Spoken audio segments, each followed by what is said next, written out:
The hero's morning began not with coffee, but with a wild surprise. The young man was literally stunned by what he saw. He stood on the doorstep of the university where, on the usually crowded staircase, there wasn't a soul in sight today. The first thing he did was to go to his classroom, which was in complete disarray. At first glance, it would seem that people had left the classroom in a hurry, leaving their belongings behind.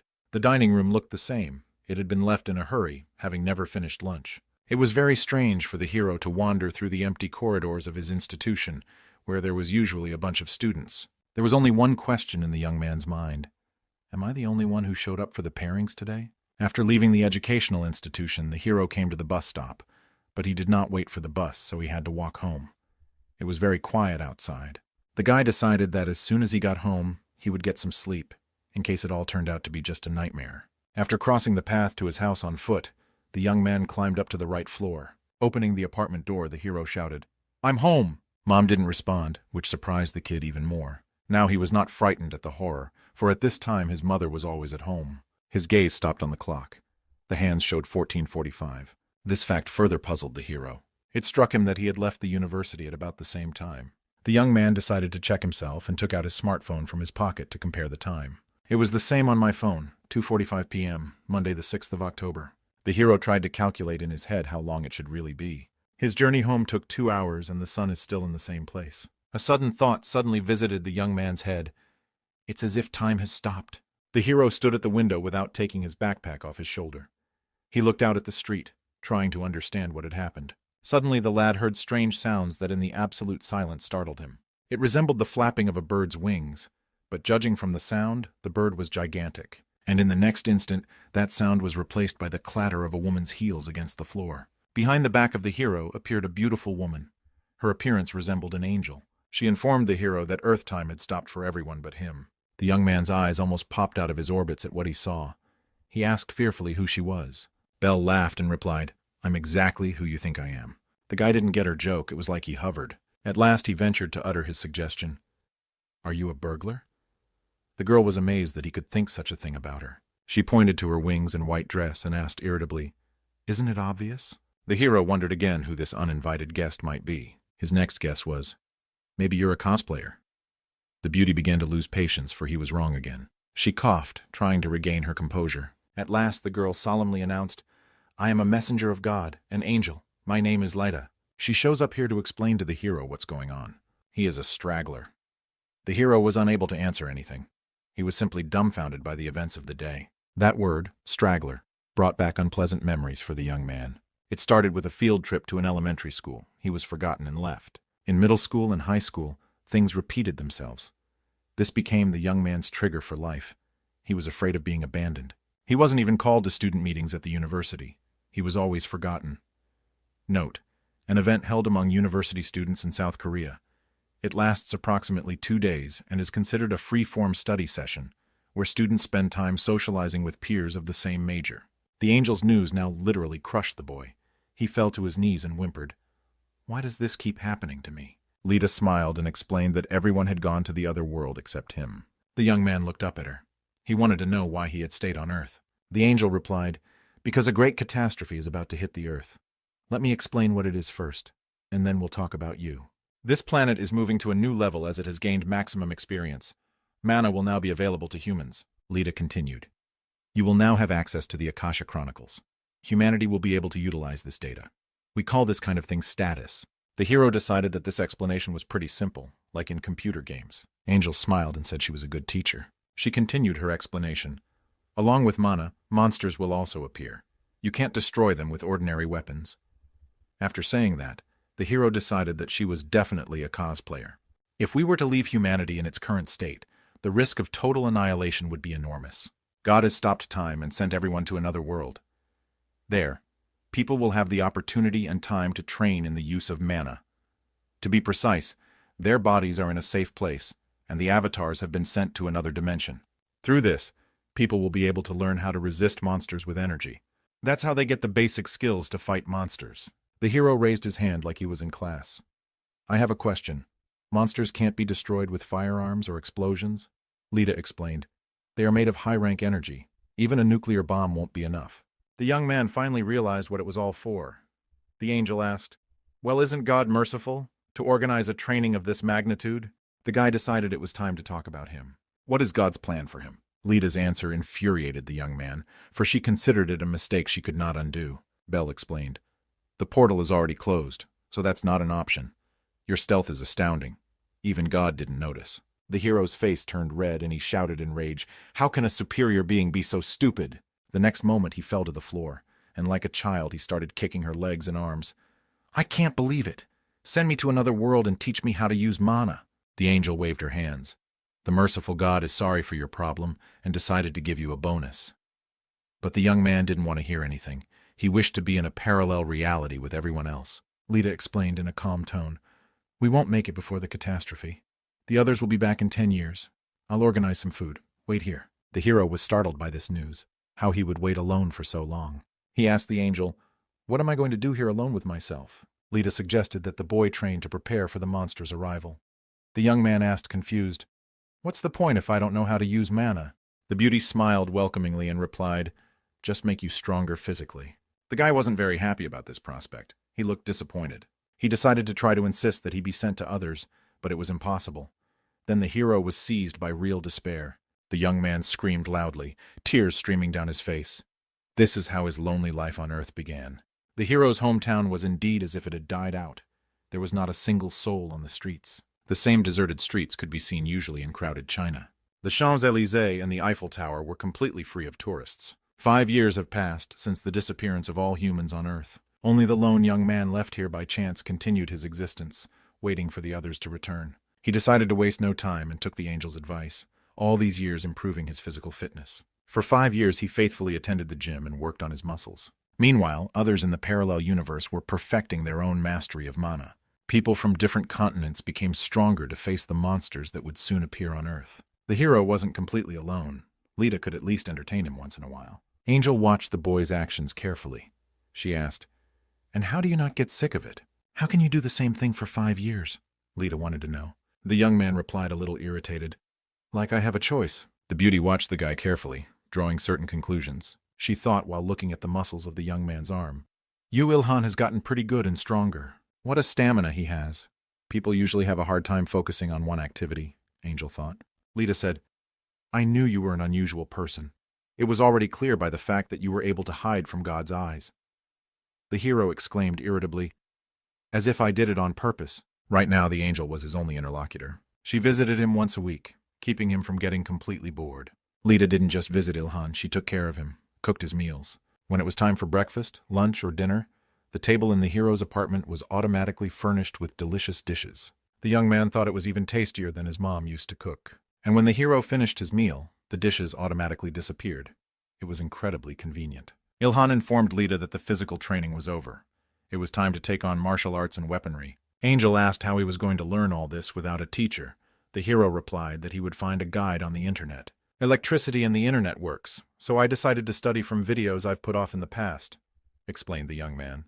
It was strange to the guy, how these 5 years of the internet working. Lita explained it by saying that time had stopped. Yu Ilhan wanted a clearer explanation. Now it was always daytime on Earth, the bright sun shining.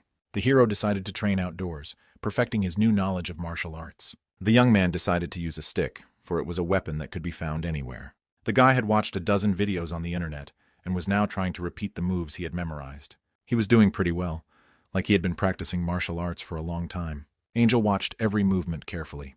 She said, "The basic elements also need to be given time, although you still have 5 years ahead of you." Ilhan decided not to comment on Lita's words, and silently continued his training. The beauty watched the guy with a smile. He's been doing this for 4 years now. Suddenly she suggested, "Would you like me to be your sparring partner? You'll develop faster with an opponent." The hero interjected in surprise. "Are you suggesting I fight you?" Lita nodded, telling the guy not to bother attacking. Yu Ilhan replied, "Although you allowed it, but how can I hit my new angel?" But the next moment his demeanor changed abruptly. The boy rushed to the attack, exclaiming, "Of course I can! Feel 9 years of loneliness and frustration." But his attack was in vain. Lita was born for battles. She threw the hero to another corner of the courtyard with a single blow. Lita inquired, "Got it now? Don't worry and train with me. Injuries are a free bonus." The hero was not thrilled with this offer. Time passed. 10 years flew by. Angel thought that with this level of training, The young man would have no problem overcoming a low-level monster. And when he raises his level, he'll be able to use mana. Lita personally trained him, so there won't be any problems. Ilhan replied, "Taught him. I'd say got it into my head." Belle decided to ignore the whining. She thought the guy did a good job. A lot of things will change once disaster strikes. The hero shook the angel's hand and asked, "Lita, will I see you again?" She replied that it was up to him. After Lita flew into the sky, Ilhan couldn't wait for the X moment. There is nothing left until the return of the people. The hero even put on a costume for this solemn moment. The young man thought, "It's been so long since I've seen anyone but Lita, I'm even a little nervous." He was sorry to say goodbye to God's helper, but the time had come. He closed his eyes, expecting that soon his life would be what it used to be. After standing like that for a bit longer, he felt that nothing was happening around him. The hero dared to open one eye to see why he couldn't hear anything as Lita had already managed to fly high into the air. She decided to look back and see how Ilhan was doing. Suddenly, the angel froze in place. What she saw on the ground surprised her. The hero was still a lone figure in the soccer stadium. The young man looked angry. He wants an explanation as to why no one showed up. Angel returned and said with a sweet smile, "It seems there was a mistake again." Ilhan folded his arms on his chest. He was very furious. The hero no longer held back his own emotions. He shouted, "I hate you. How long do I have to wait?" Tears streamed down his face. "I realize I have no other choice. I'll have to wait again. But it really annoys me." After that day, time continued to flow at breakneck speed. 10 years? 20 years of total loneliness. You could go crazy that way. 50 years passed and no one ever returned. All this time the land remained almost deserted. Nature without the hands of men looked quite wild. Ilhan had no choice but to continue his grueling training. Now the young man's blow scattered the stones. The hero looked at his own hands in which he held the hammer. The next moment, Lita appeared in that clearing. "You're so strong now. I never doubted you." The young man thought about the fact that after 50 years of being single, he had stopped keeping track of time. Angel was concerned about the guy's morale. She asked, "Is something wrong?" Without turning to look at her, Ilhan replied, "I don't remember what my mom looks like anymore." Belle faded her gaze. She was truly sorry. The next moment, the hero began to lose his self-control. He shouted angrily, "How long do I have to wait?" The young man said he was tired of martial arts. Lita shouted, "But disaster could strike at any moment. We can't stop practicing." Angel suddenly realized that the hero was gripped by despair. The young man understood that. The books he had read were enough at his level. Belle didn't want to believe that the young man had given up.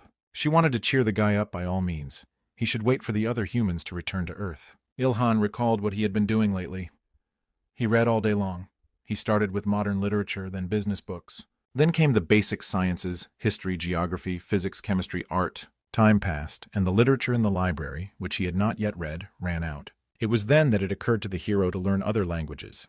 He was going to travel. He started with neighboring China. There was a lot of interesting stuff there. Lita sometimes kept him company. Then Russia, America, and all the countries along the way. He learned several languages. During this time, the guy read most of the books in the whole world. Europe, Middle East, Africa. He visited a bunch of countries and continents. It's been a long time. He read everything. One day, the hero told his girlfriend that this was his last book. He didn't know what else to do. Lita asked, "Don't know what to do, aren't you tired?" Ilhan replied, "Never get tired. There are many things to do before disaster strikes." After several hundred years of loneliness, the hero even continued to believe that people would return at some point. Everything was a preparation for disaster. Lita prayed to God, "Our Father, please bring the men back while Ilhan is still holding on." The rays of the bright sun were breaking through the forest thickets. The boar ran through the bushes on his own. Suddenly a sharp pain pierced his side. The animal collapsed and wheezed. After Ilhan read all the books, he started to try his hand at leatherworking and blacksmithing. The young man said to the angel, "Nothing complicated so far. Let's start with wild boar. By the way, if I kill all the animals, there won't be any monsters to come from where?" the hero asked Lita. Beauty replied, "You may hunt those I have authorized. If you destroy all the animals, the balance of this world will be disturbed." The goddess wanted to add something more about the monsters, but stopped talking halfway through. The young man noticed this. He asked, "Why did you stop talking? You're not teasing me, are you?" Angel advised him to pretend he hadn't heard anything. The hero decided not to argue and continued to deal with the body of the shot boar. Lita thought, "What a strange man. How can he handle everything he takes on?" This has been going on for 274 years. That's a long time even for an angel. It's amazing that someone who normally has no more than 100 years to live can spend so long just preparing for the future. The Celestial was distracted from her thoughts by the guy's words, "Cool, it's done. Not bad for the first time. I definitely have talent, Lita said in shock. You, Ilhan, you are an incredible person.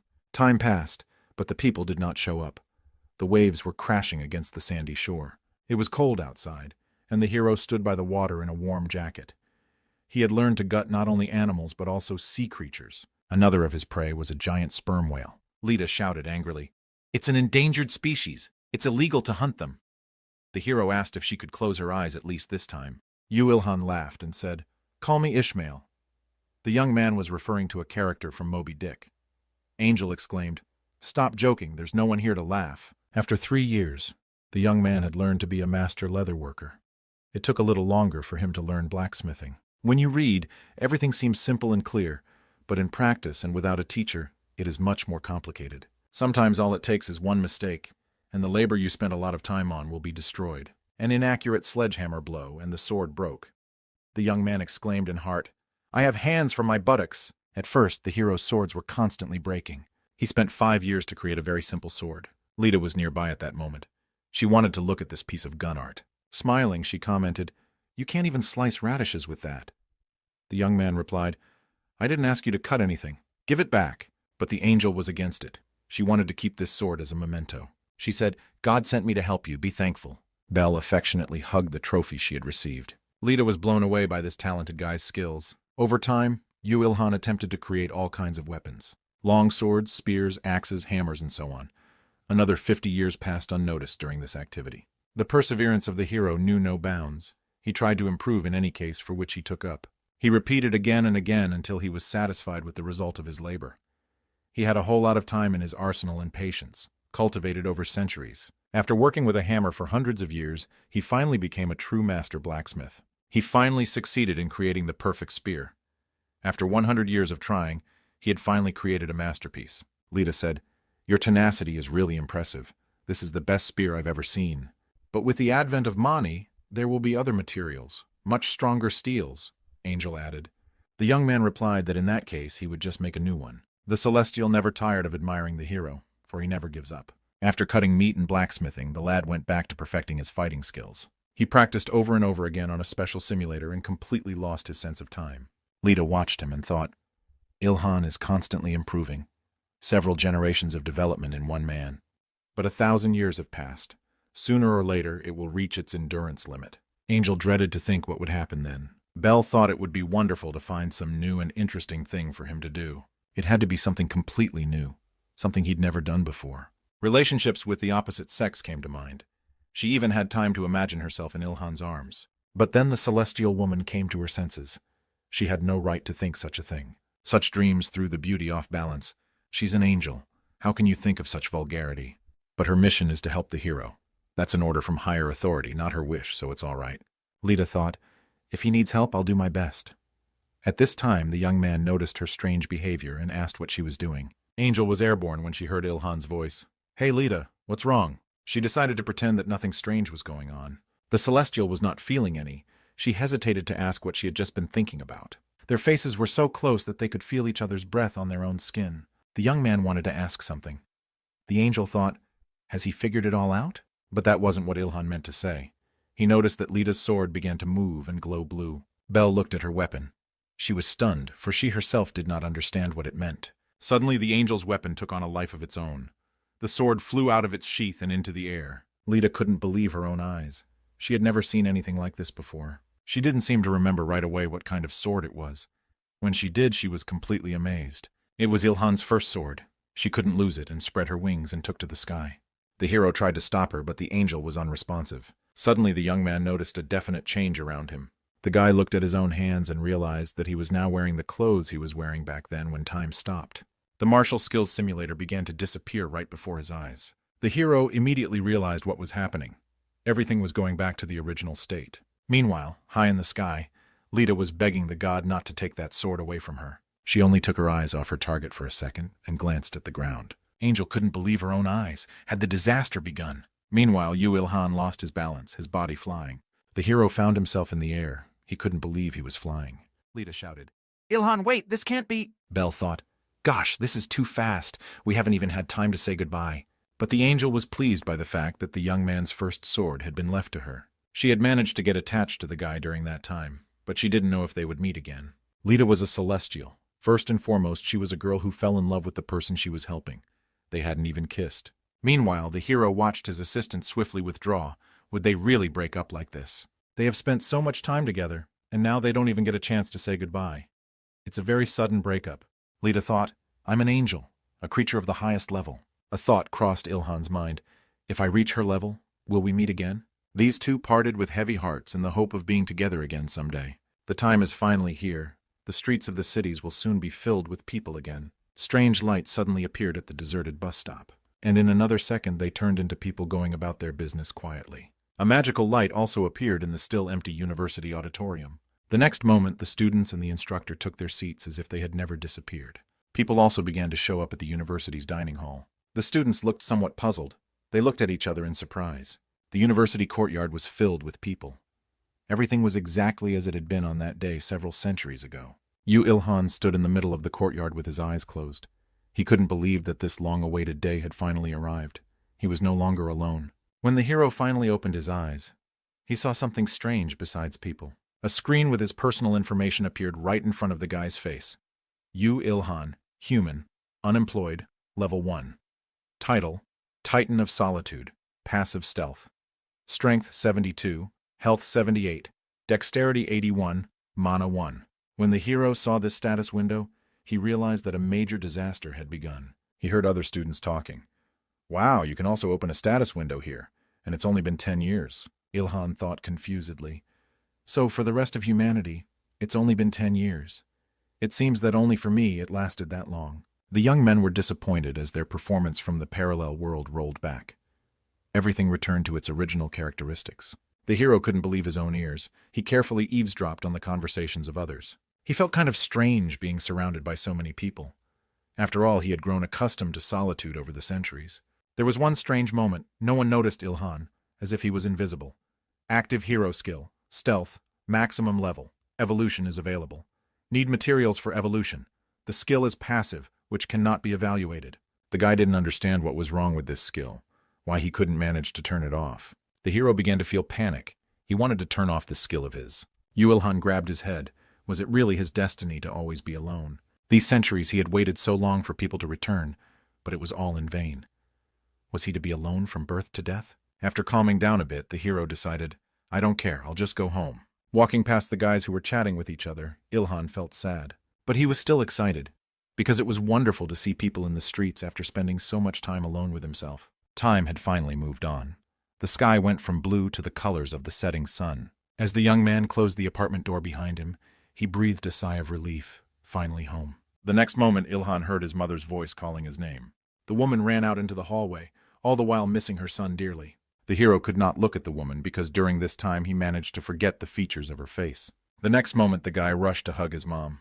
They really missed each other. All the memories were revived the moment Ilhan hugged the mom he hadn't seen in 1,000 years. The sunset, which was visible through the window of their apartment, also pleased the hero very much. In the kitchen, the guy could smell the aroma of dinner cooking, the churning of butter in the pan. My father sat at the table and read the newspaper. Everything was back to normal. The man said, God, no news about Haizia. His wife asked him in surprise, You were in Haizia, and I was in Yamen with my neighbors. Their son thought, Still, some things have changed. Dad said Haizia was perfect, but he never found the trait. And my mother said that she couldn't learn to control mana. It was very difficult. The hero already thought that he would not even be able to get a word in, as his mother asked where he was. Ilhan decided it was better not to tell his parents that he had been left on the ground. They would only worry in vain. The young man lied that he was in a town with no name. The boy's father agreed with his wife that controlling mana is really difficult. The woman added, Why was it necessary to take newborns, old and even pregnant women to force them to undergo these 10 years of training? It would have been better to take the young and strong. Ilhan replied to his mom, You can't upset the balance. There was no choice, even though it's not very effective. Suddenly, the young man noticed the surprised looks of his parents on him. He realized that he had said unnecessary things. The mother asked, What do you mean? Efficiency? Balance?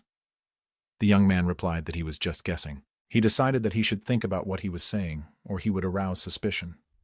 The woman asked her son how he had done. I heard you can make a lot of money if you learn to control mana well. Monster bodies sell well, Mother informed. And my father said, People like that are rare. but they can definitely get rich. It was strange for the hero to hear all kinds of gamer terms from his parents. Having managed his dinner, he put his chopsticks on the table. Ilhan turned to his parents. "Mom, Dad, I have something to tell you." He dared to admit that he didn't know how to use mana. Upon hearing this news, the parents looked surprised. But the mother quickly mastered her own emotions. She said with a smile, "Okay, then focus on your studies." My father thought it was his genes that were to blame, because he wasn't doing so well himself. The hero was glad that his parents took the news so easily. He decided that it didn't matter now. After the evening, the guy walked to his room. What he saw literally stunned the hero. On the floor, leaning against the wall, stood a spear of the hero's own making. "Why is it here? I thought the weapon disappeared with everything else." Lita put so much effort into making sure that sword wasn't taken away. Could it really be her handiwork too? The young man thought at a loss. Taking the spear in his hands, the hero decided that it was flawless. Now you won't have to look for something else to fight monsters. At the same moment, a status window appeared in front of the hero's face. "You Ilhan's steel spear. A weapon of a unique class. It has an attack power of 800 and a strength of 500 and 500. A miracle created by man without the use of mana. Its durability is equal to that of a medium-level monster bone weapon." The young man was surprised by the performance of his weapon, but he didn't realize if the performance was good. He decided not to get frustrated and start by gathering information. Diving into the web, the hero noted that there were many new posts. Ilhan was surprised to see something new. After returning from the other world, people immediately rushed to post all the information they received on the internet. First, he needs information on how to level up and how strong you need to be to defeat monsters. It seems like an ordinary person could handle a level 5 monster. In the other world, you had to rise at least to level 7 to become a low-ranked fighter. From level 10, you could get the classes: archer, swordsman, and so on. From level 50 onwards, strong fighters start to be able to get a second class, and the third class of fighters is at the 100th level. From that point on, a person is considered a national treasure. Because of the hellish conditions of getting third class, no one ever reaches fourth class. Most people think that 4th and 5th grade is the level of a dragon or Bahamut. Ilhan decided that this was the only way to find out anything else useful. It would be worth asking around at the university. The hero looked out the window and tried to remember how many years ago he had last been in a couple classes. Somehow the present hasn't changed much, unlike the rest of the world. Suddenly, the young man realized that he already missed Lita a lot. Suddenly, the guy's eyes went to his forehead. He heard someone's voice. She'd be happy to hear about that. Ilhan looked around nervously. He wanted to realize who it was that was talking. The voice explained, "I was sent by the heavens to help you, to teach you how to use mana." The young man looked furious at this intrusion. But in the next instant, he finally saw the intruder. The sight was overwhelming. The stranger replied that he was no intruder. This time the hero was visited by another angel. The celestial decided to introduce herself. Her name is Erta. The hero was disappointed by this visit. Was it really again? A messenger from a god has burst into his life again. Erta said that mana was difficult to control, so God sent her to help Ilhan. The angel was very small in size. She added, "That's why God creates avatars, to send them to another world for 10 years of training."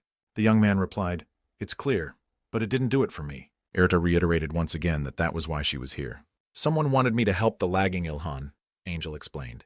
"She said it's not fair to leave you to your own devices, when you've put so much effort into training. Lita asked me to send an angel to help you, to teach you mana control as quickly as possible." The image of the beauty appeared in the hero's mind. She had not forgotten about him. Ilhan asked his new acquaintance why Lita hadn't come herself. The Celestial explained, "The management was concerned about the close relationship between a high-level angel and a human. That's why they sent me."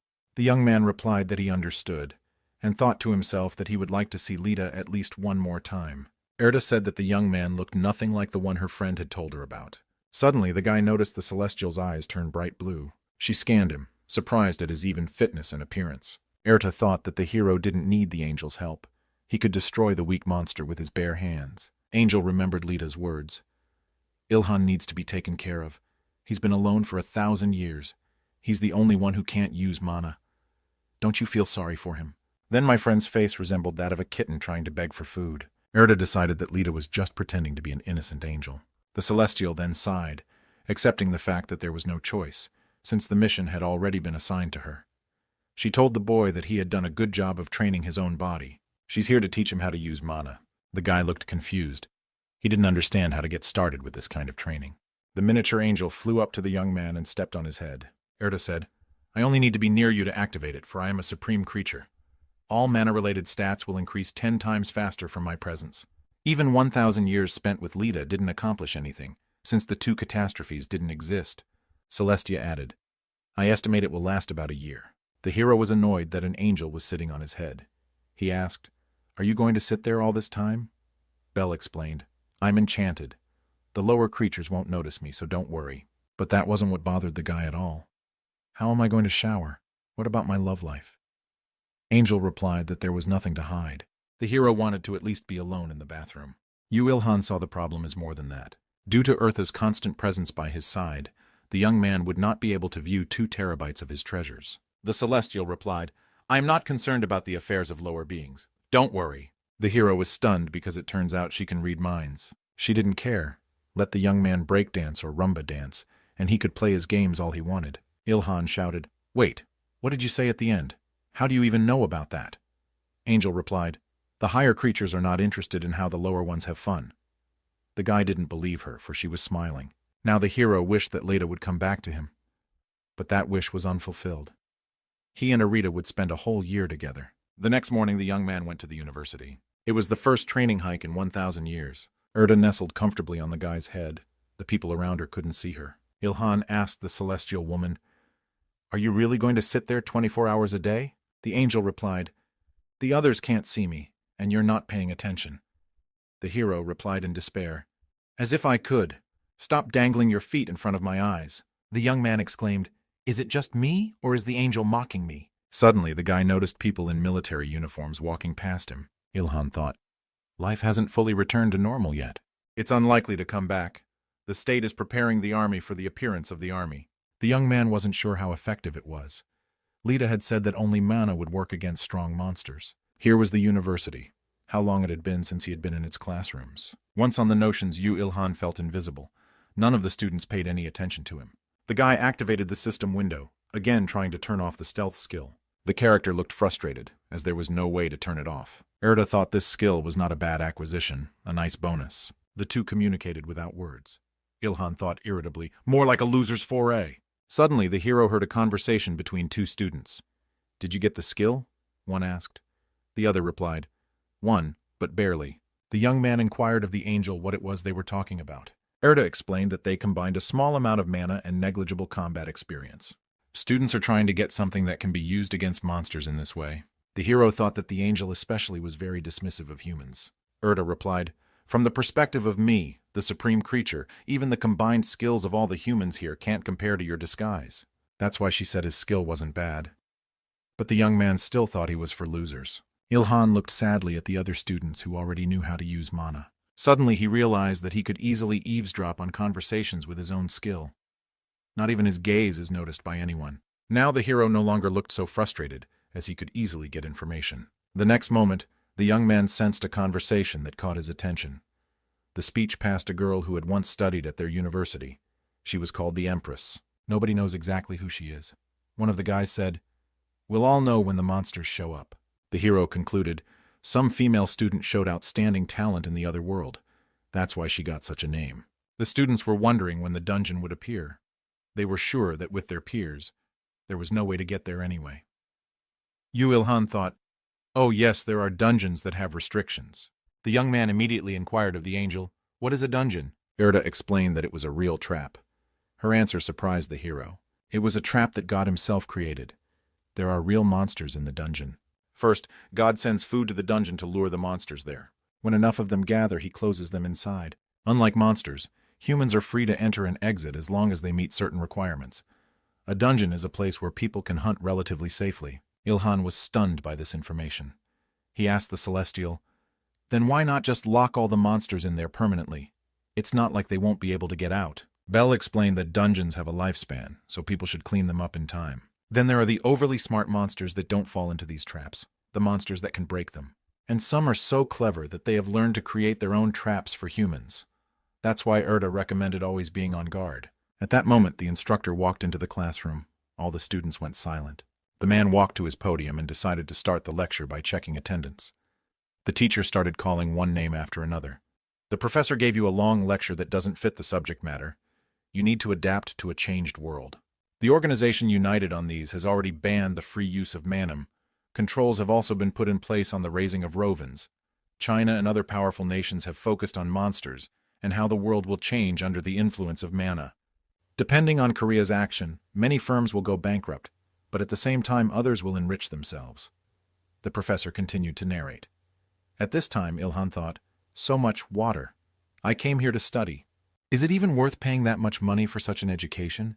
What will a bachelor's degree mean in the new world? That's when mana usage will become much more relevant than some paperwork.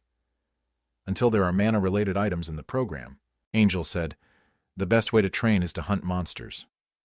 Ilhan replied that he didn't want to do anything dangerous. We're at the initial stage of the disaster. The monsters are still weak. It's better to kill as many of the weak ones as possible while we have the chance to raise the level in mana. Celestial added. The character reminded him that he was at level 1 and couldn't use mana at all yet. Erda wanted to say something, but was silent for half a word. After thinking for a bit, she finally reported, You have excellent physical strength. It'll be enough for monsters below the 25th. The young man was not frightened, but rather startled by this information. He acted like he didn't know he had great physical strength, much to the angel's surprise. Suddenly the beauty noticed something and decided it was great luck. She informed her ward that he would now have a chance to practice. All the students across the room were looking at something through the window. The young man, along with the other students, went to the window to get a good look at what was going on outside. It turned out that the university's courtyard was infested with giant insects. The people as well as the hero himself looked scared. The disaster had begun. Ilhan had been waiting for this for so long and dreading it at the same time. Time X is finally upon us. Monsters are flooding the earth. Even Urta, who had seen monsters before, looked stunned. The goddess said the training was complete. Now humanity will have to survive on its own. Questions were heard in the crowd of students. What should we do? Where should we run to? Why haven't the army and the authorities reacted yet? Someone suggested teaming up for a hunt, but all the students were scared. They saw through the window as someone became the first victim of the monsters. That was the last point. The crowd panicked. Everyone rushed to escape. Only Ilhan, who had an angel sitting on his head, stunnedly froze in place. Tears appeared in the young man's eyes, wondering if he had been left alone again.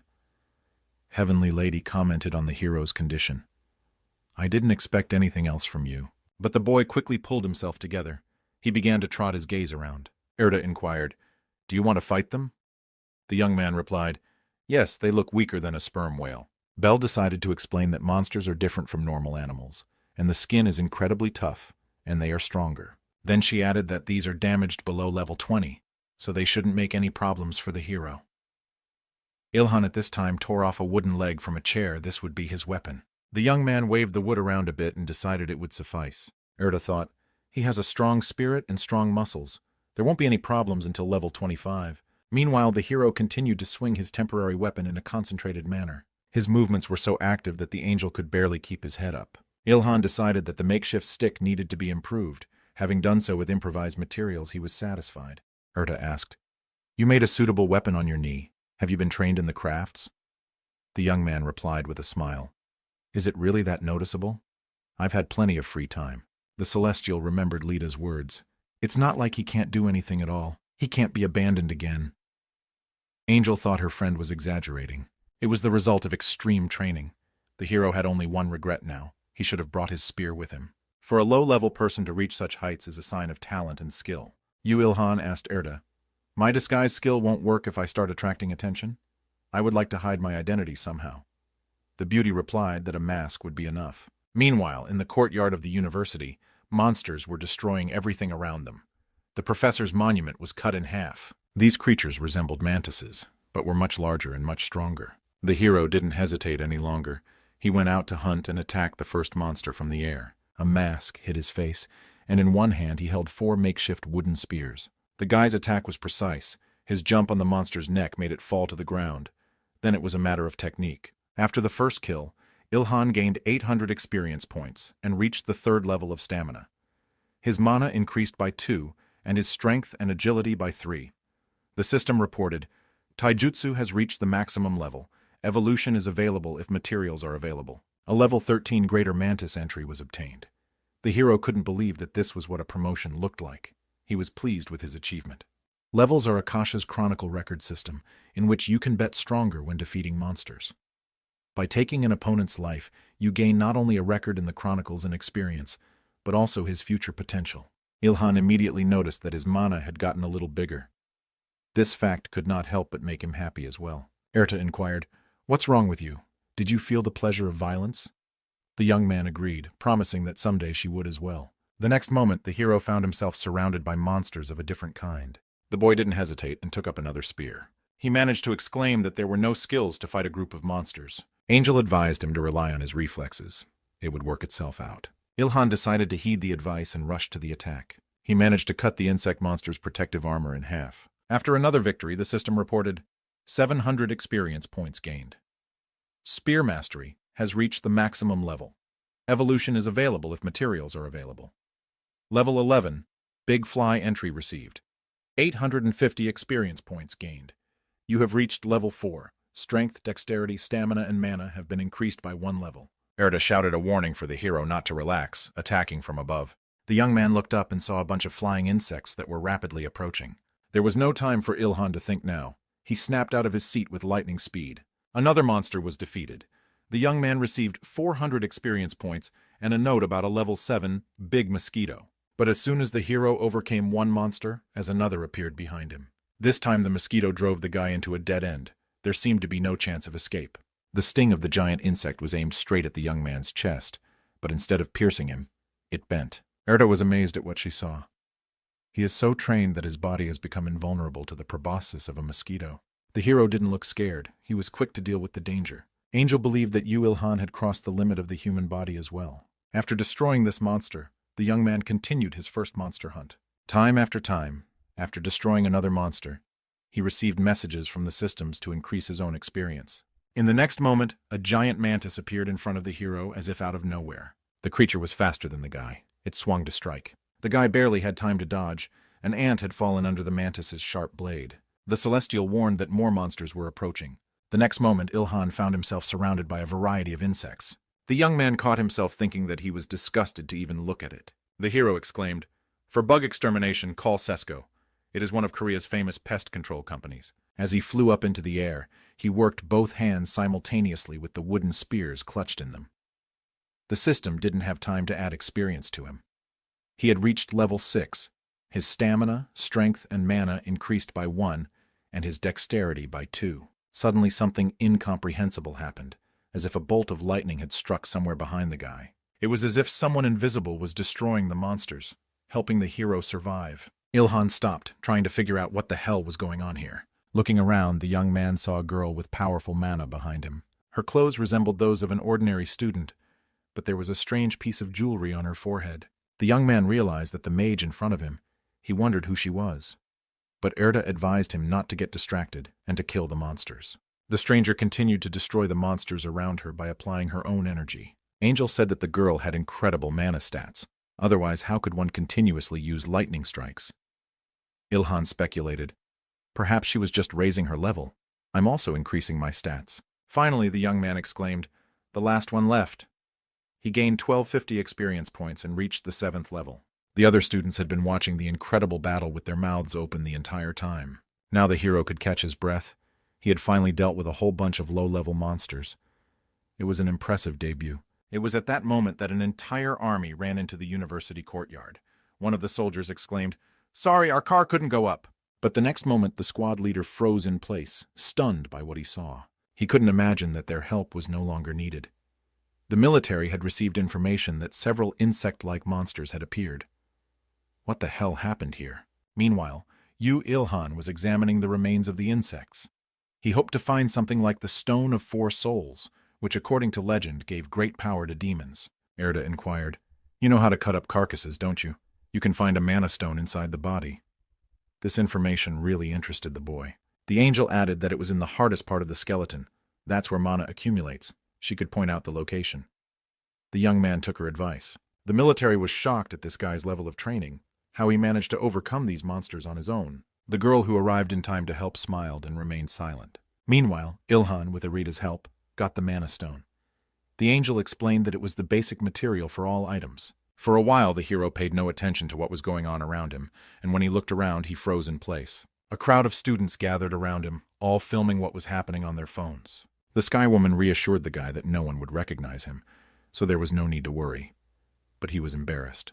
Such a crowd had never paid attention to him. Suddenly, a mage girl approached the hero. She wanted to say something. The hero looked at her and thought she was some kind of alien. She had very large eyes that glowed with witch fire. The beauty tucked a strand of hair behind her ear and asked if the boy could help her with the cutting. It was Ilhan's first meeting with the Empress. The young man didn't immediately find something to say in response to the request for help. And there was not a single thought in his brain, a complete void. But the boy quickly pulled himself together and inquired how much he would get for his cooperation.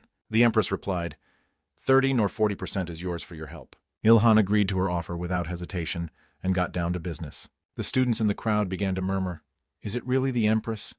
How did she become so strong in one day?" Someone advised others not to get close, as the mage could strike with lightning.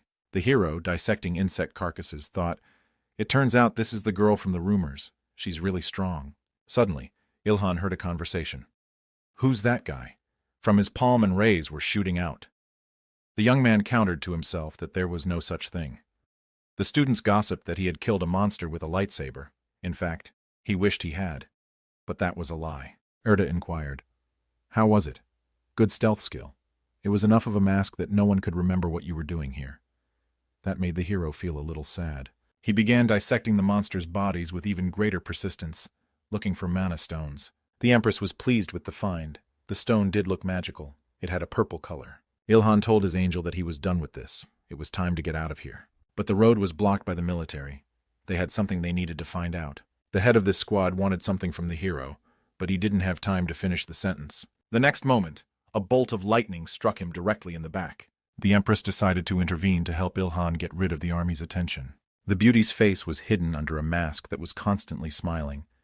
It was hard to understand what emotions she was feeling right now. The students thought the beauty was cool. Some of the young men in love also wanted to get a charge of the Empress. The hero felt that they needed to get out as quickly as possible before more chaos ensued. But Erda thought he didn't need to worry. The next moment the young man heard the crowd's murmur. "Where did that masked guy go?" The young man waved his hand, but no one noticed him. The students immediately invented a new legend that he had escaped at the speed of light. The hero looked upset, but the Celestial thought it had ended beautifully. Ilhan thought, "How strange, everything is fine, but then why am I so sad?" In the evening, the young man returned to his house. He stopped at the playground. Placing the insect body parts in front of him, he scrutinized it all. Erta wanted to know what he was going to do. The boy explained, "I want to make some armor." A full kit is hard to do.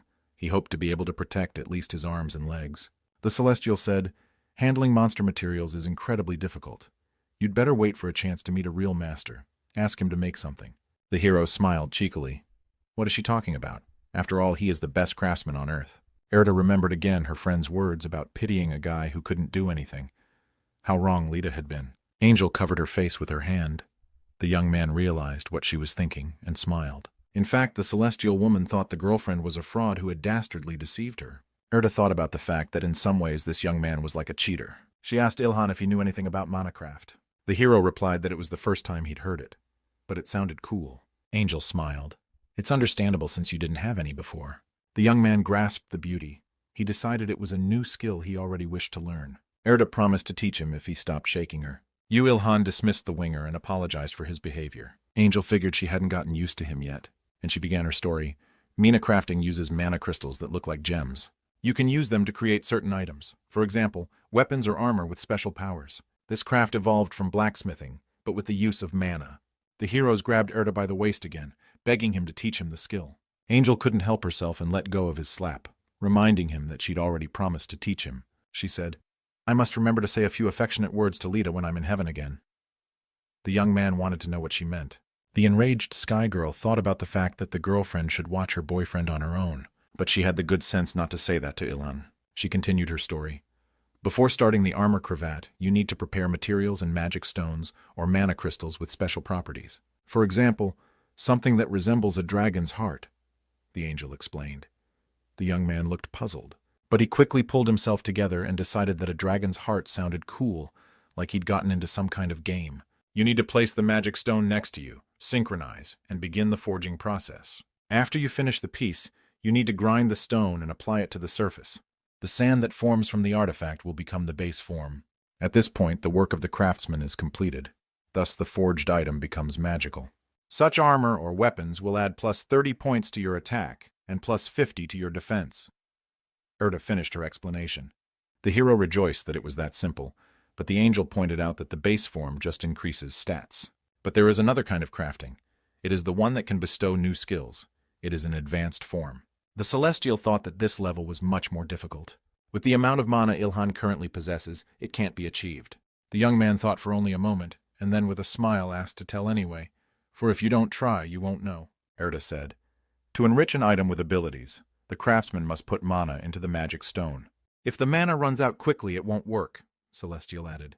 If you put it into magic stones properly, you can create a dream weapon. It will be able to spit ice or flame. In addition, such armor will be able to restore its master's stamina during battle. While choosing the ability and the will of the wizard is important, and one should not forget about the amount of mana and the quality of magic stones. The hero thought about it. He realized that it took a strong will to get what he wanted. He decided to try. Ilhan wasted no time and went straight to work. Irita watched the boy carefully. She thought he had very dexterous hands. It wasn't long before the arm and leg armor was ready. The system reported that the mana craft had been learned. Angel was amazed that he was able to do it even without skill. The hero smiled and said, "Theory mastered, practice left." Erta thought it would have been better if he hadn't said anything. It would have looked cooler. The Celestial thought, but he's right. Grasping the concept so quickly, he really has a talent for adapting. If Ilhan can understand everything else so quickly, he can gain incredible power. She said to the young man, "You've already created protective armor. What do you want to do with everything else?" The hero advised her to just watch. He explained that he wasn't done yet. There was still some magic stone left in the palm of his hand. The hero mentally instructed himself to use it and mana at the same time. He closed his eyes and got to work. The remnants of the magic stone shone in his hand. It was truly incredible. Erta thought in astonishment. He's not going to make an advanced form right away, is he? You don't even know how to control mana. It's useless. Looking at the young man's face, she could see that he was having a hard time. This kind of exercise is very exhausting. But a moment later, some kind of weapon appeared in the air, which looked like a mantis scythe. There were still bits and pieces of the magic stone in Ilhan's palm. The Celestial thought, he can't fail when he's gotten this far. Angel looked at the hero's open palm. She realized it wasn't enough. Deciding to disregard all the rules, Erta added a drop of her mana to the guy. The remnants of the magic stone turned into a whole incredible color with sparkling facets. The young man looked at his own hand and couldn't believe his own eyes. Ilhan looked confused. He couldn't take his eyes off the magic stone. Looking somewhere ahead, he didn't realize what was happening now. A powerful energy stream was swirling around him. The armor that the young man had made with his own hands began to change its appearance. Erta thought confusedly, this is a failure. Her mana didn't help. But the hero's face lit up with a smile. He realized that everything had worked out. Ilhan received a message from the system that his mana craft had reached level 2. The armor took its place on the young man's arm. Now on the playground outside the student's house, the truest magic was happening. The hero decided to test the strength of his invention. The modernized mantis scythe easily cut metal chains. The young man looked at his own hand with delight. He had managed to create exactly what he wanted. Erta was stunned, she realized. The guy wanted to add the mantis skill to his armband. Her thoughts were interrupted by Ilhan's voice. "Now we must hurry," the Celestial said. "That's right. I helped a bit with the mana. But it's unbelievable that you created such an item on the first try. We need to raise your mana and make new items." But the young man said he didn't mean that at all. He broke the swing, so they have to run away from the playground quickly. Angel reported that she could apply restorative magic. She demanded that her apprentice stop now. In the meantime, the news has been reporting on 2 unidentified men who destroyed the monsters and disappeared. Authorities are still searching for the citizens who defeated the monsters. The Tusong University students quickly destroyed the monsters and disappeared without a trace. The hero heard all this. He told his parents that he had to go to his studies. The kid's mom looked scared. She offered to skip school today. Meanwhile, the TV continued to broadcast. Authorities have labeled people with extraordinary abilities as superpower users. Their level of mana proficiency is believed to be just as high. The woman gained the skill of a mom. Maternal instinct gets a 10-year bonus. Now you can track your son's every move while he's at home. The mother thought it was dangerous outside. There are a lot of monsters out there. The young man thought, Mom's attentiveness is so strong now that I can't do anything quietly in my room at all. He said, "Don't worry. If I see a monster, I'll run away quickly." Meanwhile, the announcer continued to narrate. The government is planning to create a division of advanced mana users. It will be headed by people with superpowered abilities. The mother asked her son to be careful. He promised, and advised her not to go out anywhere. The hero decided to go for a walk, so he went to the university on foot. He complained to Artie that he could barely get out of the house. The young man couldn't believe his mom had such a skill, why it was even needed. Angel suggested, maybe to keep an eye on her son? Ilhan didn't understand what the point was here. Belle explained, they say that even in a large group of penguins, a mother will always hear her chick crying. It's the same here, a useful skill for survival. The hero was a teenager. Of course, he was not very happy to be under the close supervision of his mother. Erda noticed the look on his face and wondered what had happened. The boy honestly admitted that it would be a shock to him if his mother didn't notice him, considering the fact that even God hadn't noticed him. This trigger never let go of the student. Celestia decided to turn the conversation to another topic. What do you think about the news? About the government's squad of strong fighters? The young man calmly replied that he was not interested. He doesn't want to work for the government. He puts himself and his family first. Erta agreed. It was indeed better to act on your own. Unnecessary restrictions were unnecessary. Heading towards the university, the young man decided to confess something to the angel. I would like to meet the Empress again, the boy said, dimming his gaze. The Sky Woman looked disappointed. Had he managed to fall in love? A real man? But Ilan exclaimed, that's not the point at all. I have no interest in such things at all since the disaster. I don't even have time to watch Treasure. When he said it out loud, he was afraid he was impotent. Erda added fuel to the fire. She explained, there are times when libido drops after too much physical training.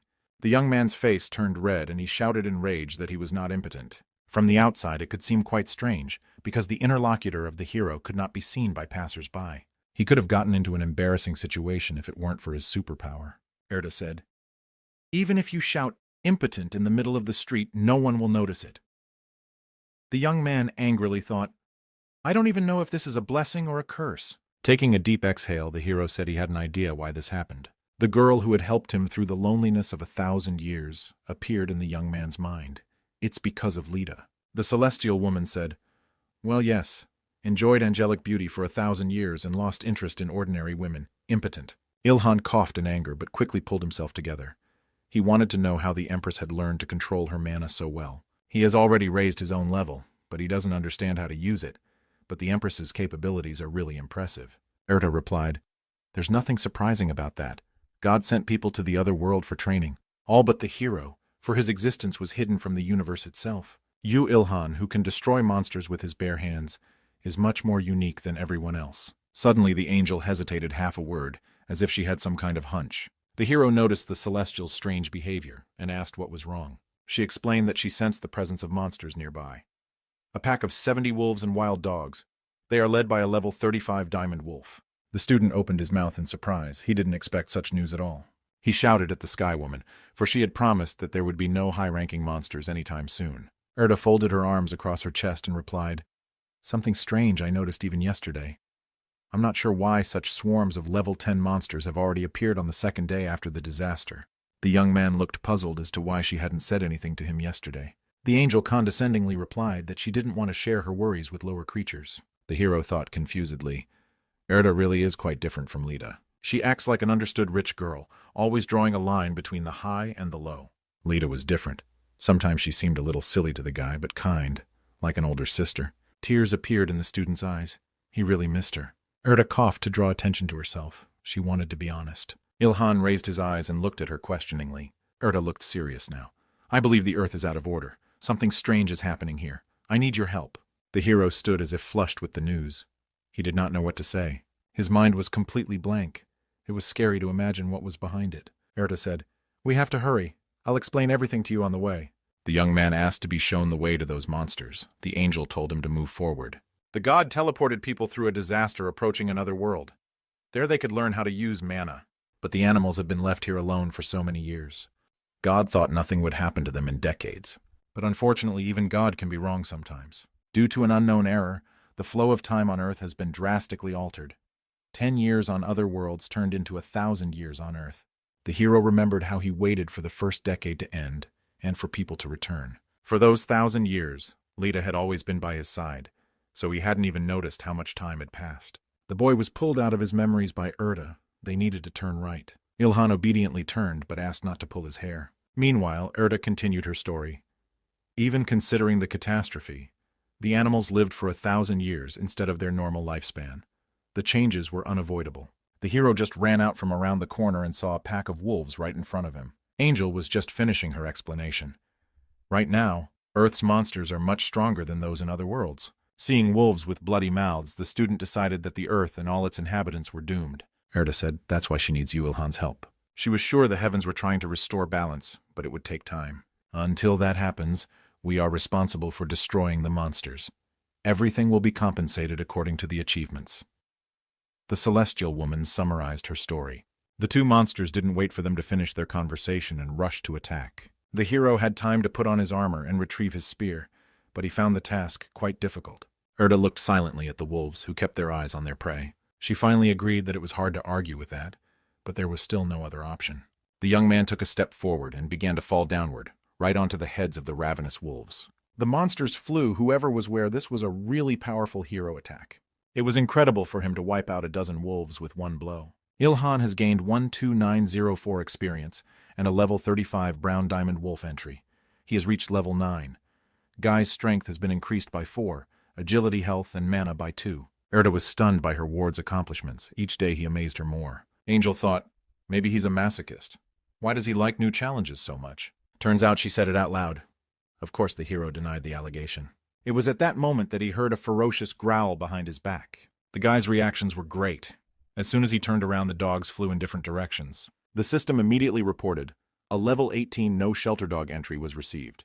The student had a few seconds to catch his breath, but the battle was in full swing. Monsters on the streets of the city were hunting people. Cries for help could be heard from everywhere. Some of the bystanders tried to use the fire layer, but nothing worked. The guy didn't have enough mana to attack. He was paralyzed with terror. The monster slowly approached its victim. Yuilhan immediately saw where his help was needed and rushed to save the man from the wolves. The monsters were gigantic. They roared loudly and glared their red eyes at the hero. The boy flew into the air, holding his list in his hands. He was the first to attack the wolves. Meanwhile, one of the monsters managed to attack another peaceful passerby. The man closed his eyes in the face of danger and said goodbye to his life. He waited for a few seconds, but nothing happened. Then he ventured to open his eyelids. The wolf that had attacked him lay slain. On his body stood the hero with a spear in his hand. The young man received a message from the system. You must select a class to overcome the 10th level. Captured entries affect the list of available classes. The system added that entries could turn into opportunities. Meanwhile, the passers-by had time to get a glimpse of their hero. They recognized the mask at once. One man exclaimed, "That's the guy who saved people near the university." Others agreed that this was the young man who instantly disappeared as soon as the military showed up. The hero was a little disappointed that the crowd recognized him. Ilhan didn't like the name Sunbolt. He irritatedly said to Earthy, "Combining the name of a university and the name of an athlete?" Angel replied, "You've gained some fans. Congratulations." The young man continued to destroy the wolves and quarrel with his assistant. Such fame was not to the hero's liking. "Fans? What the hell are you talking about?" The boy exclaimed, "I don't need such a statement. Let him leave me alone." Erda thought with a smile, "Look how ashamed he is." Meanwhile, the young man was distracted by the system's message. He was surprised that after so many monsters destroyed, his level hadn't increased. The next moment he got the answer to his question. You must select a class to advance to the next level. Ilhan scratched the back of his head when he saw the wolf that raised its muzzle to the sky and howled. He didn't understand what was going on here. The hero himself didn't realize where the other monsters came from. In a second, he was surrounded by a dozen monsters. Erda warned her ward. "It seems to have been some kind of order. Be careful." The young man asked in surprise, "Are they smart?" In his head, he said, "If I retreat, I'll lose the initiative. And if I defend myself, I'll get bit." After a little thought, he decided that in that case, it was better to attack. After this decision, he received several notifications from the system at once. His experience increased by 2,500 points. It wasn't until Ilhan had destroyed several of the monsters that one of the wolves attacked him from behind. The hero had a great reaction, so he managed to get back in time and meet the danger with dignity. Swinging his spear, he struck the wolf, its blood splattering in different directions. After destroying one monster, the guy realized that they weren't getting any smaller. It could seem as if the wolves were constantly calling for reinforcements, like a real military unit. But the hero was determined. A few more strokes of the spear and the two monsters lay at his feet. The people who were importantly watching this fight were stunned. It was really incredible. How could 5 ravenous wolves be put down in one instant? But suddenly the crowd heard a predatory growl behind their backs. The humans looked around and saw an even larger wolf that didn't mind eating human meat for dinner. Those present saw that under the monster's paw, a man was lying face down on the ground. Ilhan asked Erta, "Did he take a hostage?" The angel replied, "Looks like it. This doesn't seem to be the first time he's done it." The hero smiled resolutely. He didn't think it made any difference anyway. The young man realized that no one else could handle these wolves but him. He had to do everything himself. The man who was held hostage by the monster looked terrified. The crowd began to shout, "Now we're going to find out what Sunbolt is going to do." The flashes of the phones were blinding. Erta told her ward, "Your decision will determine whether you become a universal hero or a criminal." The boy replied to the angel that he was not at all interested in such things, nor was he interested in public opinion of his actions. The hero had no time to talk. He rushed forward and attacked the wolf. The monster had lost its head. Now its hostage was free. At the same instant, Ilhan received a message from the system. Gained 6,700 experience. Level 32 Big Cunning Wolf entry received. After the death of their leader, the other monsters didn't look so determined anymore, but they continued to bared their fangs. "If a man is in danger, I can save him. I will definitely do it," said the hero. "But I'm not omnipotent, so I only do what I can, so I don't consider myself a hero. I'm just a normal person." Erta doesn't understand what this speech is about at a time like this. The young man explained, "I said something really cool the first time. Don't get in the way." After analyzing the situation, the young man concluded that the wolves were going to attack at the same time. They decided that he had lost his weapon. Ilhan crunched his fingers. "Going to deal with these bad guys as well." The huge wolf opened its mouth as if about to swallow the hero whole. "Don't let the monsters think a guy can only fight with a spear." The young man exclaimed, "I'll show you the result of royal martial arts training." Getting into a fighting stance, the guy was ready for any crowd. Erta thought, Ilhan is not going to sacrifice himself to save others. This guy makes decisions more calmly and quickly than others, so he shows more efficiency that way. Angel mentally turned to her friend. "Lita, you've raised an impressive monster." The beauty looked confused and truly amazed as she watched the hero's battle technique. She realized that the guy's prowess was his personal achievement. The crowd was not silent. "How strong. That's just amazing. Sunbolt, go for it. Even your body is a weapon." At that moment, the heroes hit one of the wolves right between the eyes with the edge of their palm. The young man was only able to breathe a full breath when the monsters around him lay motionless. He couldn't believe if this was it, but something else awaited the hero ahead. A military man with a gun in his hands pointed the barrel of an automatic rifle at Ilhan's head and ordered him not to move. This turn of events was in no way expected by the young man. He cautiously turned and looked at the military man. The hero was surrounded by a whole unit. At the same time, many machine guns were aimed at him. The crowd was outraged by this behavior of people in uniform. Voices were heard. "What the hell are you doing? He defeated all the monsters and even saved a hostage." The squad leader looked confused by this talk. She couldn't believe that one man could destroy so many wolves. "How could he alone defeat all those monsters? It's simply impossible," a confused woman in a military uniform whispered to herself. A little later, the scene was fenced off from passers-by with yellow tape that read, "Police working." The squad leader apologized to Sunbolt for what happened. She asked not to be misunderstood. The woman added, "We weren't going to shoot. We were just worried because there must be a lot of monsters around. It's great that everything ended well. You know, there's a whole army unit looking for you," reported the lieutenant. Suddenly, one of the subordinates informed the woman that no one was listening to her anymore. The elusive hero had escaped again. The lieutenant stamped her feet and yelled that the guy was running away too fast. But in fact, the guy was quite close. They just couldn't see him anymore. Stepping a little farther away from the squad of military men, he thrust his spear into the body of one of the wolves. Ilhan thought he should carry a knife to cut the carcass, but first he should find a place to do that. It turned out that at that moment, the hero became visible again. He heard a military man shout, "Sunbolt, you're still here." Just then a lieutenant appeared nearby. She wanted the mysterious young man to finish her speech, but he was against it. The woman was upset by this answer. She asked, "Do you have any grudges against the army or the country?" Ilhan replied, "No, I cheered for Korea in the Olympics and the World Cup." Hearing this response, the lieutenant offered the hero to work together, but he firmly refused. The woman was upset by the hero's rejection. She wanted an explanation. But the guy didn't want to waste time on that. He covered the hole on the wolf's body with his hand. Ilhan thought irritably, "I'll be bombarded with questions and tasks if I agree." Erta could hear the hero's thoughts, and they annoyed him. This fact annoyed the guy because now he couldn't even be alone with his thoughts. Angel replied that the thoughts of lower beings meant nothing to her. All the while, the lieutenant kept her eyes on the strange guy. Erta said, "You're right. It's better not to cooperate with the army and the government. Even altogether, they are not skillful warriors like you." Heroes couldn't disagree with her. He thought it was most beneficial to be on his own. But then Ilhan looked at all the wolves he had killed and thought for a moment. Finally he said, "It's going to be pretty hard to carry all this stuff alone." Meanwhile, the lieutenant complained to a subordinate that she was not being listened to because of her military uniform.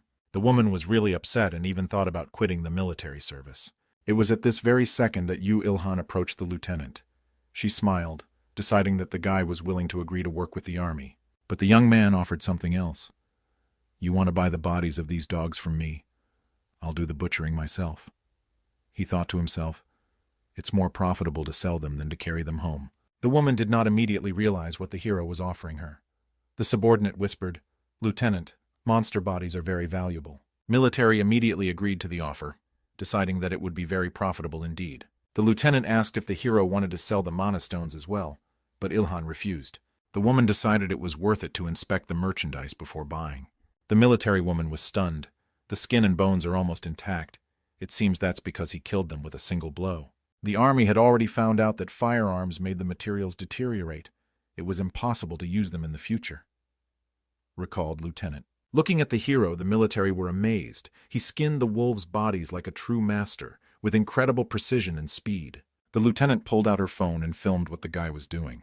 Then the woman sent the video to someone. She got a call right away. Sunbolt's skills stunned her interlocutor. The man from the tube ordered Lieutenant Han Yoran to bring the hero immediately. The woman replied, "He said he wasn't interested." But the army leadership was not about to take no for an answer. The lieutenant looked frustrated after her conversation with her interlocutor. It was at this point that Ilhan handled the separation of the carcasses. The young man guessed the lieutenant's thoughts and said he wanted cash. The woman took a deep exhale and replied that she would now report to management about their deal. The hero was pleased that he was finally over it. The young man marveled at his own palm. He was glad he had managed to stock up on mana stones. He told Artie that these pebbles looked delicious, like chocolate. The angel shouted, wanting to warn Ilhan, "You must not eat them. You will go into a rage. Do you really want to be consumed by the monster's mana? This could end badly." But the hero had already thrown the stones into his mouth. Now Eartha had a premonition that someone would definitely eat them and turn into a monster. Meanwhile, the lieutenant had time to report the deal to her superiors. She offered the hero 37 million in cash. Eartha said, "They didn't skimp. They don't seem to want to ruin their relationship with you." Meanwhile, the lieutenant still decided to use her feminine charms to persuade the hero to work with the army. The woman thought, "I'm wearing a uniform now, but I used to be pretty popular." But Sunbolt paid no attention to her advances and walked away. This behavior of the hero did not suit the lieutenant. She tried to stop him. A pulse appeared in his hand with a red button, which was now pressed. For a moment, the lieutenant's eyes were blinded by bright flashes. The woman covered her face with her hand. The military men who were standing next to the woman were also blinded, and when their sight returned to them, the hero was no longer around. He ran away again without further explanation. But the guy was actually standing next to her. It was just that he was invisible again, while still hearing every word. Erda asked, "You distracted them. To make the stealth skill work again? Where did you find such a device?" The boy didn't want to explain anything to the angel. It was time for them to get everyone out of here, for Heaven would soon start investigating. And before that, they would have to sweat a bit. Erda was sure that new dangerous monsters could appear quite quickly. Meanwhile, the army lieutenant was still desperate that her feminine charms had failed to work on the hero. And Ilhan walked calmly toward the house, accompanied by the angel, holding a briefcase full of money under his arm. After moving a safe distance away from the scene, the hero decided to check the status of his achievements. Ilhan said, "Okay, now I need to choose my first class. Look at the class names. 1. Copier. 2. Grappler. 3. Swordsman, etc." The young man thought that the names of these classes reminded him of the names from some game. The hero said, "Let's put the assassin class on hold for now. I have enough stealth right now. If I become even more stealthy, I might disappear altogether." Erda replied, "Since you can't control your aura right now, you can't control your stealth skill. You have it on all the time, so you don't need mana for it." The hero had a hard time choosing among the 23 levels. He asked the angel to recommend something to him. Erda was stunned that it had been several days since she had entered the Akasha Chronicles, and there were only 23 classes in the system. "If we had a little more time, there were already 30 or even 40 options available," said the beauty. She thought for a moment, deciding what to recommend to her ward. "You could choose a spearman, since you're using your spear anyway," Erda advised. "Grappler would be fine too, since you know how to wield a spear and are proficient in hand-to-hand combat techniques." The hero remembered that he started doing it because Lita recommended it. The young man remembered how the angel had praised him, for he had gotten much better rather quickly. Sometime in the past, she clapped her hands and said, "Today you lasted a full 3 minutes against me. That's a new record." Ilhan thought, "I've been learning by getting slaps from Lita." Erta said, "Learning from an angel is an incredibly rare opportunity. You're a real lucky man, you Ilhan." The hero replied irritably, "If I was lucky, I wouldn't be left alone on Earth." Erta thought that there was nothing to be done about it. It was his fate. Angel advised the guy not to worry about it, as his level would increase later. "A little later you can get a second and then a third subgrade," Celestia explained. The hero asked, "A second class, not a class variable? I couldn't find anything online about a subclass." Erta didn't answer. "Social media is just a waste of your life. You won't find any useful information on the internet." "Have you had a bad experience with the internet?" inquired the hero. The beauty replied that she had the right not to talk about it. The young man was surprised. Surely angels also hang out in social networks. After a bit of thought, he decided to choose the swordsman class and was about to press the number 3. At the last moment he changed his mind, for he had made up his mind to become a copjack. Erta wanted to hear why the hero had made that particular choice. The young man eagerly explained, "The variation of destruction power depends a lot on the weapon. Therefore, having a weapon is better than being a grappler." The celestial replied, "And you have a knack for reasoning. If you can find good materials later, you'll be able to create much better spears." Erta thought about recommending a spearman, but Yu Ilhan made that decision on his own. He would definitely gradually become stronger and stronger. Suddenly, new information that appeared on the monitor startled the young man. Erta asked what it was. The hero replied, "Suddenly a new choice has suddenly appeared." Among the list, another line appeared with the caption, "Blood Spearman." Celestia said, "Because of this modification, a unique profession arose. Who would have thought that you would get a unique profession from the first grade? This is a great achievement." The hero looked puzzled, for he did not understand what it was. Erta explained, "It's a class designed specifically for one person. Your path traveled, your accomplishments, and the records you've obtained come together." The active stealth skill had reached the maximum level. This was necessary to create a new level. Angel noted that the young man should choose this particular class without a second thought. "Since the unique profession was created especially for you, it is the best of all," Erta said. "Compared to other professions, it requires a lot of experience to level up, but even so it's very valuable," Sky Girl added. The young man pressed the number 24. The choice was made. The next moment, the hero received a message. "You have become a blurred spearman. Increased attack power by 10% when using the stealth skill. Your spear attack power has been increased by 10%. The conditions for progression of stealth and spear skills have been mitigated. All accumulated entries have been fully absorbed. Your level has been increased to 18. Strength, health, and mana have been increased by 11. Dexterity is increased by 12. You can't control me because you failed to learn the active skill." Only now did the hero realize that it wasn't a bloody spearman, but a hazy spearman. In Korean, the two words are spelled and pronounced the same. The young man was very annoyed that he had made the wrong choice because of the similarity of the words. Angel didn't notice this difference either. Ilhan said irritably, "If I knew what it was, I wouldn't have picked it." Erta replied, "I can't deny that word suits you incredibly well." The young man wanted to say something, but was silent for half a word. He felt strange. The next moment, a sign with some kind of system updates appeared in front of his face. Suddenly, the muscles of the hero's chest and abs were larger and well-defined. Ilhan's biceps have significantly increased in size. The young man felt an incredibly powerful force in the middle of him. The hero told the angel that his body had changed. Erta explained, "Since you got first class, your body has become stronger. You've already made a choice, so you can't go back." The boy looked at the table. He couldn't believe his own eyes. The table showed the following information. Yu Ilhan, human, hazy coccyx, level 18. Title, Titan of Solitude, passive stealth. Strength 96, health 98, dexterity 102, mana 21. Active skills, stealth max level, mana crafting level 2. The character noted that his title hadn't changed. Would he really be the loneliest man in the universe his whole life? The Celestine wanted to know if the young man had received an active skill. Ilhan answered no. Erta said, "Most people with first class don't get it, so don't worry. But looking at your development speed, I doubt you'll get mana even when you get second class." The hero knew it was dangerous. The angel confirmed his fears.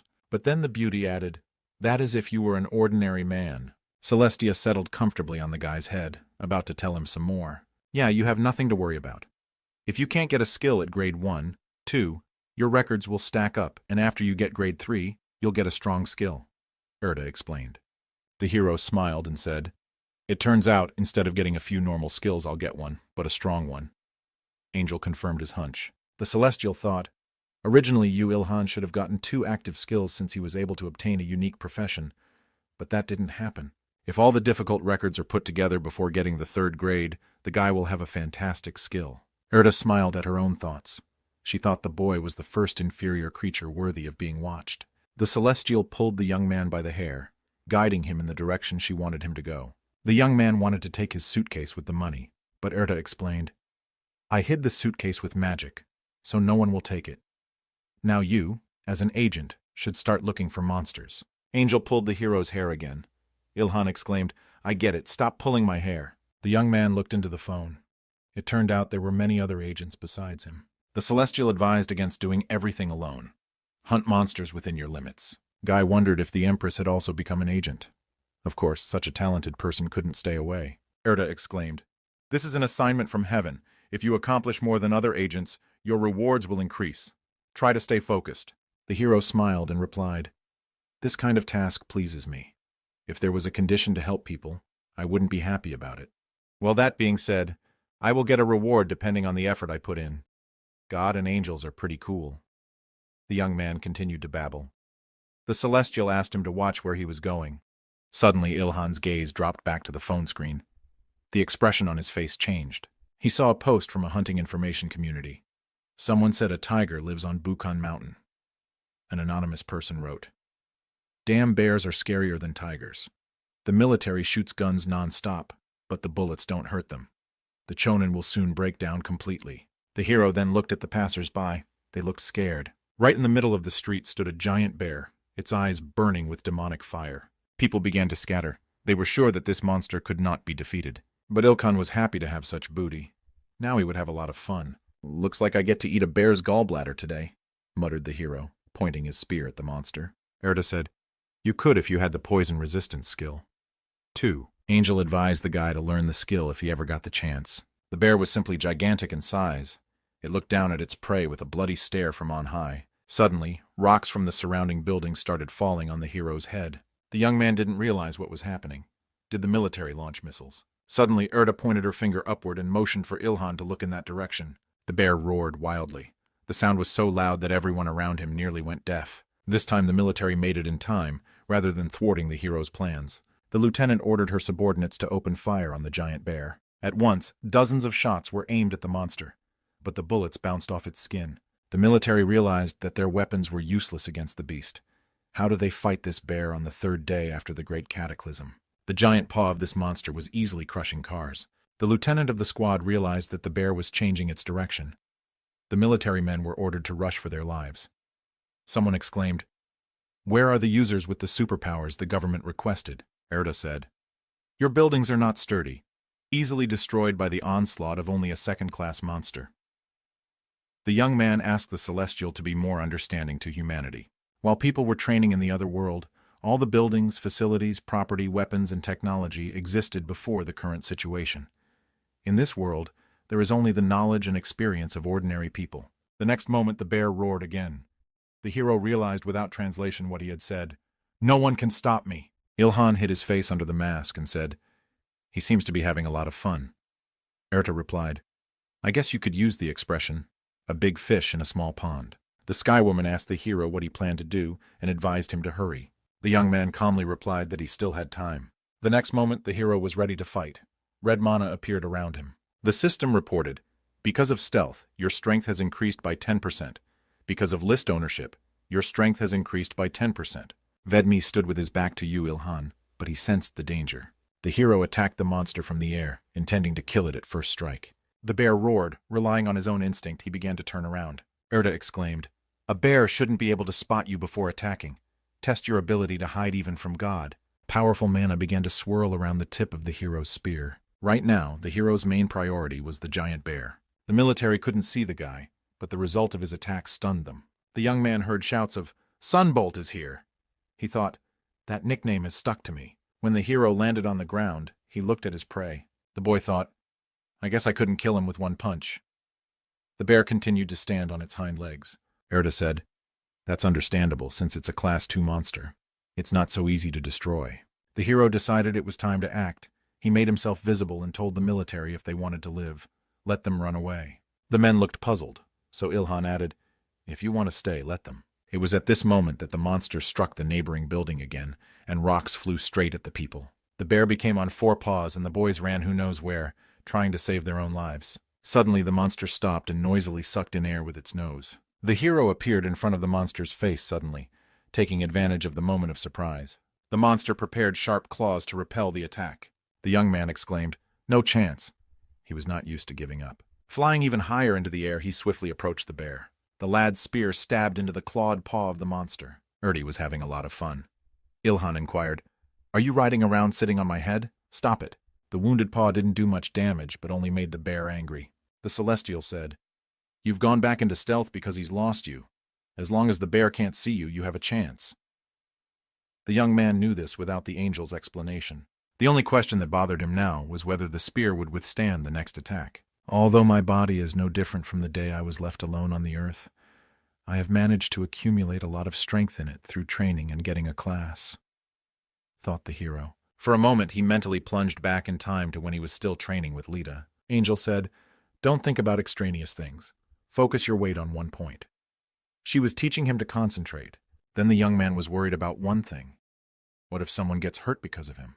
The goddess replied, "You will only think about it when you touch a single hair from my head, understand?" "Lita, what do you take me for?" "If you fight against me," said the young man. "So I'll worry about getting hurt." The hero finished the sentence. That time he got hit and fell to the ground. That's exactly what the guy meant. The next memory was with Lita's words, "You, Ilhan, you did it. You just centered all your weight in one point, just like I told you." Such a turn of events the hero did not expect. His face looked surprised. Lita held her long blonde hair between her fingers. Angel smiled and said, "You pulled my hair out with your punch. Well done." Now, fighting the giant bear, the young man remembered Lita again. He missed the beautiful goddess. The hero recalled, "There was the only time I managed to touch Lita. Now it's time to focus all my energies on one point." Concentrating, the hero lunged at the bear. He was as fast as lightning. Ilhan's long and sharp spear came down on the monster's head. The military, who were watching the bear fight an unseen enemy, noticed that the beast had stopped. Had it really died? The monster roared wildly. It was obvious to the naked eye that he was in a lot of pain. As soon as the bear began to fall, as the hero received a message from the system, "You have gained 154928 experience points. You have reached level 23. Your strength +8, dexterity +7, power +5, mana +5. The hero received a level 54 Big Brown Bear entry and a new one-hit, one-kill title. The critical hit chance has been increased by 10%. Ilhan has gained the critical strike skill.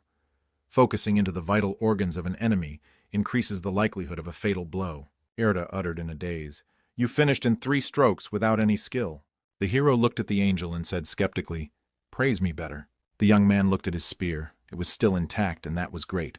You could see the hand of a master at once. Ilhan stretched his arms forward and said it was a good time to scout. Suddenly the guy realized that the bear had shrunk in size.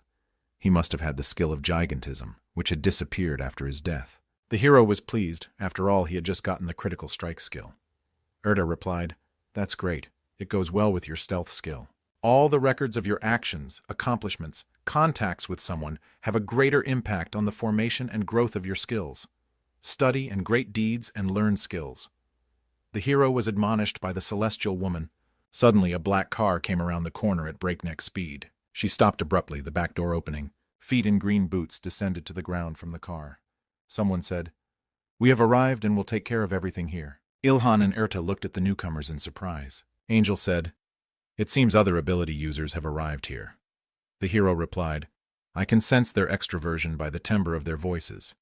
He told the newcomers that it was already over. A small group of 5 men approached the military. There was silence for a moment. One of the guys asked in surprise, "So you're saying the monster has already been killed?" The dark-haired youth said to the blonde-haired one, "I heard it was a second-class monster, but it's so uninteresting, don't you think? And I was hoping to stretch myself with ease." The other agreed with those words, but they all wanted to know who had destroyed the giant bear. Suddenly, the newcomer noticed Ilhan, whose face was hidden by a mask. The hero realized he had been noticed. Erta said, "To be precise, That young man wasn't looking out for you, but for the body of the bear. And he only noticed you because you were nearby. But now Ilhan was seen by everyone else. They recognized the stranger as the famous Sunbolt. The dark-haired man muttered irritably, "So you're saying that this guy alone destroyed the bear? That simply can't be. How is this even real on the third day of the Great Cataclysm?" Meanwhile, the other kids surrounded the hero. They were excited to meet him and wanted to know more about the masked guy. Ilhan didn't want to talk to them, so he kept silent. In his mind, he begged them to disappear. The basis of the introverted mind, the desire to limit the need to communicate with others. The dark-haired guy was infuriated by this behavior of the hero. He shouted angrily, "Answer when you are addressed!"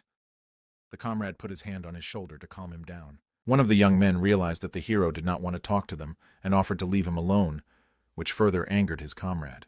There was one girl among all these guys. She said, "It's even cool Kuma, he's like Samurai Gourmet, a character from a manga, a lone traveler traveling around Japan and trying different dishes." Her comrade said the girl has specific interests. The head of their squad said to the military man, "There doesn't seem to be any more work for us here. Do you need any more help?" The uniformed man replied that other areas could use some help. Ilhan heard all this and thought, "He's talking freely with the people he just met. He must have an active social life. I knew he was an extrovert." The hero imagined him, unseen, approaching and offering help. He would have failed already at the first stage. Suddenly, the young man heard footsteps and realized that someone newly arrived was approaching him. The head of their team said, "Sungbolt, it's a pleasure to meet you. My name is Do Jun." The young man extended his hand to Ilhan to say hello, but the hero was confused. He was not used to such communication with strangers. "When I saw how you destroyed that bear, I realized that you would have bested me back during the first mission," Do Jun said. "But I'll definitely catch up with you soon. I recommend you memorize my name," advised the cocky guy. The hero asked his new acquaintance, "And what are you going to do after you overtake me?" Do Jun did not expect such a question right now, and he fell silent, not knowing what to say. After thinking for a bit, he finally said, "In a world where strength is denoted by level, it's easy to distinguish the strongest." The overconfident lad believed that one day he would be higher than everyone else on the score sheet. Now it was Ilhan's turn to not find something to answer this insolent man. The hero thought to himself, "What a pathetic reason. This puffed-up turkey wants to become something like the main character of the seinen manhwa." A little later, Ilhan asked his new acquaintance, "Why do you need an adversary? You can't get better unless there's another person to compare yourself to? What do you want to accomplish by setting a goal to break another person? You lack aspiration. If you want to develop your abilities, just focus on working alone with yourself." The hero seemed to burst out, "It could be self-training at home, or training with a punching bag, or anything else. Why do you want to get another person involved? If you want to overcome something, you have to overcome yourself first. You couldn't do it and thought it would be better to compare yourself to others? I've been working for 1,000 years, but I still can't get self-confidence," Ilhan continued to say. The young man pointed his finger at Dojun and summarized, "You neglect this, so what?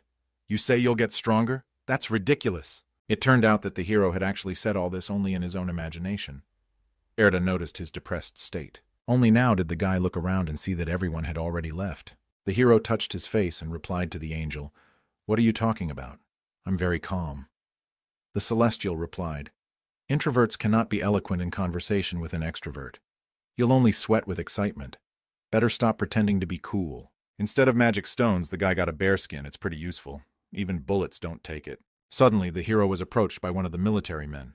The man called the boy Mr. Sungbolt. Before even hearing the question, the hero immediately replied, "I won't sell."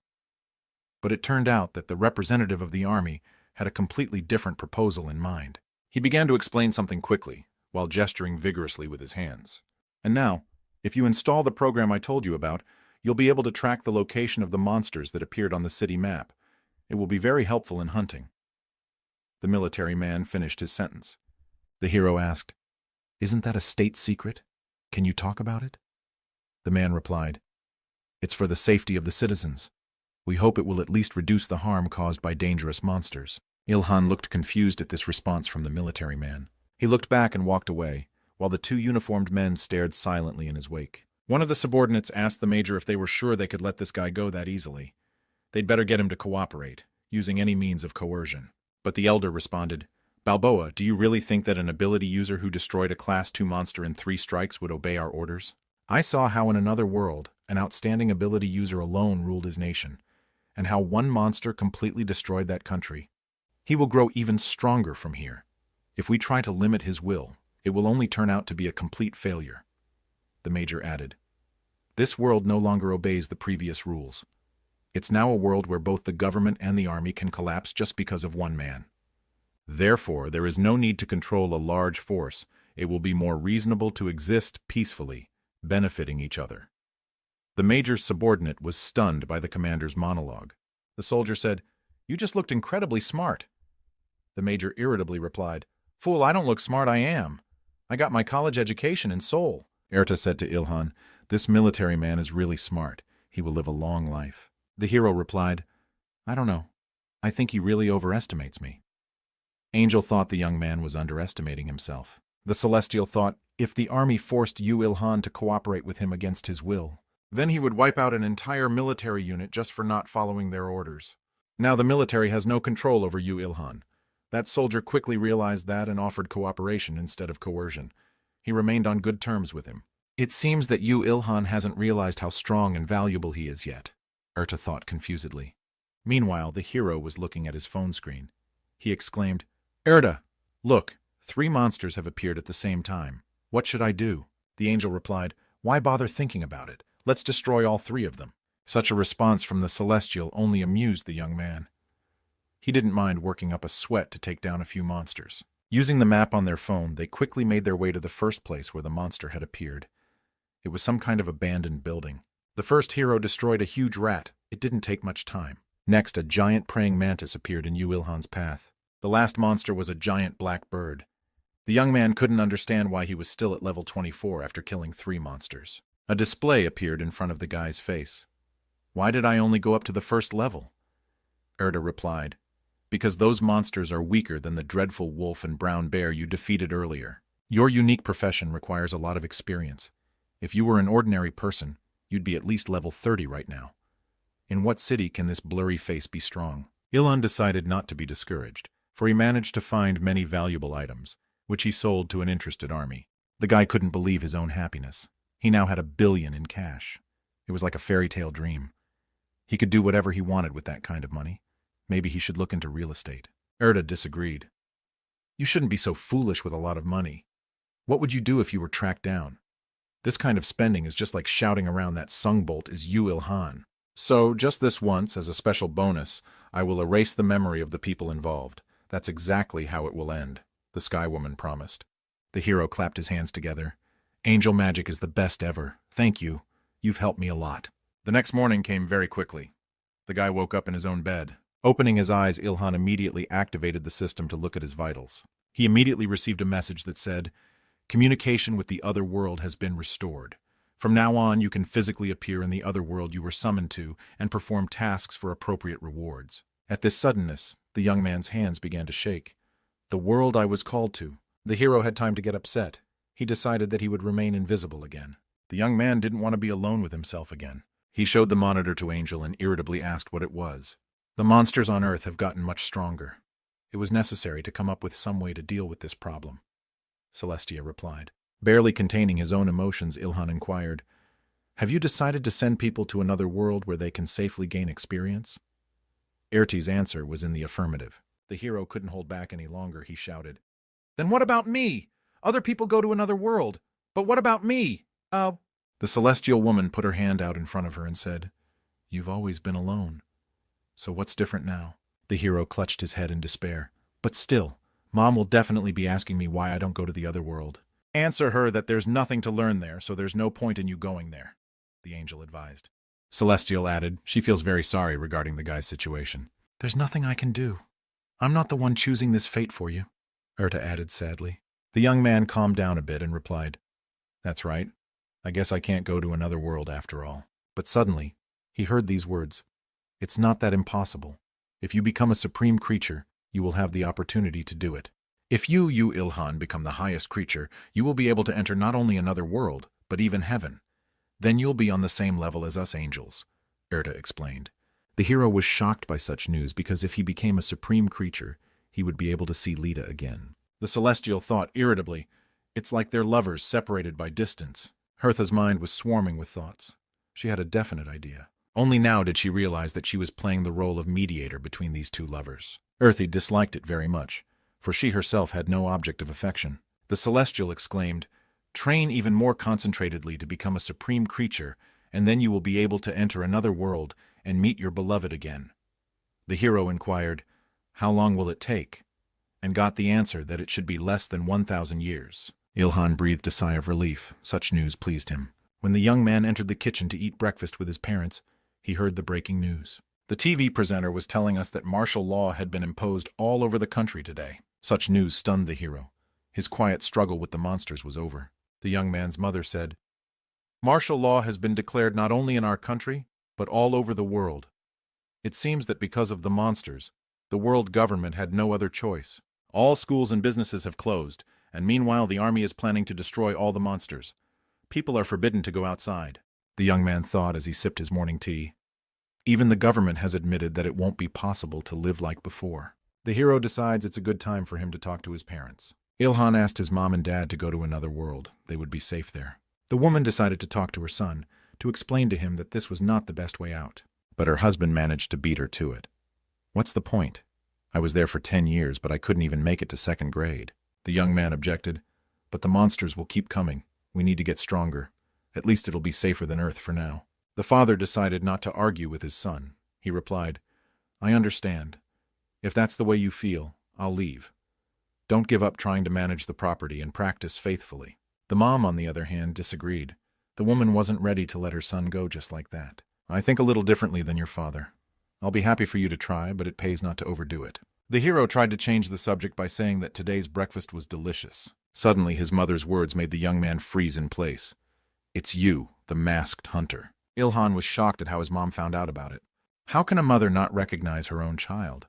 "I was so surprised when I saw you on TV.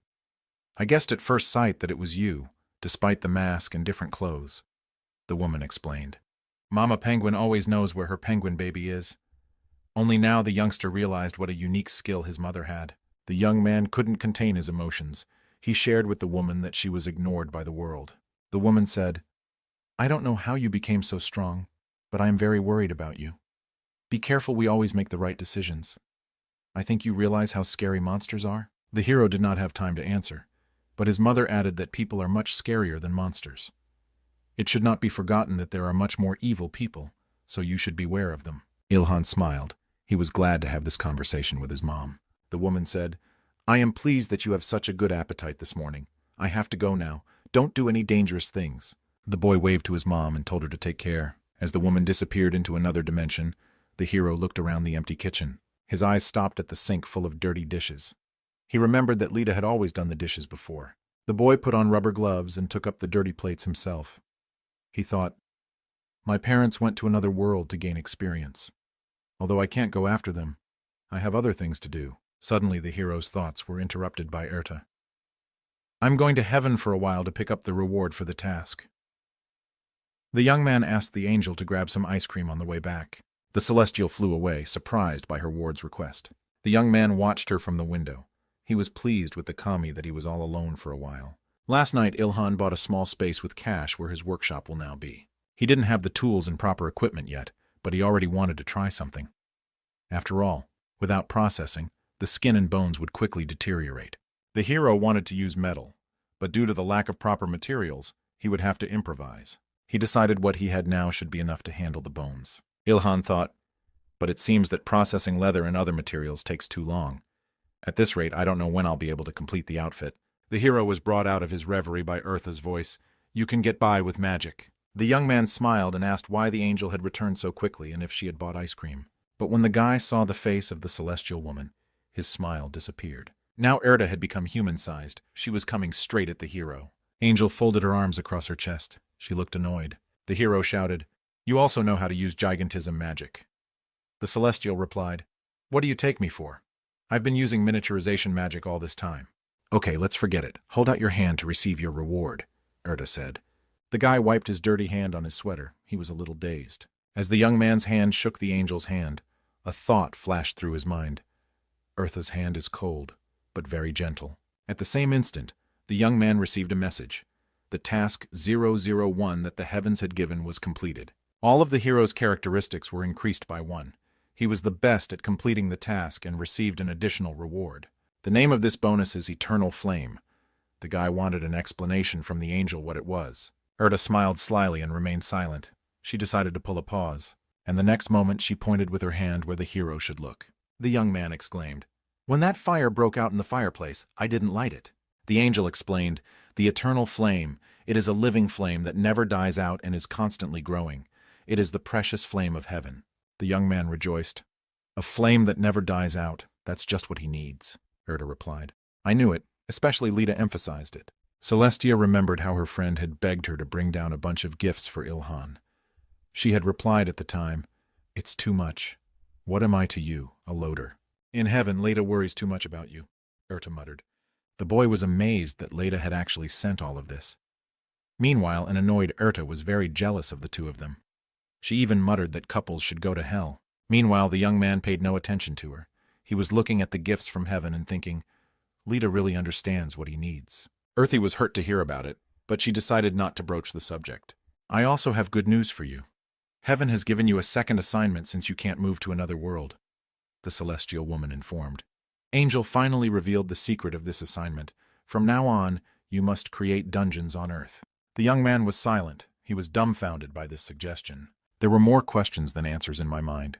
Create a dungeon? Who? Me? Why? How? Finally, Ilhan was able to utter, "Yeah, dungeon sounds fun, but I'm sorry, I don't think I can do it. But I know how to make ramen. Will you have some?" These words from the hero only made the angel angrier. Erta held up a finger and said, "This is an order from heaven. You have been given a task. You are to help create dungeons." The young man thought for a moment, trying to decide on which side to approach this task. The next moment the hero shouted, "It's not for me, it's for you. Stop deceiving me." The celestial woman replied, "Since it is for the earth, it means it is for you too. The heavens told me to wait only 10 years, but in the end, those 10 years stretched into 1,000 years. They said that at the beginning of the great cataclysm, the monsters would be weak, but that also turned out to be a lie. And afterward, they claimed that the monsters in the dungeons should help me grow, but they were useless.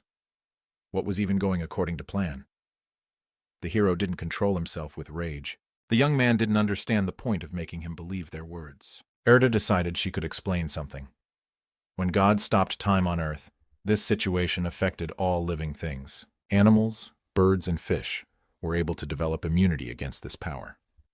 Eventually, the dungeons began to work differently than they should. The hero still did not calm down. He exclaimed angrily, "That's your entire explanation for what happened here?" Erta was beginning to lose her angelic patience.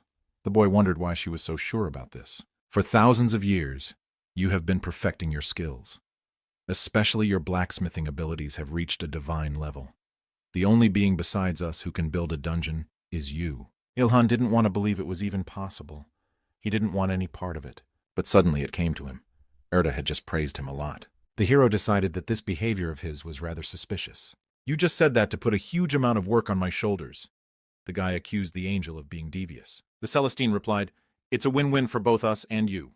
We do our bidding, and you get rewards for completing your tasks." The young man wants to know what will happen if he refuses. Angel replied that in that case the monsters would not come to the dungeon. Because of this, humanity will have to live in a wilderness environment. Erta showed the blueprints and materials. She explained that heaven was willing to provide any help he needed. Harkonom, Pekanam, and Elhadra are the 3 materials used by the higher creatures. They are not on Earth yet. The hero was stunned that the gems were so big. He had never seen anything like this before. Hidden in the next gift were some brand new tools. The guy's mood changed completely. He was excited about the highest quality equipment. Ilhan asked if he could really use it. The Celestial replied, "We loaned them to you for a while. You'll return them when you're done." The hero did not like this turn of events. The hero didn't understand how a dungeon could be built using something like this. Wouldn't it be better for him to start tearing down the ground? Erta stretched her arm forward and objected to the boy's last words. "The only thing you'll have to do is create magical tools to attract the attention of monsters. This changes the nearby terrain and creates a dungeon," Celestia explained. "Based on this blueprint, you should perfect a destructive trap," Erta added. Angel understood that this was not light labor. After being silent for a bit longer, the hero finally said, "Already looking at it, I can tell it's going to be very difficult." The next moment the young man smiled and added to the calm that they had better get busy preparing the reward. Erta said, "You, Ilhan, I will prepare such a reward that will blow your mind." The hero decided not to postpone the matter in a long box and immediately began the task. The first magic stone that Erta presented to him flew into the fire. "With a little power of the eternal flame, you can put magic stones in it," sounded in the guy's head. The guy took the next jewel with his special claws and held it up to the fire. In the next moment, something incredible happened. The right reaction occurred. Having heated up the stones, the hero took them out and started working with a sledgehammer. It was very hot by the fire, with drops of sweat running down his face and arms. Erta watched the hero's actions with a stunned look. The thought arose in her mind, have I made a mistake? If Yu Ilhan wasn't a spearman, I would recommend him to become a blacksmith. This young man is skilled at creating weapons that can challenge even God. A little later, a relieved exhalation from the guy was heard. The uniform was completely ready. The guy was worried. He wasn't sure it would work out the way it should. Erta said, "If it doesn't work, it can be melted down and tried again. It will take a very long time." The hero chose not to comment on her words. He took even more focus to his work. The young man looked really focused. He didn't take his eyes off his hands. The Celestine, as if mesmerized, watched Ilhan's work intently. A little later, the angel realized something. She remembered Lita and her friends' stories of her and her boyfriend's time on Earth. Only now did Erta realize how the angel had felt then. In the last 1,000 years, Lita has personally observed this. "I wondered how Lita, being a higher angel, became interested in an ordinary human," Celestia pondered. The only thing Erta wanted to understand was what controlled her friend's heart, and nothing else. Suddenly she flinched at a loud sound, the hero noisily placing his instrument on the table. Ilhan yawned and said he was finally done. Erta couldn't believe her own ears. Angel doesn't understand how such a difficult task could be finished so quickly. At the same instant, the guy received a message. "You have awakened a top-level blacksmith. You have earned the title of legendary creator. The efficiency of all productive activities has increased by 20%. Erta was amazed, for it seemed to her that very little time had passed. She asked the hero in surprise, "Already finished?" The young man irritably replied, "What do you mean already? It's been 5 whole hours." The Celestial thought, "Have I lost track of time and watched him work for 5 hours straight? But really, for this kind of work, that time is fast. Did he really do everything exactly according to the blueprint?" Ilhan threw his choice right into the angel's hands, let her check it out for herself. The beauty was spinning the little cube in her hands. It was unrivaled. She shifted her gaze to the guy, still not fully believing her own eyes. Erta thought the man could not have done such a thing, though she herself had watched him work. Blushing and turning away, the angel replied, "It meets certain standards." The Celestial's rather dry words pleased the boy anyway. After a bit of silence, Erta said, "It's time to use the craft mana. Yes, I'll get the other angels to help. Wait a bit." The hero had already managed to betray, for he had hoped that the mentor would call Lita. But she disappointed him. Some more time passed. Erta again excommunicated herself to the sky, and when she returned, there was a magical glow overhead. Ilhan assumed it was a fluorescent light above the angel's head that he had seen in his youth. Celestia said irritably that it was an angel's halo. It looked like a hoop, glowing with a gentle golden glow. When Erta found herself in the sky, her co-workers couldn't believe her story was true. How could a human being create a destructive trap? The young man finished faster than one would expect. The smell doesn't smell like heaven at all. It was definitely made by a person on Earth. The hero thought, "Angels are all so beautiful. I didn't notice it when Erta was small in size. But now that she's as tall as a human, I can see how beautiful she is." The Celestial clapped her hands and motioned for the boy to speed up. "They don't have any time at all. They need to get to the craft mana as soon as possible. You, Ilhan, you just need to focus on wanting to complete the destructive trap." The other angels, who had come down to Earth with Erta this time, were going to do the rest on their own. All 3 of them, they touched the hero. Real magic began to happen. A powerful magical golden energy emerged from this interaction. Suddenly the hero screamed. The young man felt a force pressing down on him. It was an incredible pressure, as if mana was pressing down on him from all sides. Only now did the boy realize the power of the higher powers. One of the angels smiled and asked, "Can't take it?" But Yu Ilhan was confident that he would pull through. He forced himself to focus on the devastating trap he'd made. That it attracts monsters, beckons them, so that the monsters go in and can't come out again. It is the most magical thing for animals that have survived thousands of years of loneliness. Suddenly the young man opened his eyes.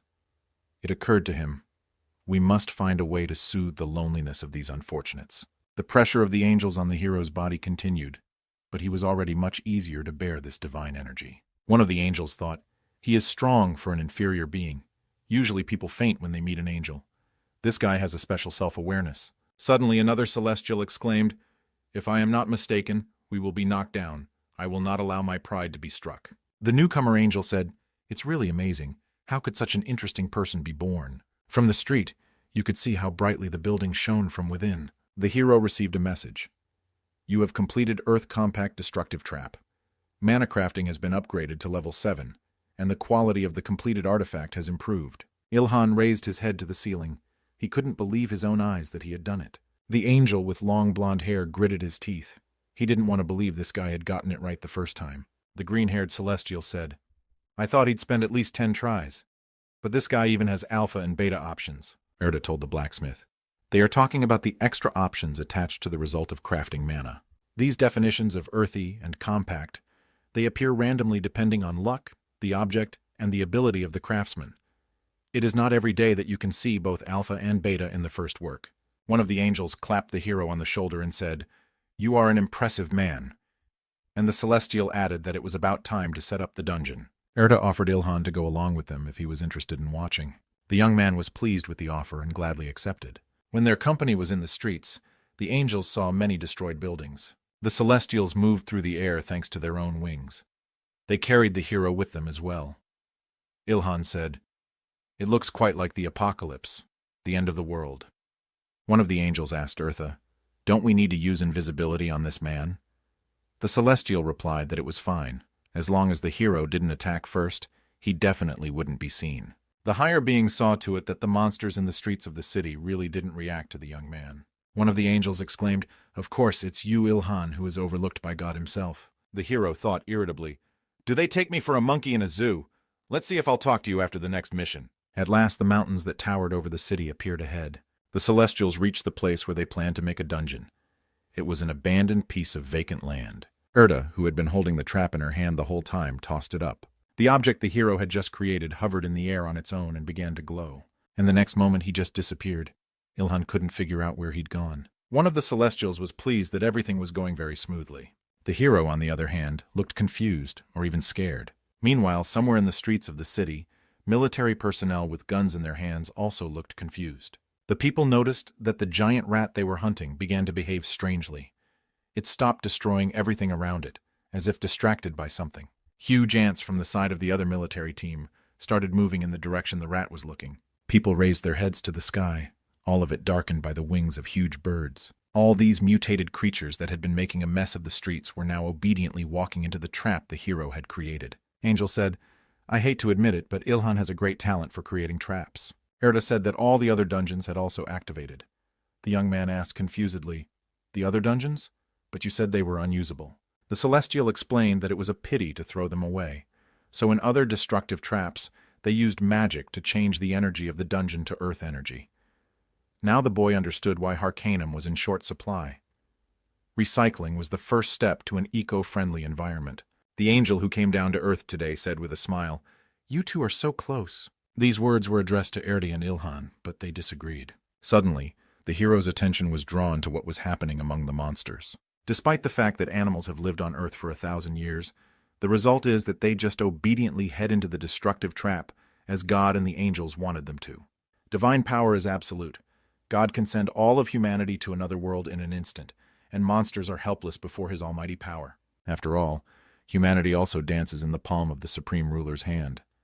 The fact that Ilkan was left alone for 1,000 years was explained only by one word: mistake. These thoughts in the young man's mind only frustrated him. Suddenly, the hero felt his back touched by someone's palm. He looked around and couldn't tell if this was really happening or if his eyesight was failing him. The young man realized if Lita hadn't been around then, he would have lost his mind in 1,000 years of loneliness. But now she's not around, so the guy needs to get stronger so that no one and nothing can control him. Ilhan firmly decided for himself that he would become stronger for the sake of his own will. A little later, he was sitting at home, eating Given's sandwich and listening to the news. There are reports that the cause of Seoul's sudden monster movements last night was due to the activation of dungeons that were located in different places in the city. The young man washing dishes listened. Dungeons have appeared not only in Seoul, but all over Korea, Japan, and even parts of China. Reporter Odegi, please give us the details. The boy thought about when Mom and Dad would already be back. He felt a little sad. He couldn't even imagine how these two could be, but after they have a lot of experience living in society, they probably survive in another world somehow. Erta said, The dungeon seemed to be functioning properly. Great job, you Ilhan, the hero inquired. I thought you said I had 27 more to make. Then why did the angels leave?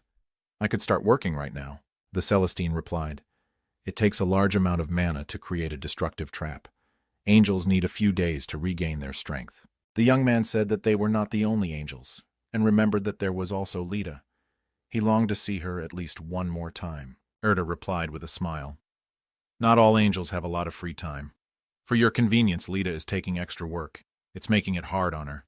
She won't be able to appear on Earth for a while. The hero thought disappointedly that in that case Lita really couldn't make it. Ilhan decided to distract himself and suggested that the celestial woman go to the workshop and start working on the base. Erda thought disappointedly that the young man was indeed fully immersed in his work. When the two were outside, the young man said, I've been thinking, why did you get bigger when we were creating the dungeon and now you're small again? The beauty explained, As an angel, I have other tasks to perform. This is the perfect size to be your helper. Over these conversations, they reached the workshop. The young man decided to make some more traps for the next day. Meanwhile, Erta was looking with interest at the loot that Ilhan had gotten from past fights with monsters. She turned to the guy. Since your result yesterday was above reproach, I'll give you a small gift. After this, you will hardly have time to create new traps. The guy scratched the back of his head and asked, What, you want to give me more hankanyum? But the angel advised him not to dream. The next moment, something began to happen to the bearskin that was lying on the table. Erda explained that as performing the drying and sterilization of the monster skin he got on the hunt, it will be completed in 1 second. The hero was pleased with the result. The job was done perfectly. Angelic magic at its best. The celestial woman asked with a smile, So, you've already got a job, right? Ilhan was happy to explain that he could make gloves and boots out of it.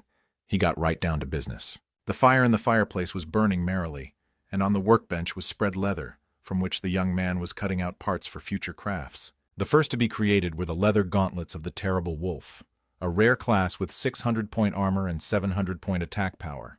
The Terrible Wolf boots were created next, also a rare class, with 550-point armor and 750-point attack power. The hero was pleased with his creations. They also had an airing option. Still, it would be problematic if he had trouble moving because the boots were hot. Erda asked the guy when he had time to learn the fortification techniques. Ilhan replied, I told you. You have to know a lot of things to do hard work. The hero decided that he would make armor out of the bear's skin. Erda hesitated, watching the young man's actions. A sly smile appeared on her face. The sun over the skillful hero was already heading towards the horizon. Evening would soon come. The celestial yawned and said, It's been a full day already. She offered the guy a rest, but the young man did not react. The work absorbed all his attention. A little later, Ilhan said, Just a little longer and I'll be done.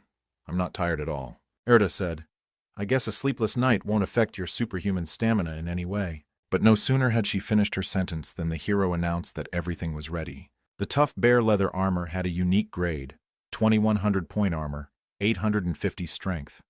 The boiled leather made by a master who had reached the highest level, made from the hide of a huge second-ranked brown bear, is the best in its class. It can even withstand the bite of a high-ranked monster. Erda was stunned by the piece. The young man explained that the finishing touches were left. His hand reached for the claws and bones. This way he was going to further strengthen the armor. The guy thrust his arms forward and all the strength from the remains of the bear transferred to the armor. Thus the hero was able to increase the characteristics of his armor, made from the skin of a giant brown bear. Ilhan received a message that mana crafting had risen to level 8. The young man told the angel that this armor had hidden functions. Erta replied, I understand what it's made of based on its name. The celestial reached forward and hidden spikes emerged from her armor for a counterattack. The hero smiled and explained, She acts like a hedgehog that can make even a tiger run away. Erta remembered that the armband the young man had created last time had concealed a mantis blade. She wondered why the young man was hiding sharp spikes in his armor. The hero was silent, and a little later he spoke cryptically. So that's what you're interested in? The celestial woman's mind flashed. It was a random question, but the atmosphere is frightening. Then she inquired, Do you have a special reason for that? Erta wanted to know, Perhaps the hedgehog hurt your parents, or was it all about a man's dream? Ilhan exclaimed irritably, You know my parents are fine. Their elevated conversation continued. Such a deep meaning. Angel shouted angrily. What kind of nonsense is this? I was listening to all this with a serious face. Anyway, it seems this time around there are alpha and beta options here, Everyone might start to think that anything you create with monocrafting is bound to have options in it. The Celestial added in a calmer tone already. The hero replied, "There are still bones left. I will make a knife from them to process. It's hard to process monster carcasses with a spear." The young man wasted no time and got right down to business. Very quickly, another work of art from Master Ilhan was ready. A knife made of bear bone, a rare class weapon with an attack level of 500 points and a durability of 450. Next, a mask in the shape of the skull of a dire wolf was created. Its armor reached 600 points and durability 660. This mask was made from the bone of a wolf. This monster had a lot of mana when it was alive, Erta inquired in surprise. "Made another mask?" The young man replied, "Yes, there were a couple extra materials left over." Ilhan fully put on his equipment. He thought he looked pretty cool. The hero walked over and looked in the mirror. He said, addressing the celestial woman, "I look good hiding my face." Erta screamed, "What have you done to your mask? Your presence has become even weaker! This is unbelievable!" The young man claimed he hadn't done anything to her, if the angel herself didn't realize that. Suddenly they heard something strange. "What's that sound? Is there something going on outside?" Ilhan asked Eartha. The angel replied, "It sounds like someone is fighting a monster right now." The hero took off his mask. He looked shocked at what he had heard. The battle was taking place in the Chono area, where a huge Class 2 monster had appeared. The people who were currently in the building were advised to flee to another world right now. Erta gave a surprised hum. "A monster that isn't locked in a dungeon." Ilhan exclaimed, "Oh no, please be weaker than a huge brown bear." Angel asked the hero, "You're not afraid to fight now, are you? It's not like you." The young man replied that it wasn't that. "If he's stronger than that bear, I'll have to skin him and make new armor. The process of processing a monster's body scares me more than a fight," Ilhan explained. The hero pulled out his old spear and examined it closely. He explained to the Celestial that the weapon needed to be repaired before rushing into battle with it. The deadly sharp steel spear had a unique class with an attack power of 1100 points and a durability of 715. The option it possessed was an increased critical strike probability of 20%. It was a true miracle that the guy had created without using mana. The guy was satisfied. He had just fixed his spear, and his attack power had already increased by 300 points. Ilhan wanted to refine something else, but Erta was against it. It was time to go hunting. The hero took a deep exhale, for the angel was sometimes like a pain in the ass. When they went out into the courtyard, they saw the considerable destruction the city had suffered. Ordinary passers-by ran in the other direction away from the danger. Only Ilhan was heading straight to meet the monster. Erta, who was constantly by the hero's side, pointed him in the right direction. Subsequently, the young man saw the creature that was terrorizing the town. It was a huge leopard with red eyes. He growled wildly, trying to reach for the military helicopter. The soldiers shouted to each other. Not even an anti-tank missile worked. The head of the law ordered, "Those with second grades, go out and plug him with knives." If the military does nothing, the Blue House, the official residence of South Korea's president, will come under attack. Watching the actions of the military, Ilhan asked Erta, "Besides soldiers, those with second classes fight." A man who had a second class said, "In the other world, we can safely gain experience points. But fighting a strong opponent here on Earth, it's too much." The giant leopard's paw descended to the ground, wiping out a dozen people in one fell swoop. Even fighters with second-class fighters can't easily overcome a second-class monster. Ilhan thought they were not wrong. But things are somewhat different for him. "Even though people can go to another world, the Earth is where I live. So everything will lose meaning if it is destroyed," said the boy. The hero didn't plan to risk his life for others. Still, he decided not to be too emphatic. "If I have to try a little harder to save others, I'll do it," brought to the hero's mind. Ilhan moved with such speed that the human eye could barely notice it. The giant leopard continued to rampage and crush everything in its path. Erta reported, "This monster is definitely stronger than a huge brown bear." At that moment, the military fired a tank at the monster. They managed to hit the leopard with the first shot. The soldiers shouted, "Great! We got him! If we hit him in the face, we'll definitely hurt him." But the next moment, when the powder dust cleared, the men were in for an unpleasant surprise. The monster's head was intact. The military attack made the leopard very angry. The monster turned his head in the direction where the tank stood. Another moment and the giant cat's paw came down on the tank, preventing it from moving. The leopard lifted the tank and opened its giant maw full of bones. For a moment, the monster froze, scrutinizing its prey. The tank fit in its paw. At this moment, Ilhan pushed off the ground and flew into the air, rapidly approaching the leopard. I have never been more grateful than now for the inconspicuousness of my presence, ran through the hero's mind. The leopard's eye was very close. Just a moment more, and Ilhan's spear would hit its target. The creature screamed wildly in pain. Blood spurted from the attacked eye, and the leopard released the tank from its paw. The system rated the hero's hit as critical. People immediately recognized their hero. A whisper was heard in the crowd. "Sunbolt! He has not gone to the next world. We are saved." The tank released by the leopard's paw began to fall to the ground. Ilhan froze in place, trying to analyze the situation. The wounded leopard continued to growl loudly. The hero decided he'd better bounce now, and pushed off and flew into the air. The leader of the military detachment told us to open fire right away. The captain ordered the leopard to be shot with everything the military had on hand. Meanwhile, Ilhan tried to rescue the soldiers who had become hostages of a tank hurtling toward the ground. The hero aimed his laser gaze directly at the metal machine. The young man managed to cut the tank in half like a tin can. The soldiers who were inside looked at the hero with frightened eyes. The guy said, "If you don't want to die, hold my hand tight." One of the soldiers grasped Ilhan's arm tightly. The hero grabbed both military men and bounced off the falling tank. The young man landed unharmed on a hard surface, and the soldiers were also unharmed.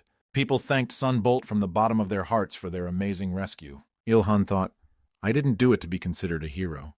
I only saved them because I could do it." Suddenly, the lad's ear caught some disturbing sounds. The young man ordered the soldiers to flee. The danger was rapidly approaching. A giant, predatory leopard loomed over them like a mountain, saliva flowing from its mouth. The monster's entire eye was aimed directly at its victims. The hero said, turning to Earthy, "This monster is smarter than a bear. He understands who poses the greatest threat to him." The Celestine asked Ilhan to be very careful. She added, "The leopard has spotted you. Your stealth ability has stopped working." The hero replied to the angel with a smile, "Don't worry. This is an enemy I can defeat even if I fight directly." The creature was fast approaching. Not only Ilhan was threatened, but everyone else here as well. The commander of the military operation shouted, "This is our chance, attack!" A bunch of different bullets were fired at the leopard at the same time. "The monster is focused on Sunbolt. Now is the perfect opportunity to attack. Everyone use magic. Try to hit the leopard's eyes," shouted one of the heroes. Suddenly, a bolt of lightning appeared in the sky and hit the monster directly. The leopard was again attacked right in the eye. It roared wildly in pain. People looked up and saw a helicopter in the sky. Inside sat a girl with lightning discharges visible around her. The crowd murmured, "Did this girl really summon lightning? It's the Empress. The Empress is here." The girl was very beautiful, her looks impressing all the men she saw. The leopard continued to roar. The military did not stop their attack. The monster quickly came to its senses and lunged straight at Ilhan. The hero didn't back down. He was waiting for this attack. A leopard's paw with sharp claws was rapidly approaching Ilhan. The young man managed to bounce away, so he managed not to get hurt. The predator's one eye had yet to recover from the hero's attack. The guy decided to hit the same spot again to deprive the monster of his sight. The crowd watched Sunbolt's actions uninterruptedly. The Empress heard people saying, "What will we do if Songbolt dies?" Supergirl didn't take her eyes off the leopard. She tried to make out Ilhan's silhouette. Suddenly, onlookers from the crowd shouted, pointing their fingers in that direction. On the asphalt, right under the leopard's feet, blood flowed down. A whole puddle had already formed there. At first glance, it might have looked like a giant hedgehog sticking out of the monster's head. But it was actually a hero who took advantage of the power of his armor. Ilhan said to Erti, "Look, I think my money has paid off, don't you agree?" The Celestial was silent for a moment, and then replied cryptically, "I have something I want to tell you." "You look awful, unbelievably awful," expressed her opinion to the angel. The hero replied, "Under the circumstances, looks don't matter. The important thing is that the outfit does its job." "So you're okay with Lita seeing you in this guise?" Erta slyly inquired.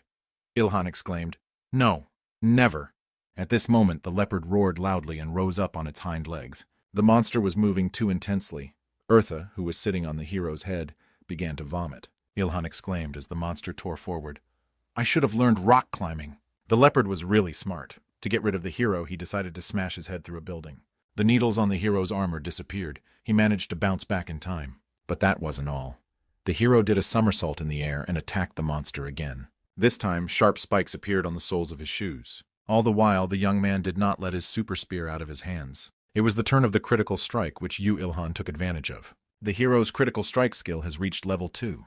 The military, who were closely monitoring the situation, saw that the leopard had slowed down and opened fire to kill it. People shouted, encouraging the soldiers, "Keep firing! Faster, faster, charge!" For a Class 2 monster, attacks from people who only have Class 1 have no effect. But there was blood on the leopard's paw from the cuts the humans had inflicted on it. Sometimes even an army of ants can overpower an elephant, Ilhan said, turning to Erti. This demonstrates the importance of strategy. The Celestial advised the guy to finish sooner rather than later. He asked, "Why?" "I think they can take care of everything else." But the angel saw more than the human. Erta explained, "This leopard is on the verge of getting a third class." The next moment, something resembling red tentacles emerged from the resulting wound on the monster's head. The hero exclaimed in disgust, "What kind of demoness is this?" Erta explained, "The monster's upper body has begun to mutate. Evolution is happening too fast." Ilhan shouted out, "I'm not the best at this. Bring an elven archer or a princess knight." The Celestial replied irritably, "Do you realize that this is no time for jokes? I hope you realize that I won't be able to save you if you die here." The hero replied, "I thought jokes would at least help me not die." But of himself, the guy thought to himself, "He hasn't fully turned into a third-class monster yet. I need to deal with him while I have the chance." Before the young man could even finish his thoughts, a bolt of lightning from the sky struck the monster. The electrical discharge was able to destroy some of the tentacles. Ilhan looked up and saw the helicopter the Empress was sitting in. Beauty exclaimed, "I can't kill him. The difference in levels is too great." The guy thought, "What the hell, it keeps regenerating. I need to deal enough damage to the monster so that the monster stops regenerating." The Empress exclaimed, turning to Ilhan, "I can strengthen you with magic. But after that I won't have any manam left." "Are you sure you can kill this leopard?" Beauty asked. The young man exclaimed impatiently, "Just send me away already." The girl replied, "Then I'm counting on you." The next moment the Empress jumped off the wing of the helicopter and flew to the ground. For a moment Ilhan seemed numb. He was amazed at the brave girl's act. When the beauty was right in front of him, the hero shrieked and fell silent. The Empress said, "I need to make physical contact. It will take all my mana, and after that, I won't be able to help you anymore." Holding a pause, the girl added, "My life will be in your hands." The hero was confused.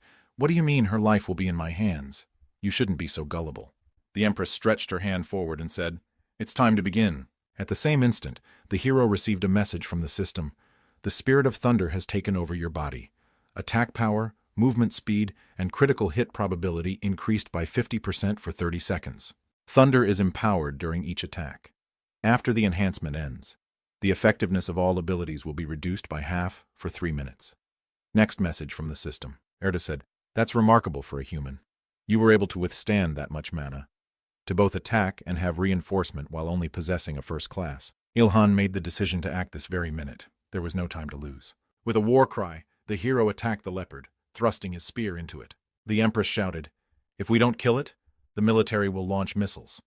And if it comes to that, we won't be able to contain the damage the monster will do to buildings and people." The hero's mind flashed.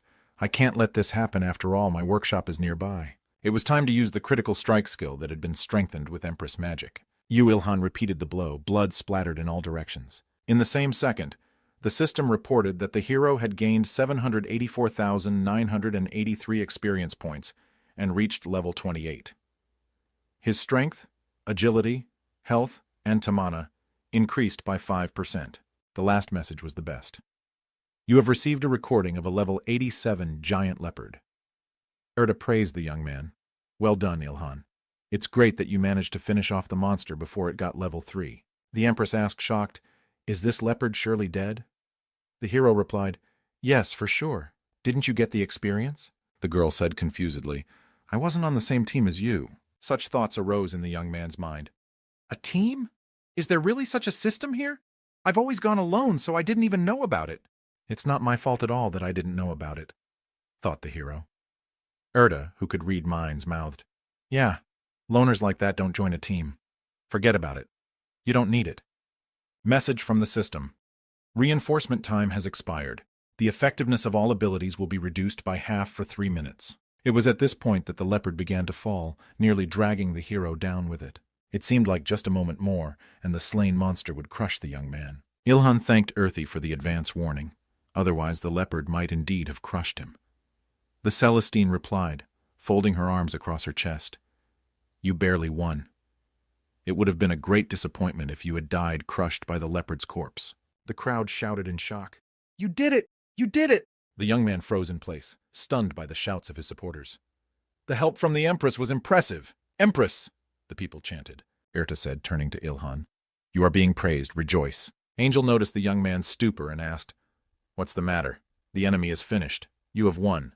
The hero looked so disappointed that he didn't have the strength to even answer. A moment later, mastering his own emotions, the hero cried out, I just now noticed that the leopard's skin is all tattered.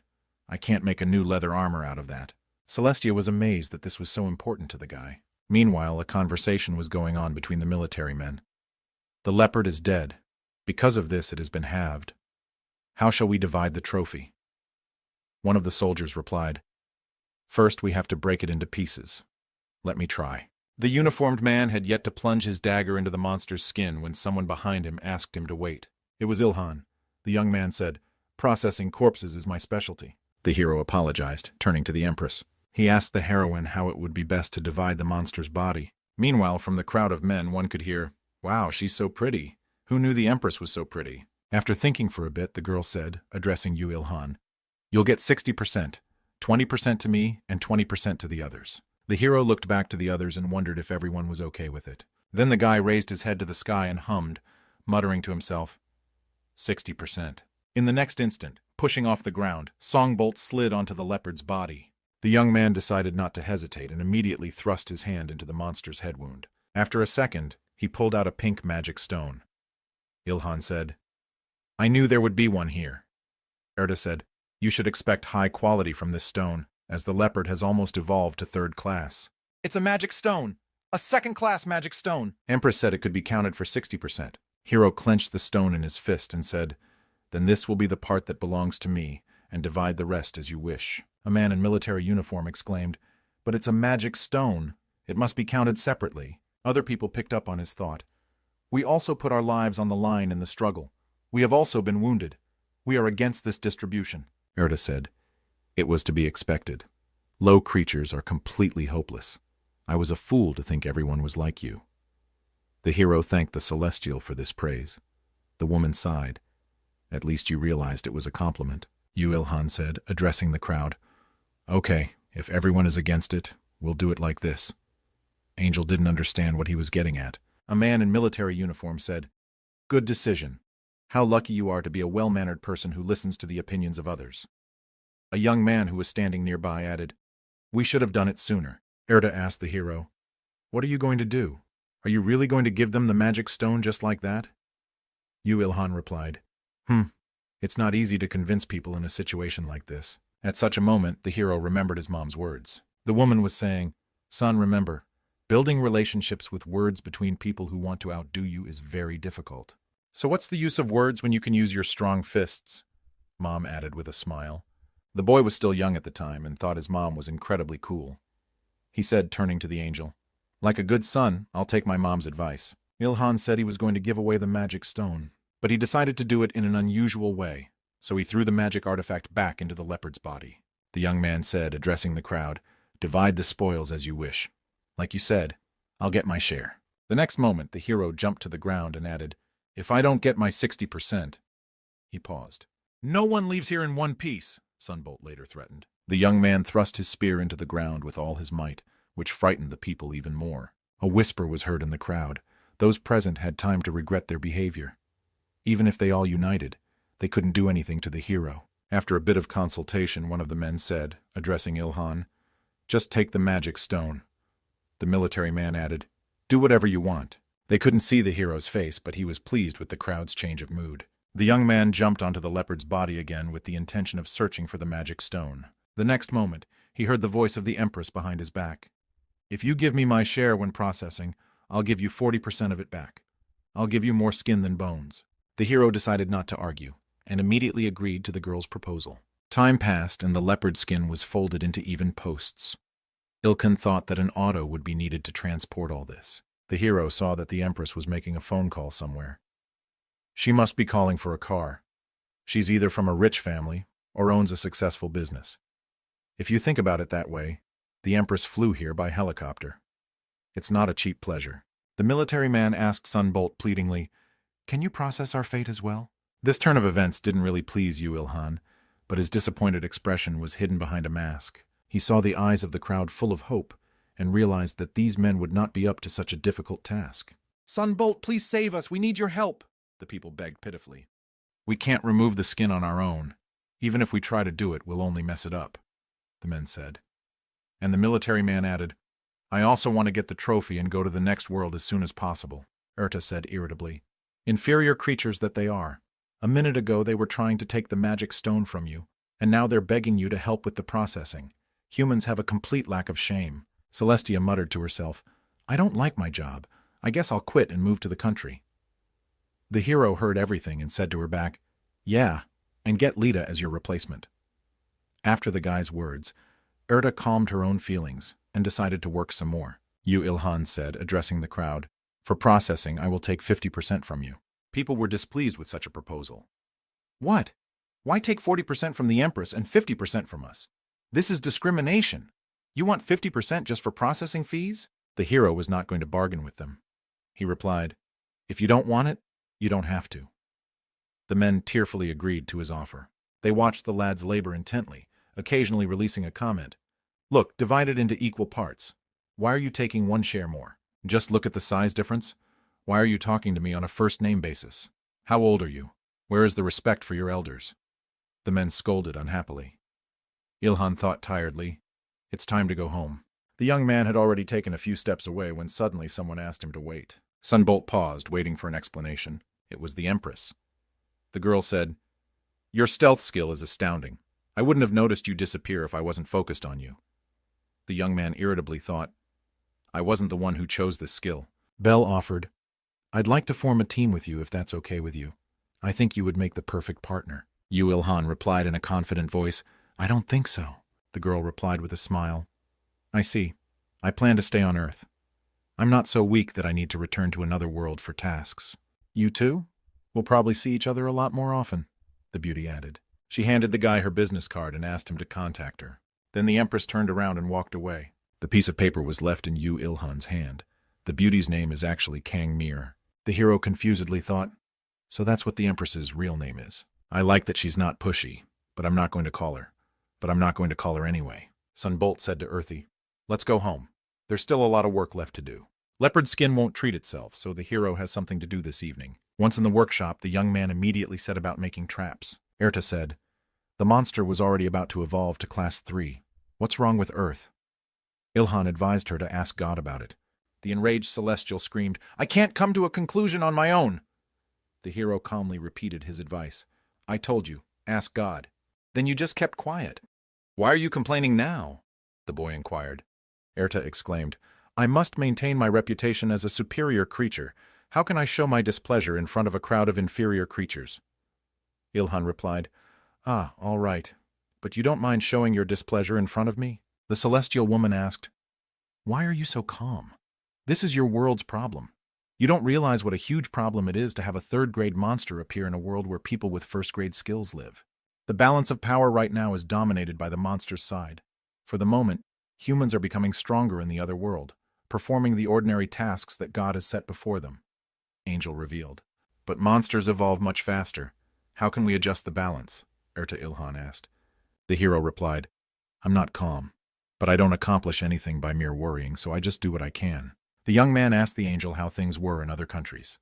The celestial replied, Korea is the only country where monsters are on the verge of getting third class. Yu Ilhan said, In that case, the destructive trap could be a problem. The expression on Eartha's face showed her stunned. She thought about the fact that the destructive trap might have strengthened the monsters. But that's impossible. Maybe that's what triggered it. Probably the monsters, feeling threatened, woke up and became aggressive, thought the celestial. Erta said, In other worlds, monsters were shut down before they had time to suspect anything. For that reason, most of the monsters' evolution takes place in dungeons. Because of the endless interbreeding in the dungeons, there are more and more dangerous freaks that devour each other. Because of this, evolution in the dungeons is very slow, Angel explained. Yu Ilhan said in shock, This is the real abode of demons. But if they aren't locked in dungeons, then they will evolve by eating humans instead of other monsters. Monsters don't fight each other often. That's why their growth is stunted in dungeons. Sunbolt said, So dungeons are necessary for humans. Erta replied, Yes, that means you are of great benefit to humanity by creating trap dungeons. After hearing what he heard, the hero felt that he had to hurry and make as many destructive traps as possible. The hero sent another magic stone he received from Eartha to the fire. The celestial asked the young man, Do you really like to create stuff? The young man replied that it's fun, that's why he does it. But there would be no point if that was the end of it. The reason I create things is to get new experiences, explained Sunbolt. This admission startled Eartha, for she had not thought of it before. Yuilhan had to live in an unchanged world for 1,000 years.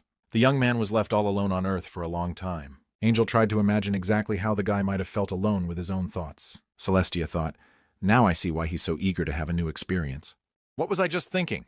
Did I really show sympathy for an inferior creature? Stunned, Eartha thought. The young man noticed that the angel was acting strangely. Meanwhile, the Celestial thought to herself that this feeling new to her wasn't such a bad thing. The next moment she said, Yuilhan, get stronger. Then you can experience more things. Whenever and wherever you want. The young man replied that he knew it. Drops of sweat appeared on his face. He said as if to himself that he would definitely become even stronger. The hero worked diligently in his workshop all day. As night fell on the city, a light burned in the windows of the workshop. As darkness fell, the angels returned, having had time to recover their mana in the meantime. Finished with creating a variety of traps using mana crafting, the angels went to create a new dungeon. Ilhan's mind flashed. I don't know what country the dungeon will be created in, but hopefully no more dangerous monsters will appear on the streets of their city. Even if a Class 3 monster appears because of the destructive traps, it won't be your fault. Right now, you're on an important mission, Eartha said encouragingly after reading the hero's thoughts. The boy gratefully replied, I know. Thanks for your concern. Angel was silent. She needed time to gather her thoughts. Ilhan went outside and stretched. He told the Sky Woman that he had managed to get tired. It's time for the hero to go home and get a good night's rest. Once in his own apartment, the young man immediately went to the bathtub to take a hot shower. The hero glanced in the mirror, his tiredness making his thoughts confused. The TV in the living room was humming about the killing of a Class 2 monster and the considerable destruction in the city. Coming out of the bath, Ilhan asked, Eartha, don't you think I've put on a little weight? Angel inquired. Just now realizing that? You grow every time you level up, so don't be surprised. The hero touched his face and said, I feel like I've gotten better looking too. What do you think? Eartha replied irritably. Your face has no meaning to a supreme being like me, but to a human it might. Just as she said this, the young man began to brag about his own appearance. The beauty exclaimed irritably, throwing the chips at the guy. You, Ilhan, don't block the TV and get dressed. The hero smiled and announced that he was going to bed. On his way out of the room, he advised Earthy, you go to bed early too, don't watch too much TV. The packet of chips that Angel had thrown fell, and the chips scattered across the floor. The Celestial silently picked up her goodies. She chose not to comment on the hero's words in any way. Then, as the young man left the room, Eartha said, Such a body and face are nothing among the higher creatures. The Celestine believed that Yuilhan's greatest significance was not on the outside, but on the inside. The angel's mind was a jumble of thoughts. She had lost control of her own emotions. If I say that, it will sound like I'm praising his inner qualities, Eartha thought angrily. Lita popped up in her mind, thinking Ilhan was impressive. That memory irritated the Celestial even more. Angel heard the hero say in his sleep, Lita, I miss. The night for the hero flashed by imperceptibly. He woke up with the first rays of the sun. As soon as the young man opened his eyes, he saw the window of his own accomplishments. He did not immediately realize that it was not an alarm clock. The system reported that the young man had reached his maximum level of rest. All performance indicators for that night had increased. Yuilhan was stunned by the news that the rest skill even existed. It was at that moment that Eartha flew into the room. Angel looked confused. She inquired, When did you have time to learn a skill with SSS difficulty? The hero replied with a question to a question. Is it an SSS rank skill? Some kind of recreation? Are you kidding? The Celestial couldn't understand how he had learned it, after all. She hadn't gotten around to it yet. The hero couldn't believe his own ears. Is Eartha really talking seriously, and this skill is really incredible? Every night for the past 100 years, Ilhan has tried to find a way to sleep in the greatest comfort. Angel was stunned that the young man was studying sleep patterns with such persistence. You learned a skill that is incredibly hard to get and even harder to pump. It's impressive. I'm really overwhelmed, Sky Girl honestly admitted. Ilhan wanted to know what the skill was for. Eartha explained, to sleep well and rest. What else is it for? But the hero didn't believe her. He thought there was something the angel was not telling him. The young man exclaimed, if that was the only plus, you wouldn't be so shocked. Confess! Tell me the whole truth, the boy demanded. Eartha replied, I wasn't trying to hide it. The hero waited impatiently for an explanation from the Celestial woman. Angel put on her glasses. It's time to tell you about the evolution of skills. Skill evolution is an achievement like skill acquisition, and the same rules apply there as when you move to the next class. and it offers new paths based on the user's lived experience. They're reminiscent of the paths of the Akasha Chronicles. The young man raised his hand, trying to get teacher Erta's attention. Please explain all of this to me like a small child. Angel showed 2 pictures of the hero, one before and one after. This is how after you get stronger through the evolution of a skill. The hero replied that it made sense to him now. The skills you have satisfied the conditions for evolution. They are taijutsu, spear-wielding, rest, and stealth. Erta continued her explanation. Machining and blacksmithing don't have next levels. In those, you have already achieved perfection, the Celestial added. Stealth is a skill you don't know how to control, so it's not worth taking into account, Angel told me. The requirements for evolution in taijutsu and spear-wielding are difficult to achieve at your level, so they should also be excluded. That's why I didn't tell you anything about the evolution of those skills. The assistant summarized. Ilhan asked, I take it the skill of resting is different. Erta advised the guy to find out for himself. The young man decided that the system could help him with that. The hero was surprised to read, Sleeping heart of a second-class monster. Now the points are 0, and you need 500. Troll blood 0 out of 500 liters. Good sleep 0 out of 100 hours, and third-class monster's magic stone 0, and need 1. Ilhan shouted, What is this? How am I supposed to fulfill all this? Erta calmly replied, It's nothing compared to the other. Angel advised the guy to check the requirements for evolution and spear skills. The hero received the following information. He needs to kill the third-class monsters with 1 hit, then he can get the magic stone. If the requirements for the evolution of the spear skill are as hard for you as climbing Mount Everest, then the requirements for the resting skill is Mount Pictou. Ilhan shouted irritably, That doesn't mean that climbing Pekta is easy at all. But the Celestial was confident that the young man could easily accomplish such a task. The hero wasn't about to calm down. You constantly overestimate me. I can't even use mana, and I'm still only level 28.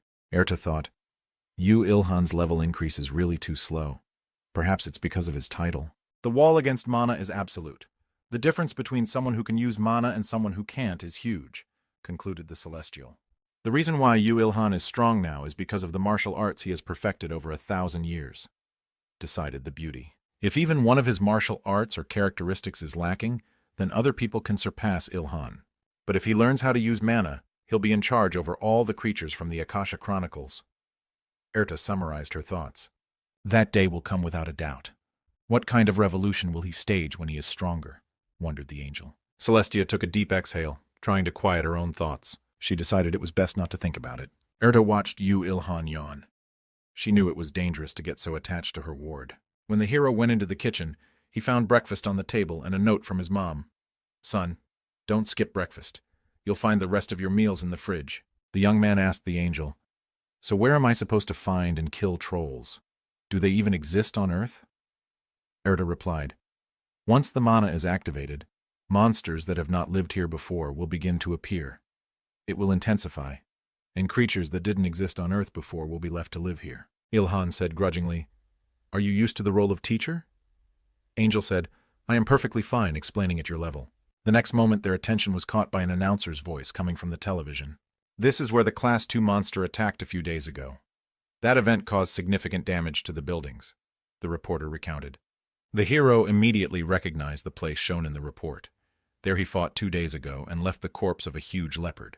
The young man immediately noticed that the body had disappeared. Ilhan exclaimed, They removed it in just 2 days? Wow! After a little silence, Erta said, It's not what you think. At that moment, the TV presenter said, As you can see, the place where the dead body of the 2-class monster was lying is completely clean. It disappeared along with the people who shared the spoils. Sounded absolutely stunning news. Ilhan was amazed at what he heard. Some eyewitnesses say they were swallowed up by a dungeon that suddenly opened up. The hero spoke through clenched teeth. No, it can't be underground. The young man immediately realized that the humans had fallen prey to another monster that was hiding underground. Erta said, The huge leopard is definitely dead. We even took its mana stone. The hunt ends at this point 99.9% of the time.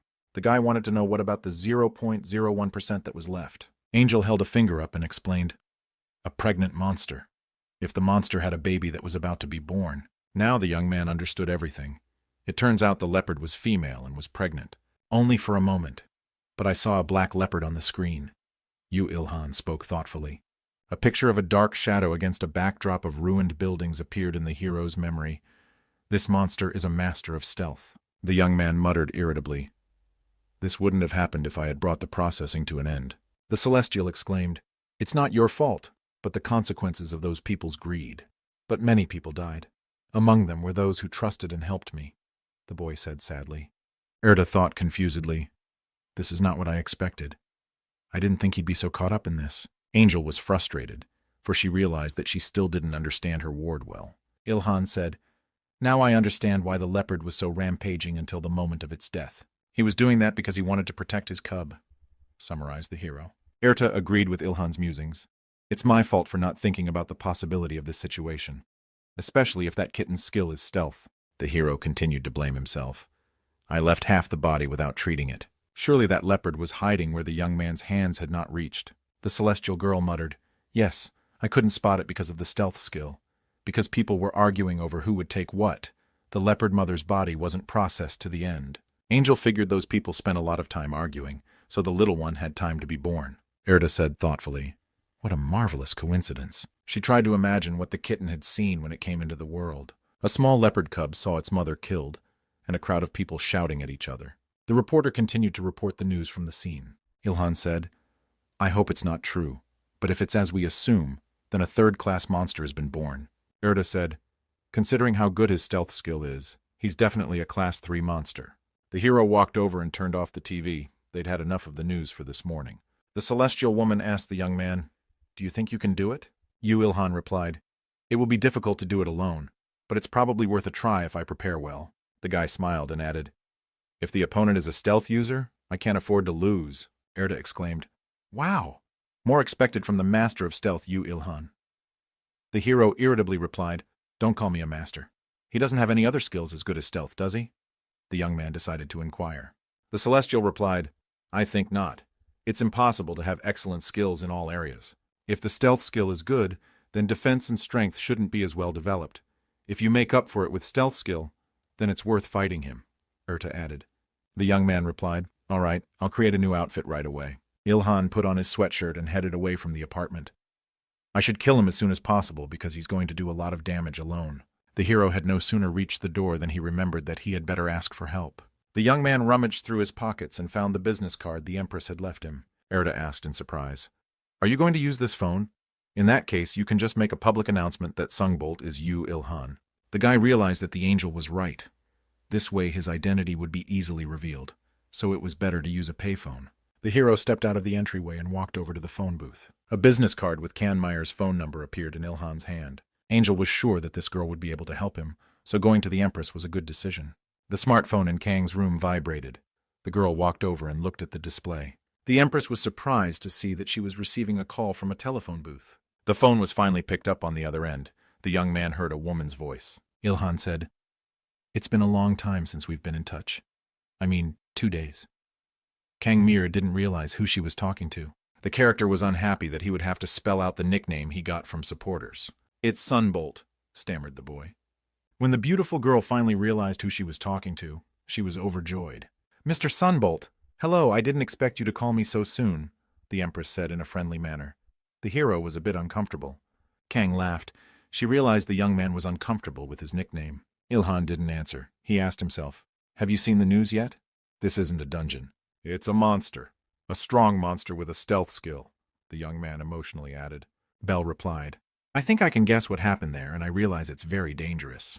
When the conversation ended, the hero hung up the phone. The young man said to the angel, Kangmire quickly realized everything. She said she would tell the army and the government just in case. She has a lot of connections. Ilhan asked Erda for advice. Perhaps in that case I should prepare myself too. Upon reaching his workshop, the young man set to work, determined to make use of the last of his loot. The base is ready. Then I'll get right to work, said the hero with a smile. The celestial woman asked, What will you craft? Your steel spear will do as a weapon. Sunbolt took the giant bone in his hands and said to Earthy, Just look at it. Angel pulled the young man's hair irritably. I asked you what you were going to master. The hero's answer stunned the Sky Woman. It was succinct. Pillars. Identical columns came out from under the guy's hammer one after another. What are they for? Do you want to make some sort of necklace for the giant? Erta inquired. The young man replied with a smile. No. Go back to kindergarten and learn it again. The Celestine was beginning to lose patience, But Ilhan took his time explaining things to her. The boy took up the next bone, at which point it hit the beauty. She exclaimed that it was a spear, but again she didn't guess. The hero fashioned a weapon with a strange tip out of leopard bone. Erda couldn't believe her own eyes. If her ward had actually made a harpoon. Ilhan smiled, the angel finally guessing what such an interesting thing he was mastering. The guy explained, "A harpoon is very different from a regular spear. It is to be thrown at your prey to attract it to you. It's mostly used when hunting whales," Sunbolt expertly explained. "A harpoon is easy to stick but difficult to pull out of the victim's body. Normally, rope can't handle that role, so if I make a rope from the skin of a giant leopard, it will be strong enough," the young man added. Erda said admiringly, "You really are a master at this. Are you sure you didn't start using mana? Otherwise it would be impossible to do it so quickly." "Why would I build weapons if I knew how to use mana? I wouldn't waste any time and go straight to hunting," exclaimed the hero emotionally. At last everything was ready. A few harpoons, a strong rope of leopard skin, and poles. Erda said, "To use a mother's bones to kill her child. How cruel." But the hero paid no attention to her comment. A magic stone appeared in the young man's hand. It was his turn to use the craft mana. Angel exclaimed, "Wait! You're going to spend all of it on making just one weapon? Don't you think that's too much?" Ilhan replied, "It is for my own survival." Celestia looked disappointed, she thought. I assume that is his mindset. The hero held out his palm, which held a pink stone, towards the angel and said, "It's time to begin." Crafting mana made the hero's weapons interact with each other. After a moment, the system reported, an aggressive and violent leopard hunter's harpoon had been created. The mana crafting skill had reached level 12. Angel shouted, "Even the skill activation time is decreased. Mana crafting is usually not that easy. You can't go wrong." Meanwhile, the young man paid no attention to the celestial woman's warnings. He couldn't take his eyes off his harpoon.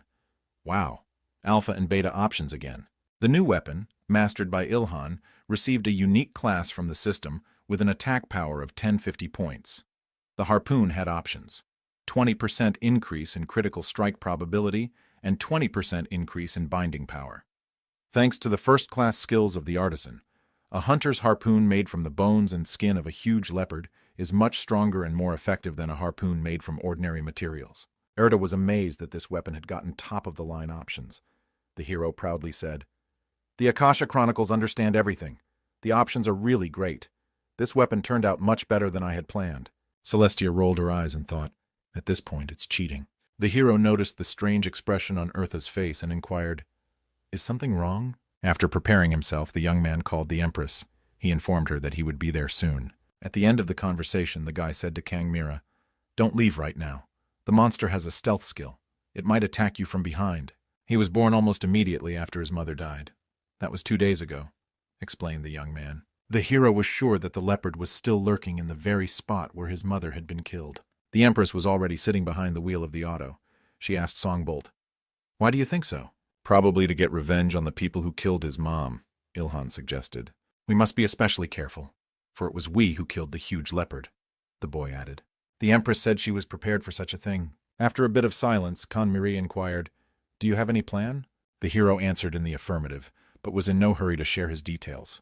"I'll make sure he can't use stealth, so wait for that moment," advised the young man. The Empress decided not to argue and leave it up to you, Ilhan. A little later, the guy got to the very spot where his fight with the giant leopard was taking place. Erda immediately sensed that the monster was somewhere nearby.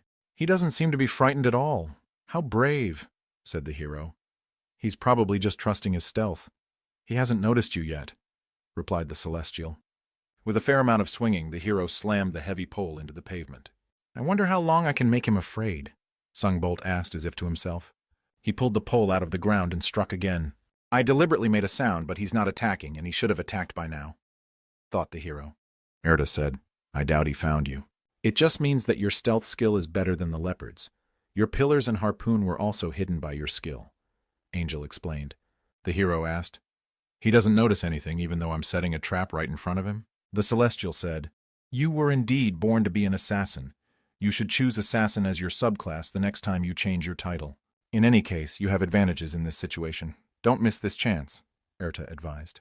It was after these words from the angel that the hero noticed something suspicious. The young man could make out a giant translucent paw with sharp claws right on the pavement. The leopard really didn't see the guy. He calmly walked by. Now was the moment to act. Ilhan was at the ready.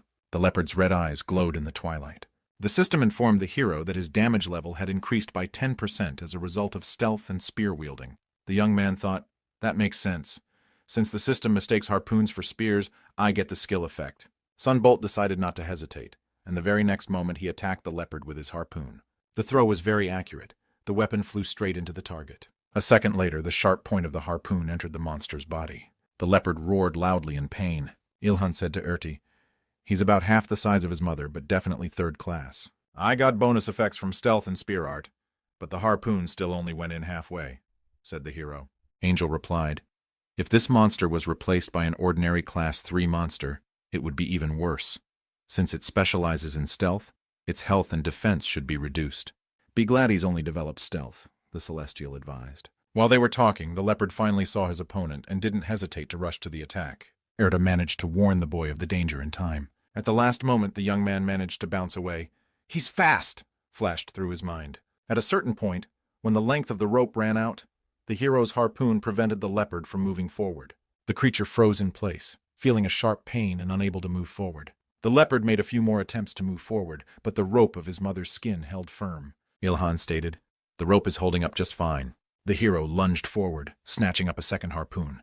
With a swing, he hurled it at the monster. A critical harpoon strike, a direct hit right into the leopard's shoulder. The young man was pleased with his hit, everything going according to plan. The guy in no way expected what would happen in a moment. Despite his considerable injuries, the leopard swung his paw and hit Ilhan. The blow was so powerful that it shattered the hero's protective armbands. A strong paw with sturdy claws threw Songbolt backwards. The young man was upset because his bone blades had broken. But the guy quickly pulled himself together. Luckily, it wasn't my arms that broke, and I'll be able to fix my defense a little later. Erta thought. The ugly hedgehog protections on her arms did help, though. How unfortunate. Meanwhile, the leopard attacked again. He repeated the powerful strike with his strong paw. The hero barely had time to react, and that's what saved his life. Taking a breath, he asked the angel what it was. The Celestial replied, it's a skill. What else is there? Ilhan exclaimed.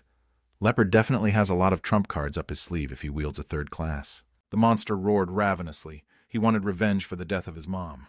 Although he was restrained by strong ropes, the leopard still did not give up trying to get his prey. The hero exclaimed, just look at this. If you resist, it will only hurt more. The leopard was not going to give up, its sharp teeth trying to tear the rope. Erta advised Ilhan, use the other harpoons before he chews the rope. In the young man's mind, I didn't think he would have the skill to cut at long range. I used to think monsters were only very strong beasts, the hero pondered. But now I have to face monsters that are far beyond common sense and logic. The boy realized how many dangers still lay ahead of him. Trying to get closer to the leopard with harpoon in hand, Sunbolt barely managed to avoid another attack from the enraged leopard. Swinging, the young man hit the monster with his weapon the first time. This time the harpoon hit the leopard's front paw.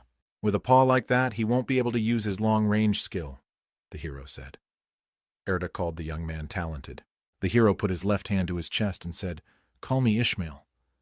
But when he saw the angel's stunned face, he realized that Erta had heard nothing about Moby Dick. The Celestial exclaimed, you relaxed too soon. The situation hasn't been resolved yet. At that moment, the hero heard his name being called, Mr. Sunbolt.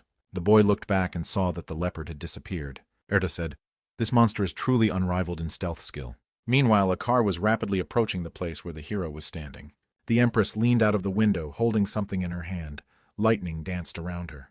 The next moment, the beauty put her hand forward. She attacked the invisible leopard with double lightning. Canmeyer hit the target, a powerful charge of current hitting the monster directly. It turned out that the leopard was standing right behind Ilhan's back. The beauty got out of the auto and asked with a smile, how did you manage to catch that monster? The hero squeezed out, you're here, Miss Kangmir? He looked dumbfounded. Calming his own emotions, he added, that's not what a man who just struck a monster with lightning should be asking. The young man thought, this girl is definitely no ordinary hunter. The power of this attack is impressive for a first class. The hero didn't stop marveling at the Empress's skills. Suddenly, the guy felt some movement behind his back. The leopard was recovering from a double lightning strike. He was able to move his paw. The next moment, the leopard rose to its feet and roared predatorily. This fight isn't over yet. Now the superheroes will work as a team. Ilhan stuck the pole into the ground, no more delay.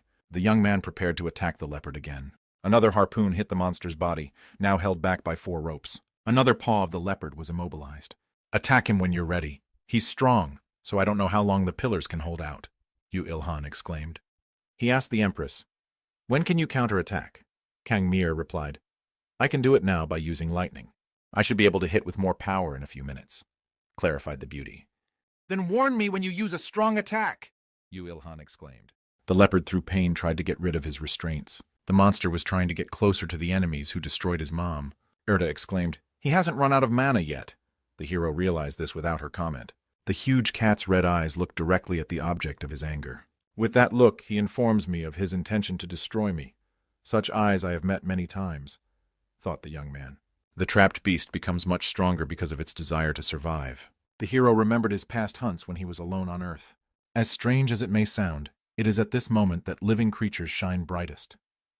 Ilhan remembered his past experience. It's as if the flame burns even stronger because the animal realizes that after this flame will come emptiness. Sunbolt's next attack came right at the leopard's head. The monster screamed loudly in unbearable pain. The creature quickly pulled itself together to try and answer its opponent. Angel was right, the leopard possessed mana. He aimed at Ilhan. The hero barely escaped danger. "Phew! What's that? It's really strong." The Celestial warned, "This is the bath of bleeding mineralization. Be careful, he's very evil." At this moment, the Empress was finally able to recover enough to repeat her attack. The lightning bolts hit their target, but this time they didn't do much damage to the leopard. Kangmeyer's attack bounced off the monster's skin. The ricochet almost hit the car. "The lightning can't reach him. It'll be hard to get any closer to him," said the Empress. The leopard continued to resist. He did not give up trying to get rid of the restraints. Ilhan was amazed at the tenacity of this monster. "Do you want your paws ripped off?" Songbolt exclaimed hotly. "To paralyze him like before, I need to wait for the Empress to be ready." The young man had time to think. Dieting was urgently needed, so the guy pushed himself off the ground and jumped on Kanmira's auto. Once on the roof of the car, the hero asked the beauty, "You wouldn't happen to have any stronger magical skills, would you?" The Empress remained silent, but her driver offered Ilhan a machine gun. The girl asked the hero, "Won't that be enough?" Sunbolt replied, "No, it's just something I've been thinking about, but now is not the time." Kangmeyer asked the hero if he knew how to use a machine gun. Yu Ilhan replied, "I know how to use most weapons on Earth." The hero jumped off the car and ran somewhere. The girl said to the driver, "I wouldn't believe it if someone else said that, but I don't think he's lying." Celestia asked, "Did you start hesitating because you were worried that the bullets would damage your skin?" The young man wondered how the angel had managed to know him so well. Erta replied, "Your thoughts are obvious. It'll be hard to use a taiju or spear against him now. I doubt a harpoon will help much." "Obviously the pillars won't last long," said the hero, approaching the leopard with his automatic rifle in hand. Suddenly, Yu Ilhan heard a cry of warning of danger. The hero lifted his head up and saw a giant paw that was rapidly approaching him. The leopard pulled the pole. "The rope didn't break. I actually managed to make it very strong," the young man said to Earthy. Angel replied that this was no time for fun. The Empress sat in the car and watched the monster's behavior. Belle waited for her own strength to recover, a minute left before attacking again. Kangmir exclaimed encouragingly, "I need just a little more time. It's only a matter of time now how long the poles that are left can last." Pointing the machine gun at the leopard, Ilhan exclaimed, "Try this, alien monster." Erta corrected him. "It's a monster from Earth." The young man hit the monster right in the eye with his first shot. The creature lost its balance. Blood spurted from its wounded eye. The leopard screamed in unbearable pain. At the same instant, the system reported, "You have reached the maximum level in firing." Erta exclaimed, "Wow, you've mastered shooting in such a short time." There was a strange light coming from the monster's wounded eye. The Empress was astonished. How could such damage be done by an ordinary automaton? Was there a buff on the automaton? Erta thought, otherwise the automatic rifle would be useless against a third-class monster. Yu Ilhan's shooting skill pushed the limits of the weapon. The young man took aim again and exclaimed, addressing Kangmira, "Magic!" The girl exclaimed, "I need 7 more seconds." The hero was willing to wait. The countdown began. At number 2, the automaton flew to the ground, Ilhan now needing his hands free. The young man rushed forward for a moment more and the leopard would be free of its bonds. All the poles had been pulled out of the ground. Now there was nothing else holding back on the piece. And an open mouth full of sharp clicks was rapidly approaching Yu Ilhan. The hero realized that he was now bait to divert the monster's attention away from the Empress. Finally, Kangmeier had so recovered her own strength that she was able to hit the predator with triple lightning. The blow came right at the leopard's head. Would Beauty's lightning finally stop this beast? The attack was so powerful that it was able to light up everything around it. It was difficult for the girl to hold the discharge for so long. She was rapidly losing strength. The lightning charge had run out. Kang exclaimed exhaustedly, "Did we make it?" Ilhan realized that there was more to come. This monster was too strong. At this moment, the young man noticed that the leopard had activated the stealth skill again. The Empress was stunned by this turn of events. In a few seconds, the monster would become completely invisible. The creature's skin was covered in a layer of protective armor that glowed red. But the hero, unlike the girl, was not upset at all. Ilhan swung around. He swiftly approached the leopard with his weapon in hand. "The stealth skill didn't work on me from the start," the young man exclaimed. He repeated the attack, this time knocking the leopard to the ground. The monster fell to the ground, its body shaking in pain. "He saw him because of stealth. How could he see him?" Kang Mir muttered in surprise. The hero decided not to waste time talking. He needs to put his new plan into action as quickly as possible. The boy took hold of the sturdy ropes and swam them quickly between them. The system sent a message. "You have mastered the skill of binding." Erda asked the young man in surprise, "Why don't you kill him?" Ilhan looked at the angel and replied, "I want to do something." He looked back and saw that the Empress had gotten out of the car. The girl looked confused. She looked at the hero with a question in her eyes. She could not see the boy's eyes, for his face was hidden by a mask. Ilhan suddenly suggested, "Let's make a team? Or do you want me to take all the experience for myself again?" The Empress looked stunned at this suggestion, but Kang Mir quickly tempered her own feelings and shook the outstretched hand. As soon as their hands touched, the system reported that a team of 2 participants had been formed. The hero glanced at the monitor, the information on it startling him. "I can check the statuses of team members. It's like my senses have improved," flashed through the guy's mind. The girl looked confused and surprised. She asked Ilhan, "Why are you acting like you've never made a team before?" The young man pretended that it was just that it had been a long time ago. A little later, the hero approached the bound leopard. The monster was lying on the ground, one eye closed. Ilhan walked up to the leopard's head and said, drawing his weapon, "Farewell." One blow, and the monster's entire eye closed forever. When the creature died, the young man received a message from the system that he had gained almost 3 million experience points. The young man had reached level 36, and all of his stats had increased by 10 units. A level 102 leopard entry has now been added to the hero list. "After one battle, you jumped from level 28 to level 36, Erda said with a smile. Suddenly, Ilhan touched his head and said he felt nauseous. "Surely I didn't take all the experience. There's too much of it. Did she really get the same amount?" The young man inquired of the celestial woman. "Still, a Class 3 monster is different from a Class 2 monster. Considering the amount of experience you've gained now, the level has risen relatively low," Angel explained. "You must have gotten a lot of penalty points because of your title," the mentor decided. The hero breathed a sigh of relief, saying that his head finally stopped hurting. Ilhan decided it was a good time to get to work processing the leopard's body. The young man was silent for a moment. He needed time to think about something. "Skin, I'm sorry I couldn't protect you. If I was stronger, I wouldn't have let you get hurt," Sunbolt tearfully said as he hugged the body of the slain monster. "Think to yourself, how wonderful the armor would be if I created it from the skin of a third-grade monster," exclaimed the young man, turning to Eartha. The latter did not argue. What a shame. I'll at least take what's left intact," exclaimed the hero in despair. The guy made an incision on the head of the slain monster and froze in place in amazement. "There's a mana stone in that leopard's head," Ilhan said, stunned. Erda exclaimed, "Both mother and child had mana stones. You're a lucky man." Mana stones are formed when, at the moment of a monster's death, the mana that should have left its body is curtailed. For that reason, it can't be obtained from every monster you kill, Celestia explained. "I've heard that there's about a 17% chance of such a stone appearing. The lower the grade, the greater the probability," Erda added. Angel thought the guy was incredibly lucky. For some time, the hero tried to find a valuable prey. Finally, he succeeded. When the young man stretched out his hand, he saw a huge red mana stone. This was to be expected from a third-class monster. Wait, the third-grade monster mana stone was one of the conditions for evolving other skills? I need to fulfill the other conditions for evolution, said Sunbolt.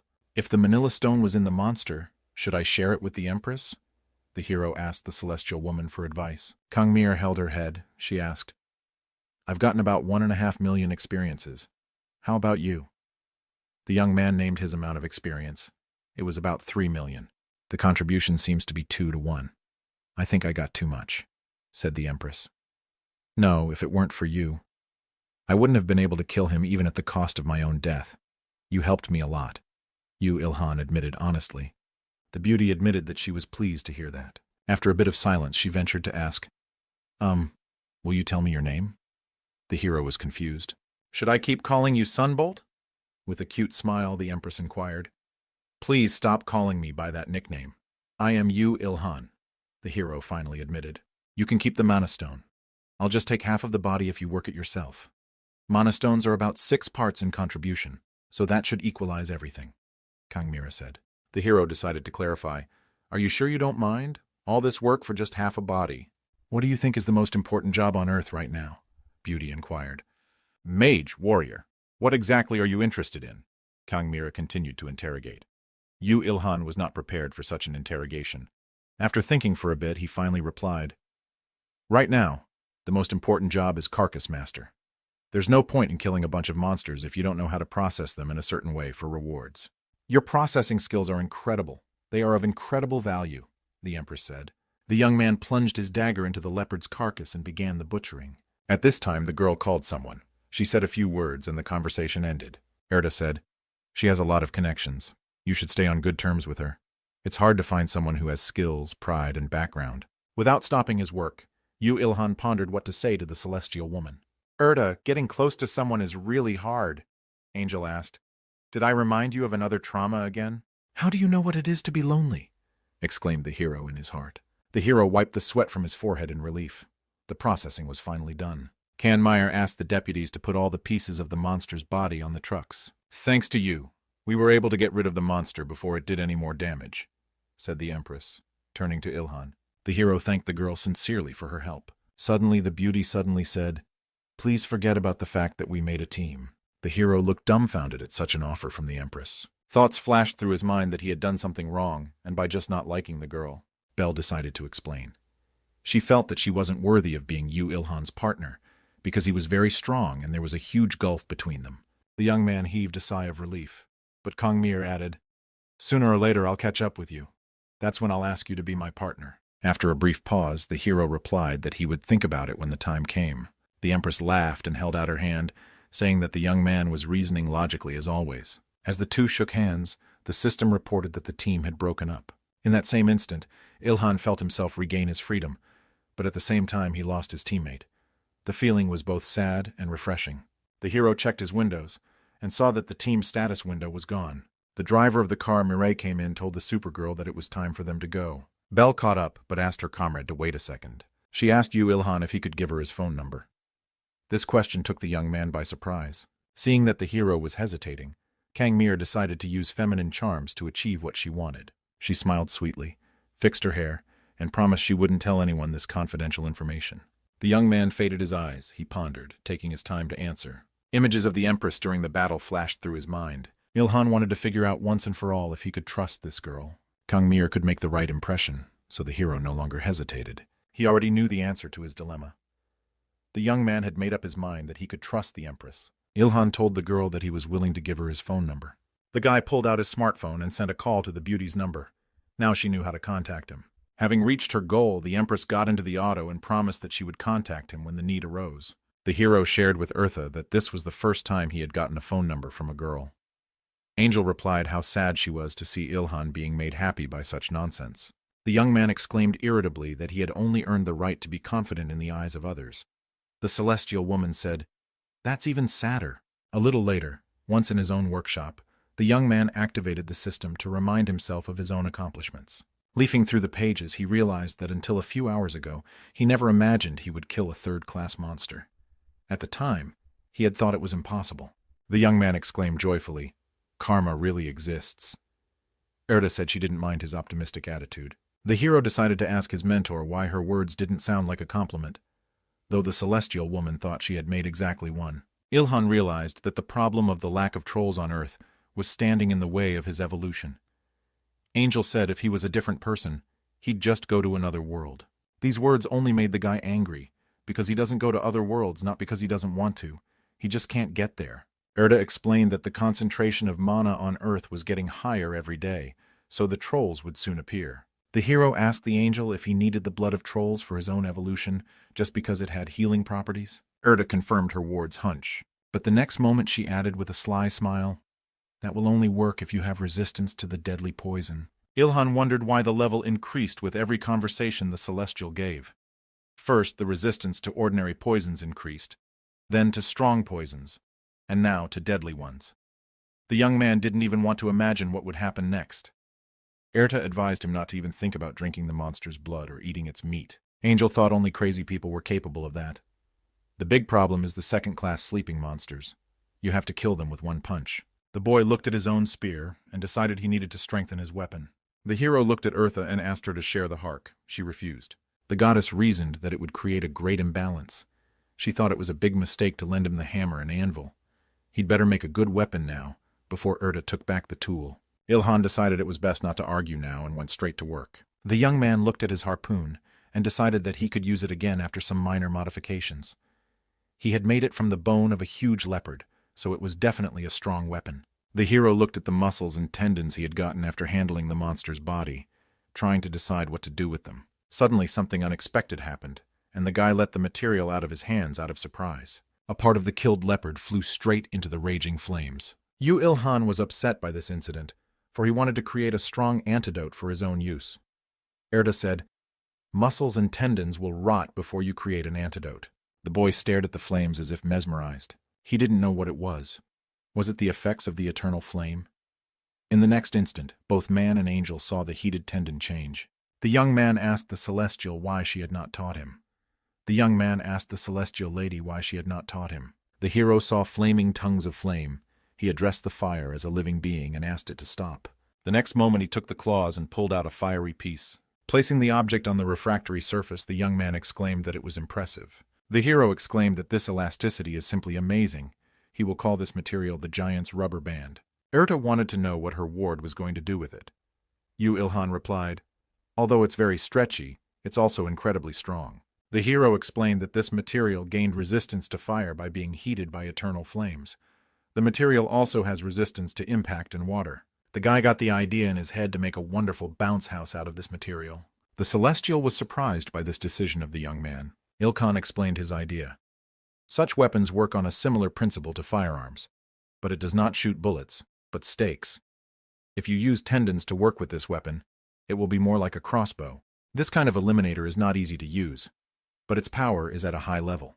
The guy wanted to note the special power of penetration. Such a weapon is more likely to be seen in a virtual game than in real life. The hero decided to use the elasticity of the giant's rubber band instead of gunpowder, and threw the material into the eternal flames. The master concluded that this is the best source of power. It returns more power than you put in. There was nothing left for Earthy but to recognize the infinite energy her ward now possessed. Angel was amazed that the young man's mind came up with incredible ideas every time. Even now she couldn't wait to see what he would come up with next. The hero explained that he wanted to adapt the new weapon to the limit of his own power. And the guy planned to use the leopard's tooth as bullets. It's much sharper and stronger than his bones. A little later, small stakes appeared on the table in front of the young man, which he made from one large fang. Ilhan said it would be ideal if he just reinforced it with a leopard mana stone. Erta said her opinion, "It's strong enough on its own." Angel said, "If the young man was confident enough to fight against a third-class monster before the trolls appeared, then it was worth using the debuff now."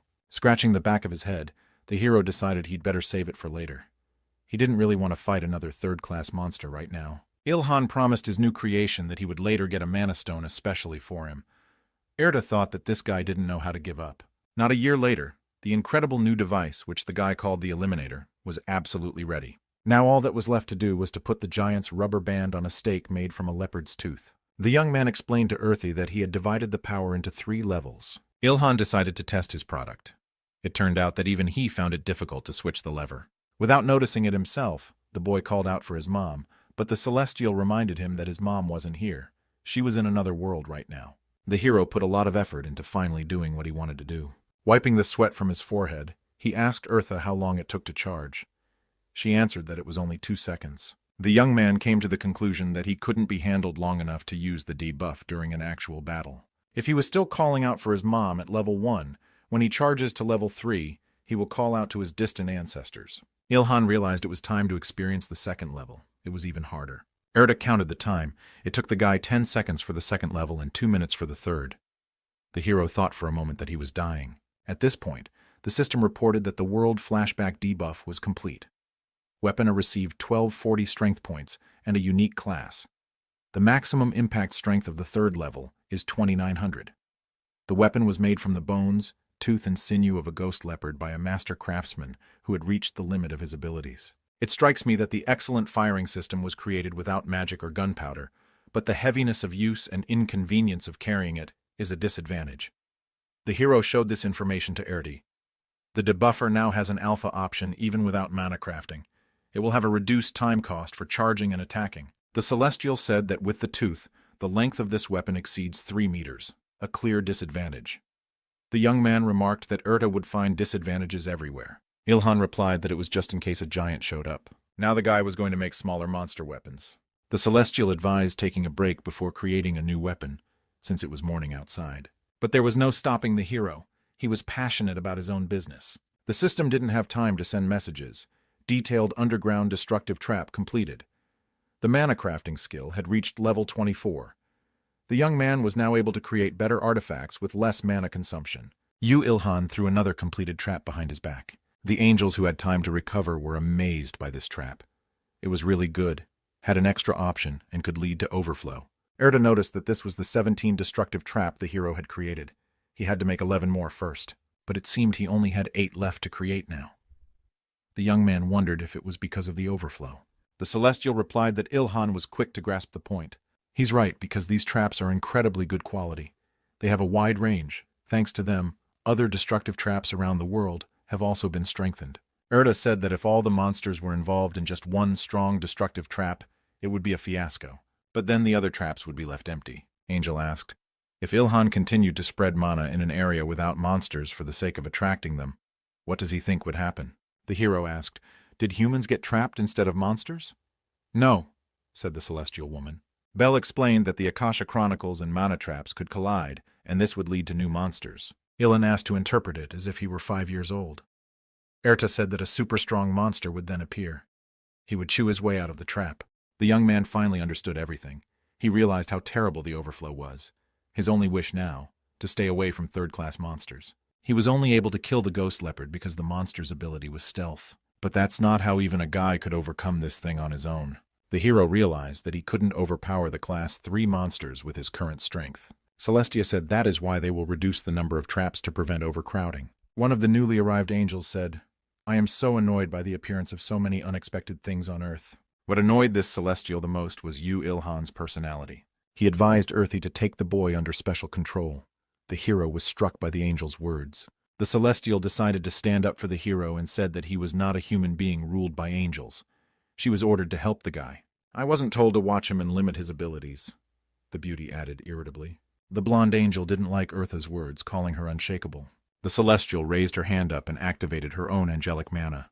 The next moment, a sword began to appear in her hand. Angel pointed her weapon at Shuit and advised him to focus on his own duties instead of ordering her what to do. Angel hadn't expected such a selection from Eartha at all. The look on his face was dumbfounded.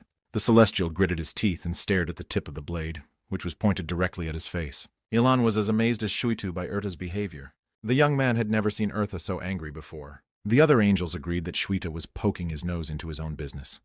He should do his own thing and not interfere with others. They tried to reassure Eartha by explaining that the Celestial had interfered in her affairs inadvertently. Observing this scene, the hero decided that angels are no different from humans other than the fact that they are higher creatures. Now Erta also resembled a normal girl with understandable human reactions. The angels took the traps and said goodbye, saying they had to go.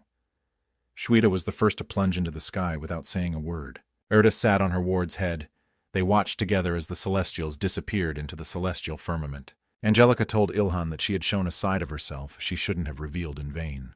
The hero replied that it was unexpected, but in a good way. The young man was surprised that angels were capable of human emotions. Erta said that angels have long since moved away from pathetic emotions, for they are higher creatures. The young man smiled and replied, it wasn't as if Shuita was devoid of emotion at all. Celestia said that was why Ilhan was so wonderful.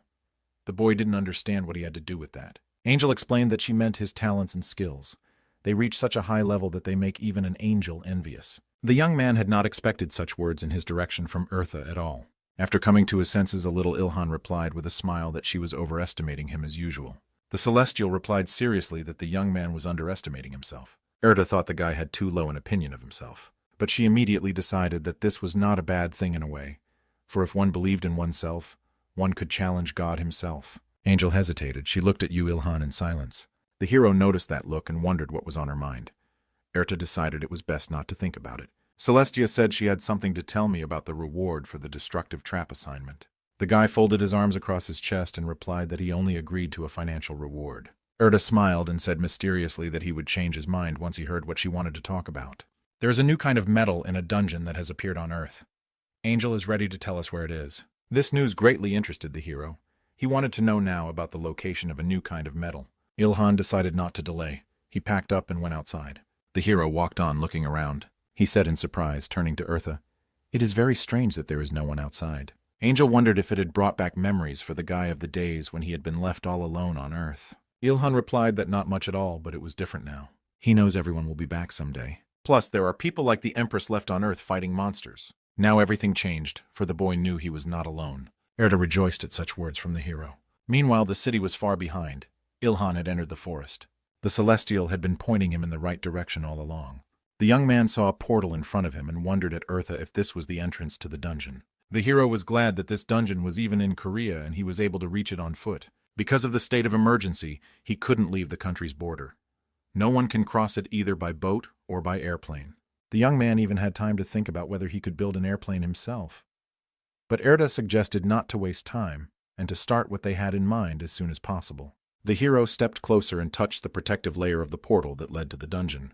The next moment, something incredible happened. A system window appeared. It showed an error. All people below level 50 are forbidden to enter. Ilhan pointed Earthy to the message and reminded her that he was only at level 36. Celestia asked the guy if he had forgotten who she was. The young man called Eartha a rude angel who violates property rights. The enraged Celestial screamed that she was a higher-level being who creates and controls destructive traps. Concentrating on the entrance to the dungeon, she swung her hand. The next instant, the system reported that the entry restriction had been lifted. Erta said that Ilhan could come in now. The boy realized that she was more useful than he had thought. Angelica thought that the hero had better not forget about it, because she was an incredibly useful assistant for him. The boy reached forward, wanting to try again. This time it worked. Ilhan was immediately inside the trap. There was no limit to the young man's surprise. He had never felt such a powerful energy around him before. The hero looked around and saw the stone walls of the cave. Some places showed material that was unfamiliar to Ilhan. It was probably exactly what they had come here for. The young man wanted to find out as quickly as possible how things functioned here. Erda informed him that he was the one who had created the trap. The next moment, glasses appeared on the angel's face. She fixed them and announced the start of the quiz. Erda asked if the guy knew how new monsters appeared on Earth. Ilhan answered. She told him that it happens when it reaches a certain concentration in the atmosphere. The Celestial said that this was a basic condition. Now she wanted to know if the boy knew who appears in abandoned jars of rice. Ilhan replied that rice weevils appear there. The quiz continued. Who shows up in rooms that are not cleaned and have bits of food scattered everywhere? Quick, of course, the heroes knew the answer to this question. Cockroaches appear in pockets of filth. Erda continued that monsters are like rice weevils and cockroaches. They appear in their ideal environment.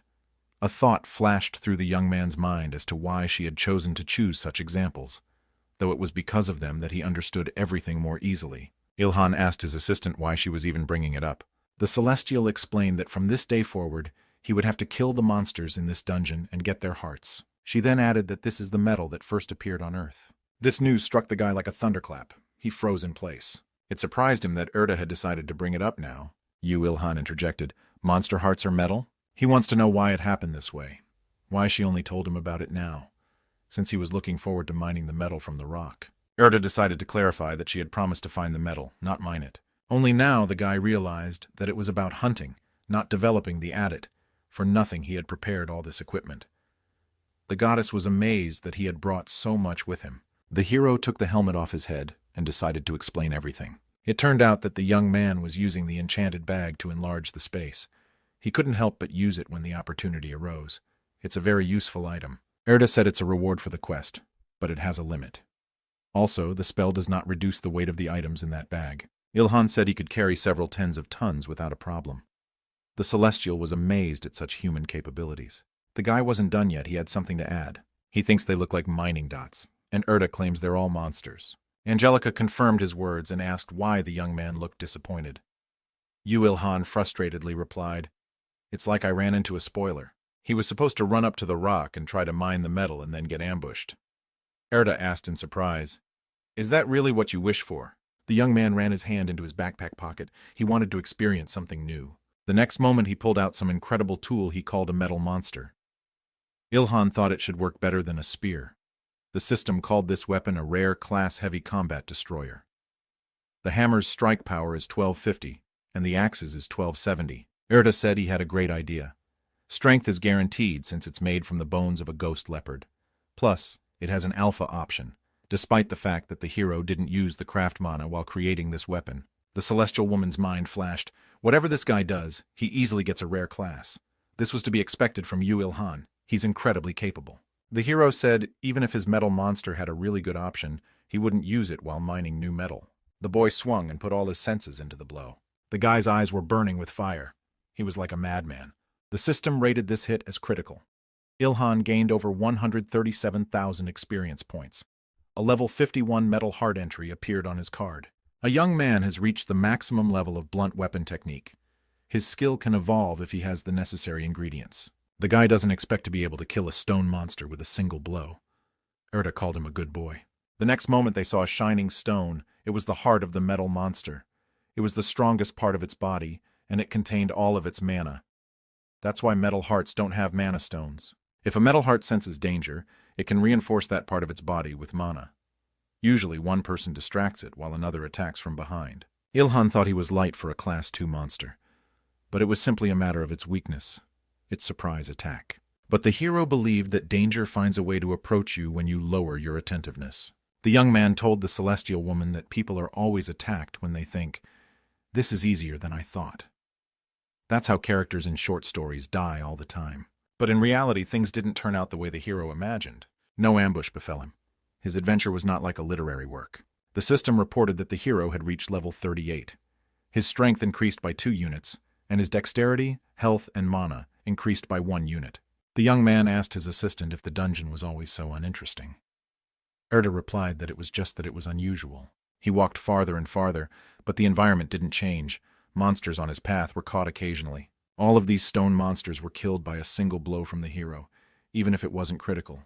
The young man looked furious, for he had hoped for adventure and thrills, but had gotten none of it. Erta wanted to know how he managed to reach the maximum level in blunt weapon technique after the art of spear and hand-to-hand combat.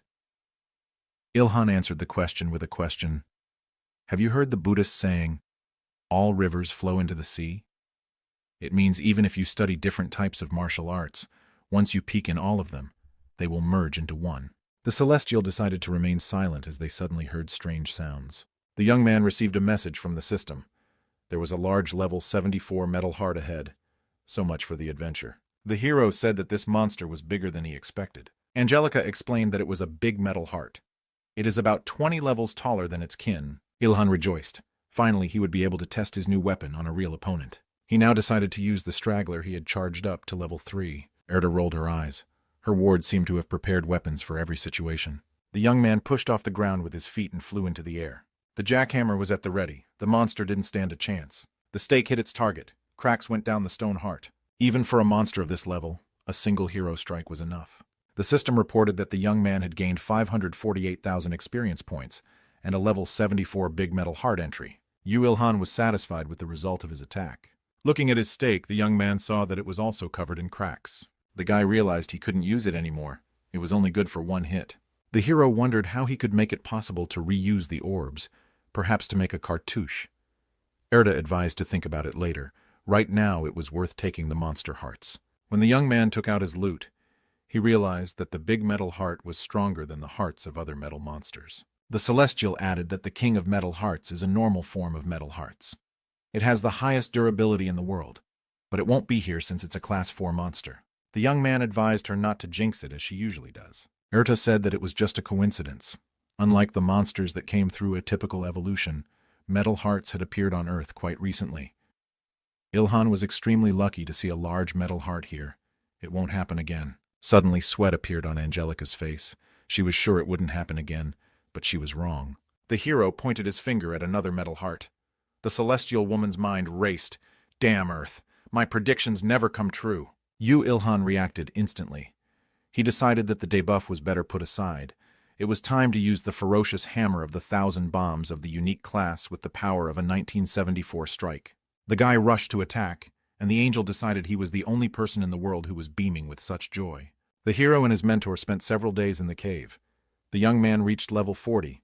His dexterity score was increased by 2, his strength, health, and mana by 1. With the hammer on his shoulder, Ilhan asked Erda if that was all. She replied that the dungeon was completely cleared, and he could come back later when he needed something again. The guy hoped he would meet the King of Metal Hearts here next time. He noticed Eartha's strange reaction and decided to bet that some significant event was about to happen and wondered what was wrong. The Celestial replied, she was just surprised that an old destructive trap had been used to create this dungeon. There was no problem with that. The hero thought that judging by the angel's tone, it was worth betting that some significant event was about to happen. Ilhan had managed to notice such a peculiarity. When Erda starts talking about something in a normal tone, something bad always happens. The guy's back felt a portal appear behind him. Just then he looked back as he saw several figures just stepping onto the ground. They were angels already familiar to Ilhan, who always took away the destructive traps he created. The hero waited for news, and it didn't take long. It was at this point that the establishment of destructive territories on Earth was fully completed. Hundreds of thousands of dungeons set up across the land activated one after another. The monsters slowly began to disappear from the city street. They were beckoned by the energy that the dungeons had, so the monsters obediently went to them and trapped themselves. Once the predators were locked in the dungeons, people felt safer. There was a sense of stability. That same evening, the anchor spoke from the TV screen about Korea, Japan, China, and other Asian countries regaining peace. The hero hears reports of diminishing tasks from another world coming from the other side. He turned off the TV, not wanting to listen to any more news. Erda explained that the higher creatures were reducing the rewards for tasks so that the humans would return to Earth. Plus, the dungeons have been activated. People need to go back to get rid of the monsters. Now the young man realized why it was so loud. It meant his parents would also be back soon. The Celestine wanted to see what new things the craftsman had managed to do. She was interested in the additional options of Ilhan's new products. The young man replied that he could not test his creations properly at the moment because he wanted to sleep. Yawning, the boy added that he was tired, having created all this without a sleep break after visiting the dungeon. Angelica advised him to lie down and get a good night's sleep. The hero objected, saying that the destructive traps are finished, which means the angels are coming to take them away. He has some work to do. First, Ilhan created an armor with a metal heart. The system called it a terribly durable and stealthy rare class black armor that can withstand a 4,800 hit. Their option is to increase defense by 40%, increase hitting power by 30% during a surprise attack. Strength 2550. This is the masterpiece of the century, created by a master craftsman on the verge of his popularity.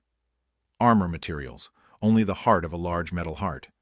The system believed that this masterpiece had no flaws. The armor gained the necessary elements of armor, protection, beauty, and abilities that help during attacks. The hero glanced at Eartha and asked if perhaps more options should be added. She supported the idea. The Celestial has authorized them to activate them right from this moment on. The hero was happy with the additional options, because during the surprise attack, the strike power increased. During stealth, the strength of the surprise attack increases by 10%, and the strength of the blow increases by 30% due to the effect of armor. And if you also use the spear, the strike power will increase by 50%. Angelica decided that the characterization terrible was needed to enhance the options that already existed. For an item created without mana crafting, it's almost unbelievable to have 3 variants at the same time. But thanks to Ilhan's title of legendary creator, he was able to create something that was once impossible. Erda asked the hero not to sell items with 3 options to other people. It's too dangerous to reveal his abilities like that. The young man was not going to stop there. With persistence in his eyes, he asked what if his products had 4 options. These words of the guy made the celestial woman angry. With a menacing expression on her face, she said she was serious. The master decided it was better to apologize. Angel said, "In any case, I hereby declare that from now on, items with 3 options will be called Gamma options." Ilhan couldn't resist saying that he had expected a more interesting name from Erda. The hero decided to make a weapon out of the remains of the stone heart. The Celestine asked, "Is he no longer going to use the steel spear?" The young man looked at his creation and decided he was over the old man. Weapons and armor he no longer uses will go to eternal flame. As soon as the guy threw the weapon into the fire, as the system reported that the eternal flame level had been raised. This fire seems to have the ability to evolve, its level growing quite rapidly. The master asked his mentor what it was for. He thought the flames looked happy. Erda didn't bother to go into details, tossing over her shoulder, "For everything." It was at that moment that the young man finally realized how tired he was. He yawned and decided it was not worth staying up any longer. Ilhan didn't hesitate and headed straight for the workshop door. Time to get a good night's sleep. Angelica lingered in the room for a moment and looked confusedly at the eternal flame. Then the door closed behind them, and now the workshop was silent. The hero quickly got to his house. He was driven by fatigue. When he entered the apartment and continued yawning, he went straight to his bedroom. Morning came quickly. Ilhan barely woke up and forced himself out of bed. Suddenly, the hero realized that he was not alone in the apartment. The boy smelled fresh food and saw his mom and dad in the kitchen. The father was reading the newspaper and the mother was preparing breakfast. The young man was very happy that his parents had finally returned. He missed them very much. Sitting down at the table, the hero began to greedily, with incredible speed, devour his mother's dishes. The woman was amazed by this sight. She asked her son to eat slower, if he had been hungry all this time. Ilhan's mind flashed. "I survived for 2 weeks on beef jerky alone while in the dungeon." Out loud, he told his mother that her food was the best. Dad got up from the table and said he had to go. He had to get to work before the siren sounded, announcing the arrival of the monsters. The son was surprised that Dad was going to work, especially at this hour. The man said the financial support had been withdrawn, so it was necessary to return to work as soon as possible to be reinstated. One of the workers in their department quits to become a hunter, and Ilhan's father has no talent for it. Monsters scare him. So today he has to work to avoid getting fired. So the memes that say Koreans will go to work even during the zombie apocalypse turned out to be true. The hero watched his father head for the door. Suddenly a sound idea popped into his head. He ran out into the hallway and asked his father for something to put on. At first glance, it was an ordinary long-sleeved light-colored t-shirt, but it could actually protect a man from monsters. The father was amazed, for the option and protection of this item was impressive. He wanted to know where his son found such valuable clothes. Ilhan decided not to go into details. He said that he had somehow managed to find some. He then added that he had the same clothes for his mother. The man sincerely thanked his son for his concern. The woman and the guy walked the head of the family to work and wished him a good and safe day. The mother told her son that universities were also starting to open. She wanted to know if the young man was going to return to his studies. The hero replied with a refusal, for he didn't think he needed university classes now. The woman was not upset. She told her son that she believed in him, and he could do what he wanted to do. The young man was touched by his mom's sincere words. He was really very happy to have his parents back home.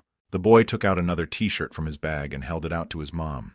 He explained that these clothes would protect her even from the crushing attack of a second-class monster. But the woman had fallen in love with the young man's backpack. She thought it would be perfect for shopping. But Ilhan couldn't give up the bag. Besides, it was very heavy. Having had a good breakfast, the hero went outside. The sun was shining brightly in the sky. Enjoying the beautiful weather, the young man reached his workshop rather quickly. Just as he opened the door, a change within the room made him freeze on the threshold. The hero looked stunned. What the hell had happened here in just one night? His workshop has completely changed, and for the better. The stove with the eternal flame looked different. It was more solid. New equipment appeared on the workbench where the young man's main work took place. Erta explained that it was heaven's reward for his success. These tools are made of metal that will only appear on Earth once it rises to the second level. The system reported that Heaven 002's task, called Creating Destructive Paste, had been successfully completed. Ilhan was very grateful for such a gift and promised to use it all successfully.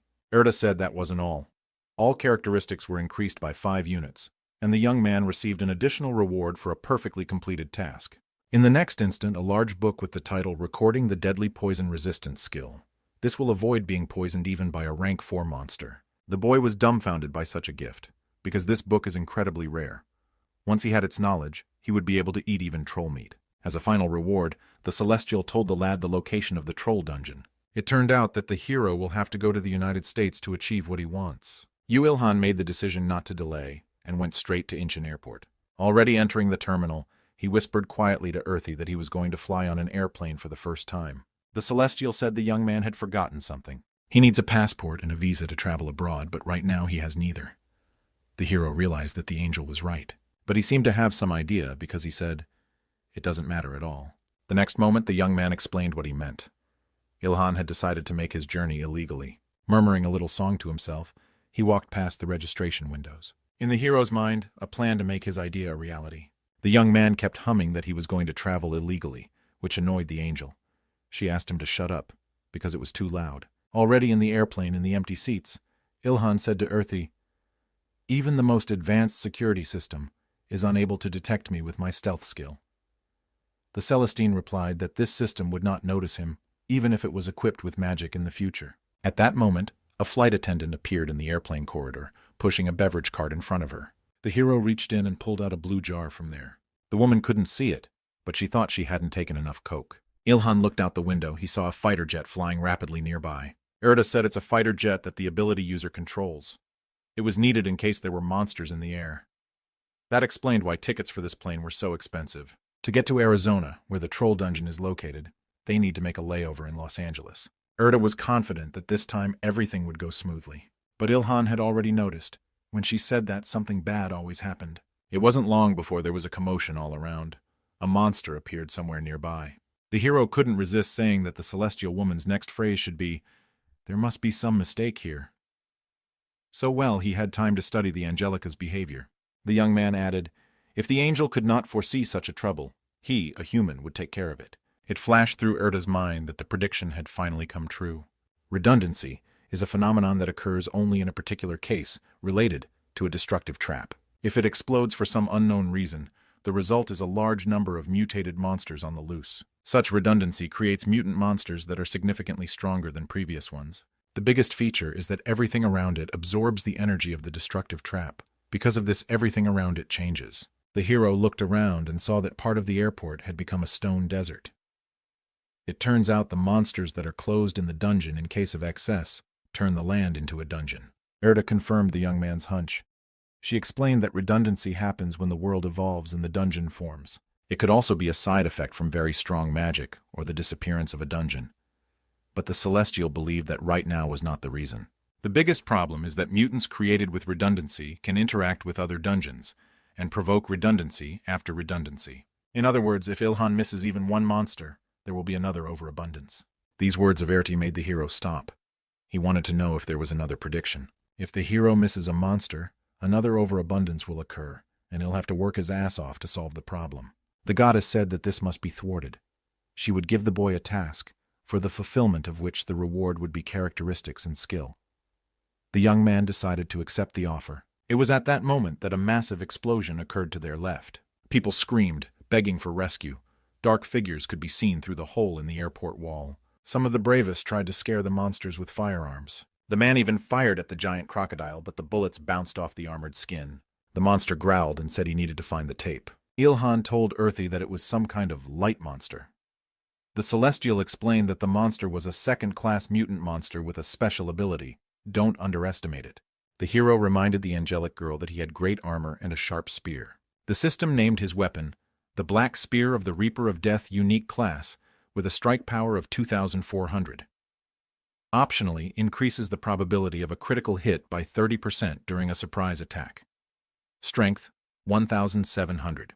This weapon is a masterpiece of the century, created by a master craftsman at the limit of his abilities. The spear is made from the heart of a great metal heart, specifically for one man. It has the power of the Reaper of Death, which allows you to hide in the darkness and take other people's lives. The young man decided to attack the monster from the air. The spear went straight into the giant lizard's head. The monster was killed with one blow. The system reported about it, crediting the fire monster to the hero's account. Ilhan was pleased with the capabilities of his new spear. The hero felt great. Erda explained that this monster had no mana stone. If the young man were to refresh it, it would be worth putting the necessary body parts in his bag afterward. People began to pull up to the scene. They were stunned that this young man had overcome the fire lizard so quickly. It went through the guy's mind, even with my stealth skill, people can see me if I'm in the center of things. Meanwhile, the fire lizard decided to attack the hero, with flames appearing in its mouth. The next instant, a huge column of flame covered the spot where Ilhan had just stood. The young man barely escaped the fire. He thought that it seemed to be the same fire attack that had recently destroyed the airport wall. The hero made the decision that it was best to go outside now. But the fire moved faster than the boy. He stopped and met the danger face to face. The fire lizard's attack was so powerful that the fire covered the hero's head with fire. The people were shocked. They thought their savior was dead. But when the dust cleared a bit, the crowd saw the hero's hand. Ilhan himself looked dumbfounded that he had survived a direct hit. Now he could fight in peace, taking all the blows. Gripping his list even tighter, the guy began to fight again. Suddenly, the young man noticed that he was not alone in countering the fire lizards. People in the crowd started shouting that you can't just watch. Everyone who can fight must act. One of the men exclaimed that they should form a team. Those who have no fighting skills should run away. Ilhan froze in place. He was not used to this kind of behavior from ordinary people. Erda noticed that after the last blow, the crowd had completely forgotten about the hero. Even the monsters ignore him. That's impressive. The humans fought bravely against the monsters, even though they were stronger. Some of the crowd possessed magic and could create protective barriers. Yu Il-han simply watched the unequal battle for a while. He decided to let the people stand up for themselves. But after a moment, it became clear that the team from the crowd couldn't handle the fire lizards. Another monster spat fire into the human crowd. It seemed that the man who stood closer to the monster could no longer be saved, but Il-han intervened in time. The hero was finally spotted. The terrified man thanked his savior. The guy again had just enough of a punch to pierce his list of lizard heads. The giant creature began to settle to the ground. It managed to utter, the record of a strong warrior. Yu Il-han replied, "Let him better give him his record." The young man struck another blow, finishing off the monster, and received 420,000 experience points for it. The fire lizards behind the hero's back recognized that he was a strong warrior and longed to obtain his record, for with his help they could evolve. Guy asked Eartha if all monsters go crazy over records in evolution. Is it really because of the overabundance? A man in armor approached the young man and thanked him for his rescue. Her face was hidden by her helmet, but Il-han realized from her voice that she was a girl. The hero advised her to stay attentive on the battlefield. He heard that a girl thought he was cool. This comforted the fighter's self-esteem. He's a real looker. The Celestial said contemptuously that no one can see his face, because it is hidden behind a mask. Subsequently, the fight with the lizards continued outside near the airport building. After killing another monster, Il-han gained 431,000 experience points. After killing another monster, Il-han gained 431,000 experience points. He reached level 44. His strength score increased by 2 units, and his agility, health, and mana by 1 unit. The lizards continued to advance. Erda said that the hero wouldn't have enough time if he killed them one by one. He should kill the leader first, since he was the main cause of the environmental changes, and then get rid of the others. Erda emphasized that as long as the guy didn't destroy the leader, the monsters would continue to appear. That was easy to say, but much harder to do. The hero had a rhetorical question. How easy would it be to get rid of each of them? Meanwhile, the monsters took the hero in a circle. They wanted to kill him first and get the record of a strong warrior. Il-han was beginning to lose patience. These annoying bastards were annoying him. One of the monsters released a fireball towards the hero. Thanks to his quick reaction, the young man was able to notice the enemy attack in time. He was able to defend himself from the fire with his incredible spear. Due to the length of the weapon, Il-han was able to attack the creature through the fire. The hero leapt forward and climbed out of the vortex of fire. People watched the battle in amazement. They couldn't believe that one person could handle so many monsters. There were whispers in the crowd. We're barely able to take one down with a team, and this guy single-handedly kills several at once. Yu Il-han realized that there was no time to rest now. After killing one lizard, he would immediately take on the others. The hero flew up into the air. He was right above the crowd of monsters. The young man did this on purpose to see the whereabouts of the fire lizard leader. The lad immediately recognized him among the others, for the monster was tougher than the others and had dark skin. The fighter realized that Erda had given accurate advice. He aimed his spear straight at the leader. The weapon hit the target, and in the same second Il-han received a message from the system. You have reached level 45. Your dexterity score has been increased by 2 units. Your strength, health, and tamana scores have been increased by 1 unit. The young man told the Celestial that at this rate he would not be able to control mana even when he chose a second profession. Angelica calmed him down. She thought that everything would be fine until level 100. By the way, his level was increasing quite slowly. The next moment, the hero heard the sound of an explosion. He looked in that direction. Suddenly, he heard a guy in the crowd yell, "Run! They explode on contact with people!" Il-han understood every word. He wondered where another Korean had come from. At this moment, a giant lizard appeared behind the young man's back. Upon hearing that monsters can explode from contact with humans, the hero got very excited and grabbed the monster by the neck. The guy pushed the lizard with all his might, and it flew to the ground.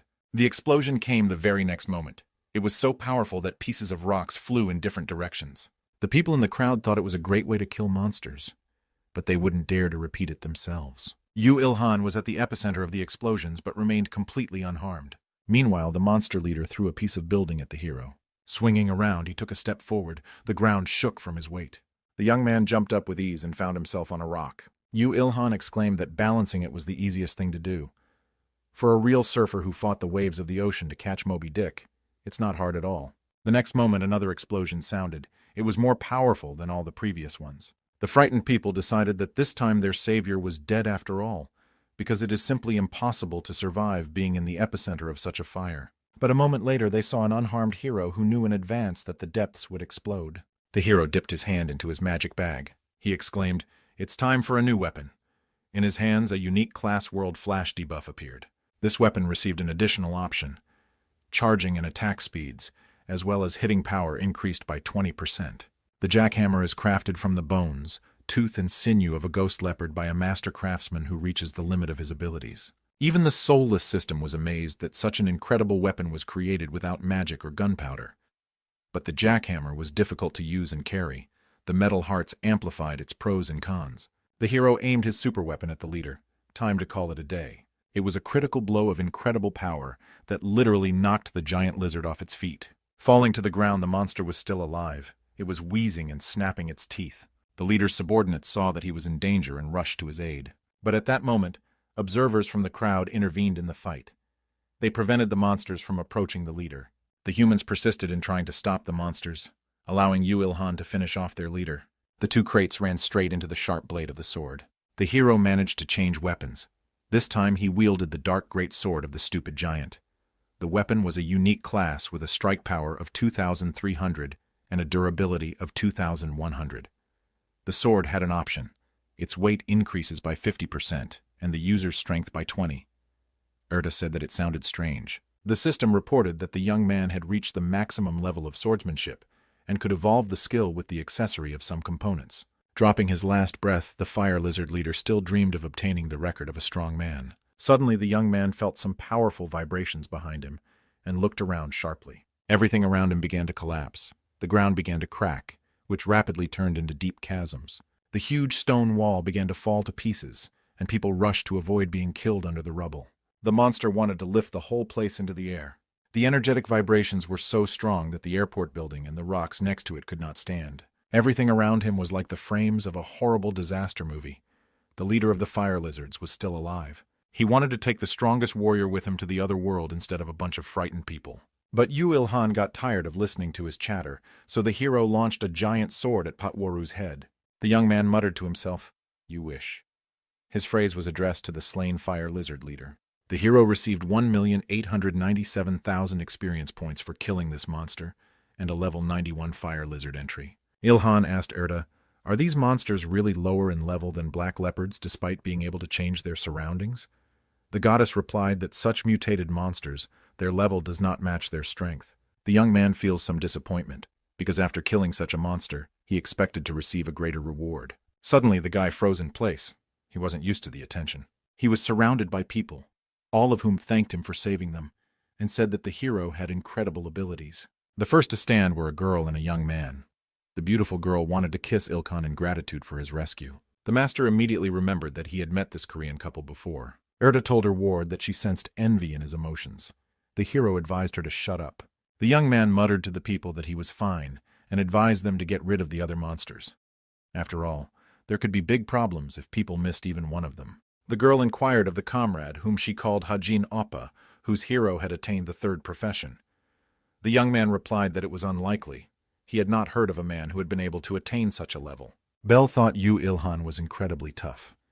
She told Hajin that this mysterious young man was even stronger than him. Meanwhile, Ilhan continued to destroy the monsters one by one and gained experience points for their lives. He thought that even if he put his soul into killing the monsters, either way one of them would survive. The hero can only continue his journey to Arizona when he is sure he has destroyed everyone. One of them will stay alive and watch the airplane disappearing into the sky, and then run off into the woods. Then when Ilhan returns to Los Angeles, this surviving lizard will cause another mutant incident. Erda was skeptical of the character's thoughts.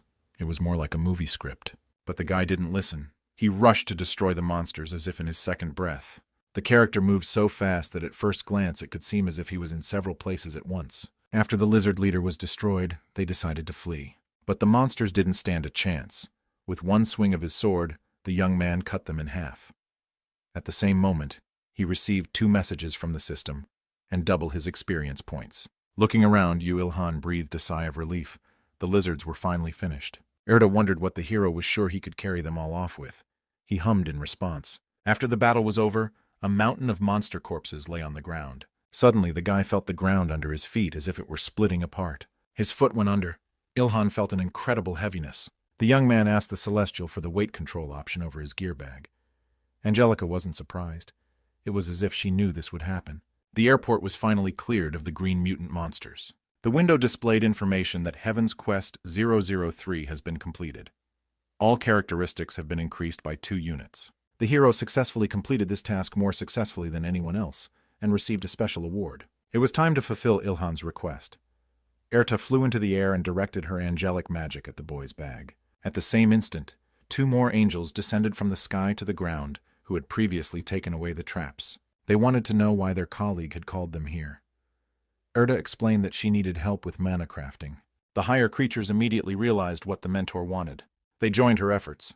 Now the 3 angels directed their mana at the hero's bag. Outwardly, the thing did not change its appearance, but now its weight could be controlled. Erta picked up the bag and placed it directly in Ilhan's hands, explaining that he could now control the weight however he wished. The young man was pleased with the new option. Suddenly, the young man noticed that the angelic girl who had just descended from heaven was laughing at him. Seeing the question in the boy's gaze, she explained that she had seen him today as she watched her ward on the battlefield. This news stunned the hero, if angels help other people besides him. Erta confirmed that it was true. They needed to protect the rare ability users for the good of the earth. The girl's name is Nayuna. The angelic girl has asked Ilhan to help the beautiful girl when he gets the chance. It will also be good for him since she is blessed by the goddess of beauty. Erta asked Perta not to tell her ward about the boy's abilities. Information about him should be kept secret. The co-worker smiled and said that she had never seen Erta so concerned about inferior creatures before. Pertha put her hand to her mouth and quietly wondered if her friend had accidentally fallen in love with him. If it was true, Lita would kill her. Erta became angry at those words. She exclaimed that she would let Perta return to heaven as soon as possible, and in parting she asked Ilhan to be kind to Yuna. When the angels disappeared, the Celestial asked her ward if he planned to help the girl. The hero smiled and said it was impossible because he was an outcast who could never approach someone first. These words from the guy improved Eartha's mood, and she promised to give him the remaining rewards. It was a skill that gave the hero inhuman strength. He could use it along with mana. Ilhan thought it wasn't bad, but it sounded like a monster skill. Erta explained that he guessed right, since he had already learned all the skills available to humans. The airplane stood on the runway, ready to take to the skies at any moment. Angel Nayuna's ward, Angel Nayuna happily plumped herself into a seat in the cabin of the airplane. She looked around the cabin and told her companion that she didn't see the mysterious hero on the plane, but Peta promised that he would be here. The young man advised her to sit down and fasten her seatbelt, and she should keep her voice down, because she could be heard. The beauty liked to guess what Ilhan really looked like. Her friend was annoyed by such talk. He seemed to be jealous of Layuna. The hero sat nearby and heard every word they said. The master told his assistant that he should walk past the couple. Erta advised him to stop acting like he was the main character in a movie. At that time, the airplane was rapidly gaining altitude. The Celestial asked if the young man had ever heard such an expression as Chekhov's gun. The writer Anton Chekhov once said, "If you hang a gun on the wall in the first act, it has to go off at the last moment." Ilhan thought about those words while Yuna and Hojin enjoyed dinner by the fire. The young man didn't realize how busy he was making dinner and feeding the 2 men. He was not very friendly and advised them to get out if they were full. Nayuna asked if the hero could cook some more, as the meat just melts in her mouth. They had scorpion monster meat for dinner. It was a very exotic affair. To explain what just happened, Ilhan needs to go back sometime. In the young man's memories arose a deep chasm somewhere in the midst of a canyon in America. She and Eartha saw a huge portal with a strong mana right in front of them. Both the human and the supreme being looked at the magical passage confusedly. Angelica asked her ward what it was. He replied that he would like an explanation from her, for who was the superior being. Erta volunteered to go exploring. She had heard that this was usually what a troll dungeon looked like. The young man wondered why something strange was happening wherever he went. Angelica flew closer to the portal and tried to see something through it. After a little thought, she said that now it was clear. It was a very rare occurrence. There was a mistake, and so 2 destructive traps were placed here at once. Because of this, 2 dungeons merged and became one huge dungeon. There must be monsters other than trolls in a dungeon like this. Erta advised Ilhan to be careful. Taking a step forward, the young man received a message about the restriction of entry to level 50. The hero asked the angel to keep the story short. The Celestial heard his request and said the most important thing in 3 words. There would be 2 bosses. This dungeon is a green plain. The next moment the young man saw a troll, Erda wondered if he was only able to see monsters. At that moment, the troll opened its mouth and said it wanted to rest. These creatures were not smart. Only realizing that he wanted to sleep, the monster simply fell to the ground and put his hands behind his head. The hero exclaimed, "He fell asleep in 3 seconds as soon as he lay down. Is that really a rest skill?" Erda explained that all trolls had one. Only now did Ilhan realize why he needed troll blood to evolve the rest skill. Ilhan decided that such a monster would be an easy prey for him. He crept up quietly, spear in hand. The goddess noted that the young man's expression now resembled that of a thief. The hero destroyed the first troll in his life with 1 app strike and received 560,000 experience points and a level 72 plains troll record for it.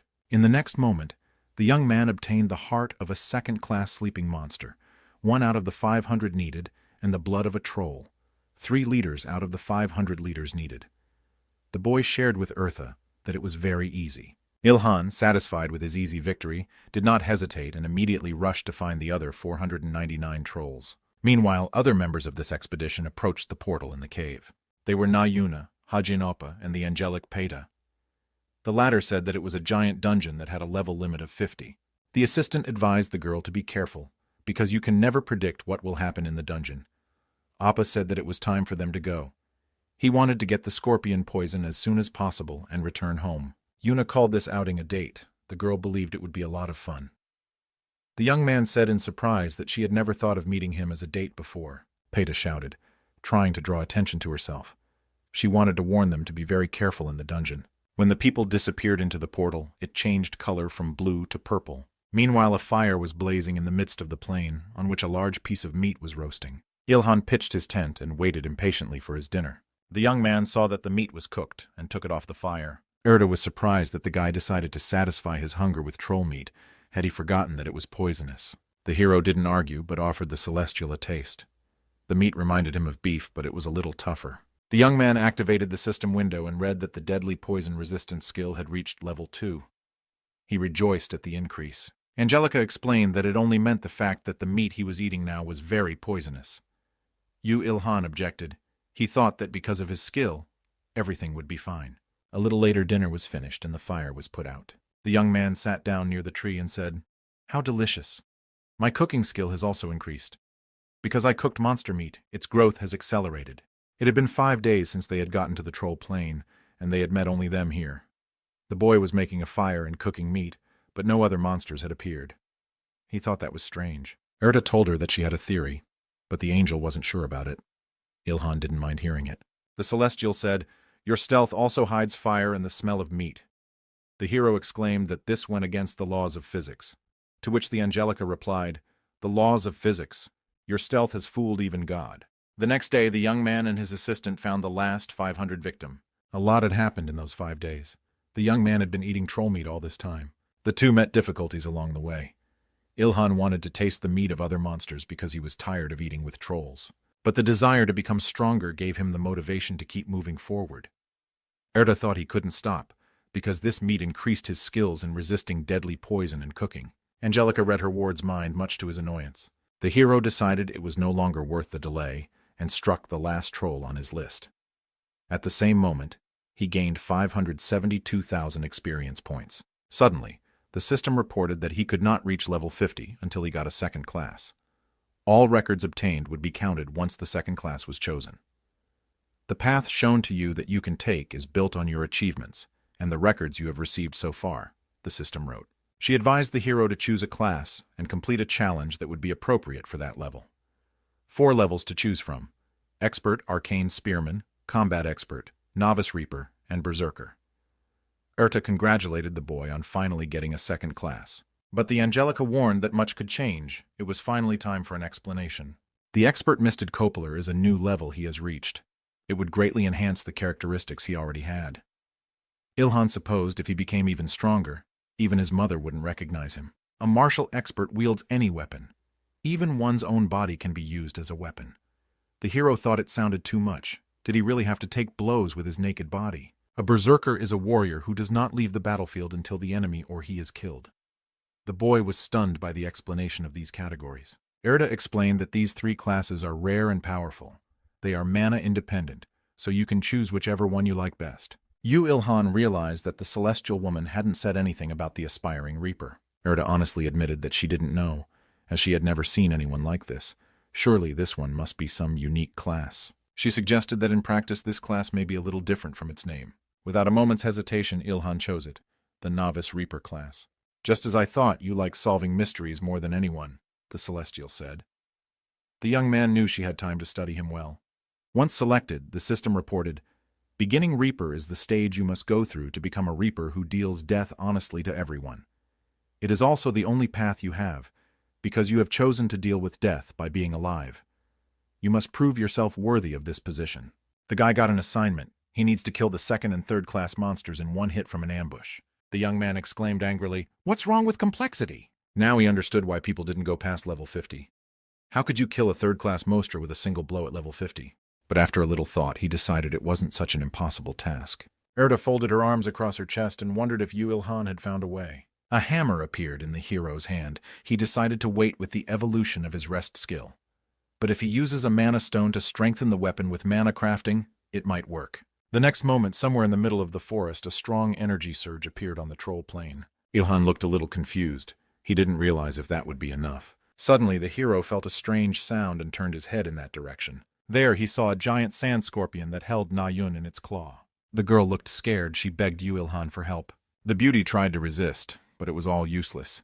The monster was stronger than her. Peita, who was next to her, reminded her that she had asked her to be more careful. Tears came to Yuna's eyes. Hajin Appa ran after the scorpion, but there was nothing he could do to help. Ilhan didn't understand what was wrong with these two, why they couldn't kill these weak monsters. Erda explained, that could happen if you were attacked suddenly, but the hero wouldn't understand that. The young man covered his face with his mask and said irritably that he didn't want to meet this couple in the dungeon. Though he grumbled, he realized he couldn't just pass it by. The prediction had come true. This guy could still surprise Eartha, even though she'd had time to study him pretty well. The goddess asked in surprise if the young man was going to fight with the skewer from which he had recently eaten meat. Without answering, the hero threw the steel skewer made of metal heart directly at the monster. Eartha was surprised that Yu Ilhan had spent such a valuable material to create a skewer. The boy's strange weapon hit its target. The scorpion released the girl from its claw. The young man jumped up just in time. He managed to pick Nayuna up in his arms. Throwing the beauty right into her comrade Hajin, the hero rushed at the monster. The girl landed right on top of Op, knocking him to the ground.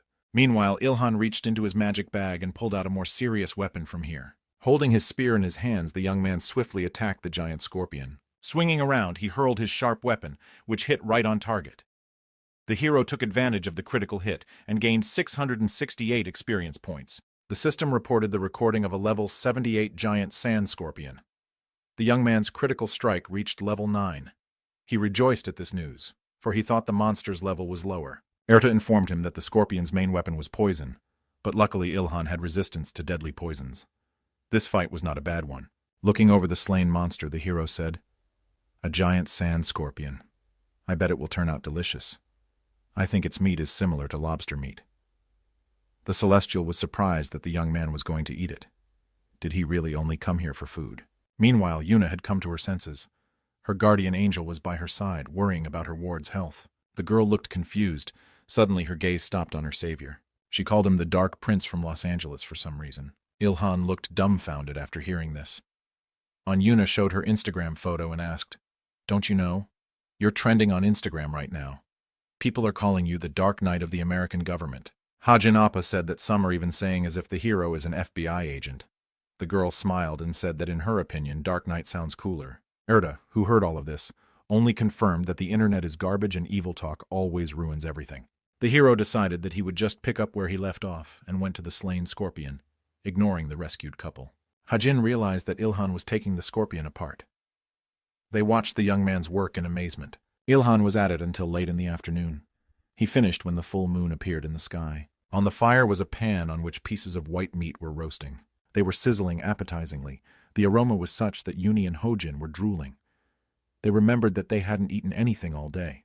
The hero said he was willing to share the scorpion meat, but warned that it was poisonous. The girl exclaimed that it was no big deal and she could fix it. Belle pointed her palms at the pan and ordered the poison to disappear. Yu Ilhan and Hajin watched as the poison in the form of lilac energy came out of the meat and rose towards the sky. After a moment, the girl reported that it was now safe to eat as the poison had completely disappeared. The hero dejectedly thought that these two are good and have good skills. God is unfair. Erta heard the guy's thoughts. She said, "We heard that Yuna is blessed by the goddess of beauty. She has astonishing divine power." The young man muttered in his heart that someone was lucky, and he was forgotten about for 1,000 years. A little later, the uninvited guests were devouring the delicious meat at both cheeks and praising the Dark Knight's culinary talents. Time to return to the present.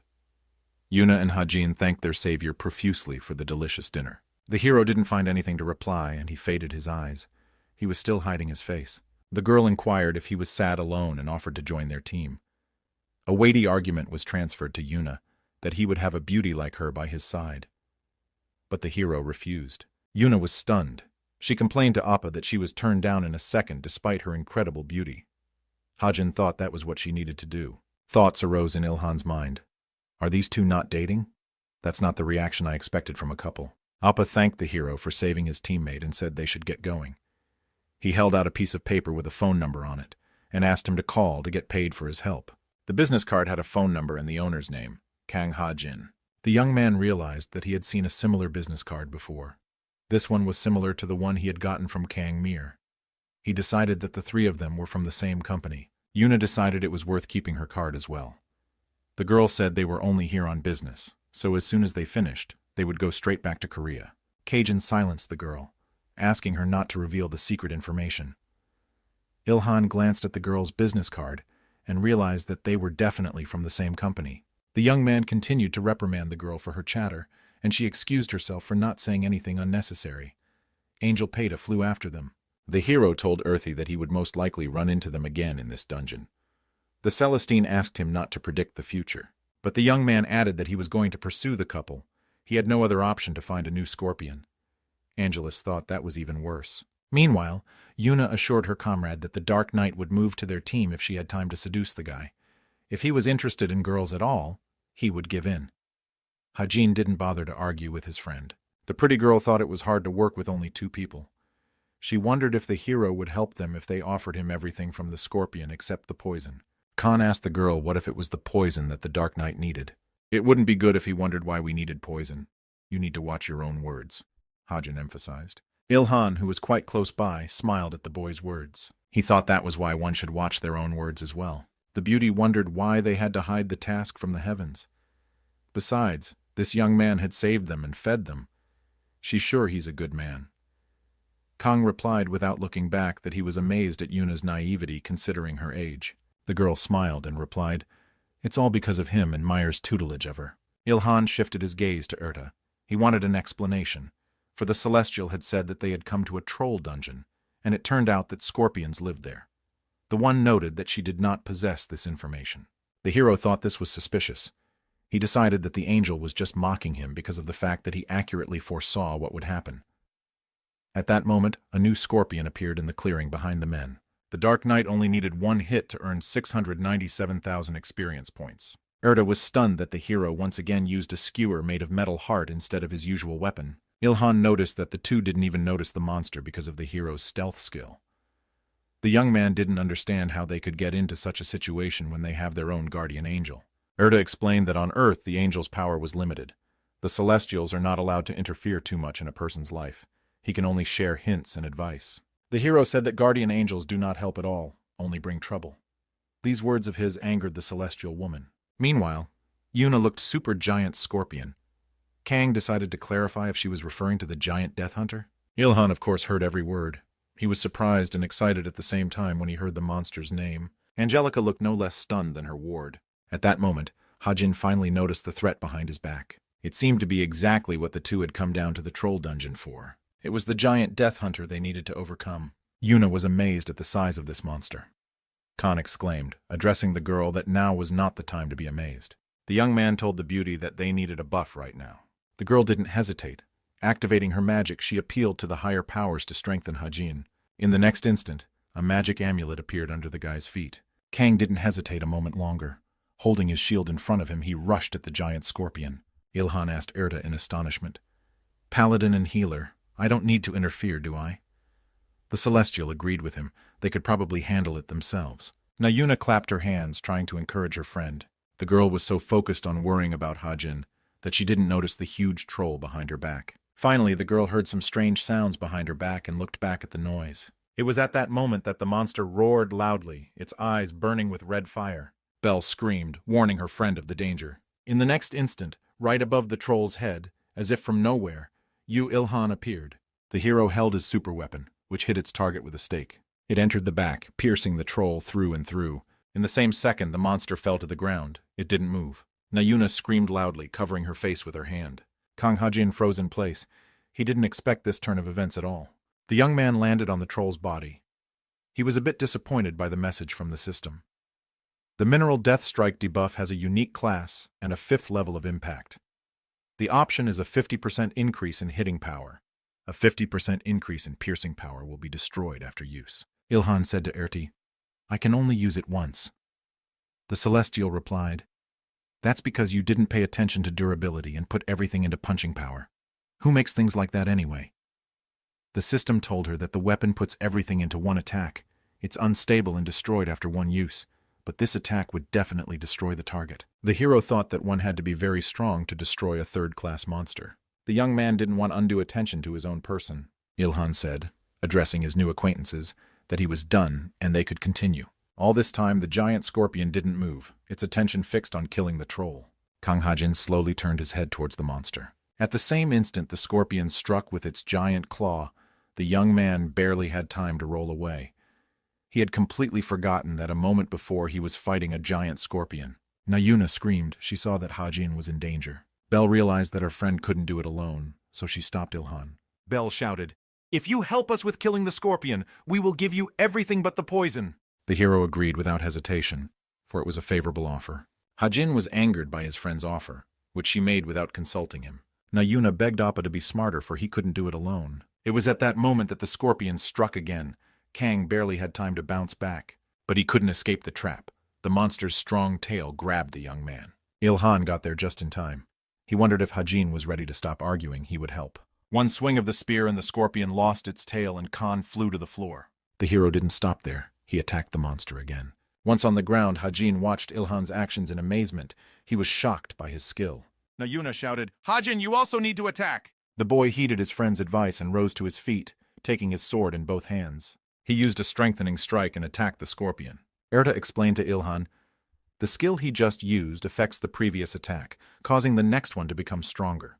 In other words, he took advantage of your power." The hero was surprised that this skill also required mana. He had thought that Kang was stronger. The Celestial said that not all humans are monsters like Ilhan. The next moment, the young man exclaimed, "Hey, Scorpion, do you know what my specialty is?" The young man repeatedly attacked the monster at the same spot. In the same second, the system reported that he had gained almost 2.5 million experience points. Ilhan had obtained the record of a level 95 giant death hunter. The hero didn't waste any time and immediately set about distributing the scorpion carcass. The master separated all the parts with venom and showed his new acquaintances the poisonous sting and the glands that produced it. Yuna and Hajin were very grateful for the help. At that moment, Erta pounced on Peta, using an angelic, overwhelming hold. The enraged Celestial wanted to find out if Peta was the one who brought that scorpion. At this moment, Ilhan pondered whether the scorpion's meat would taste good, but he decided that he should deal with the slain troll first. The hero went to the place where the monster's body lay. He saw a third-rank mana stone. It was a wonderful find. Peta also saw this find. She was amazed by the coma that had happened so quickly. Yuna saw both angels, but she figured it wasn't a confrontation but a friendly embrace. Kang, on the other hand, figured it out. Finally, Erta let go of Peta. She thought the Manaku stone was a wonderful acquisition for her ward. Ilhan was pleased that he would finally be able to complete the task. Hajin said that they were going to return to Korea. He suggested the hero to go with them and join their clan. Yuna said, "Mr. Dark Knight, join our clan. Meyer will also be very happy about it." Ilhan put his hand forward, but coldly refused the offer. Kang tried to persuade the hero. He said that his skills were enviable. If he joined their clan, he could develop further. Peta said, "People become better at working with others. That way they share experience and knowledge." Yuna said that hunting monsters together with a pretty girl like her is a lot of fun. The hero was adamant, he said slowly, syllabically, that he didn't want to. The guy thought that popular people could have fun alone. Then he decided to explain. "I know about how great it is to work in a team, but I don't have that experience because no one noticed me or cared about me before. I always overcame all the obstacles by myself and improved my shortcomings by myself. It will be strange for me to accept such an offer from extroverts like you. Just leave me alone." After the hero's words, Urta realized that the boy's trauma had manifested itself again. The Celestial realized that it was time for her to intervene, so she told everyone present not to be so pushy and to leave. Her words were heard, but as a farewell, Kang asked Yu Ilhan to contact them. The hero hoped that this meeting would never happen again. The guy said that now his stealth skill could return. Urta stunnedly replied that he really only does what he wants to do. The young man held out his hand for the mana stone and said it was time to work with it.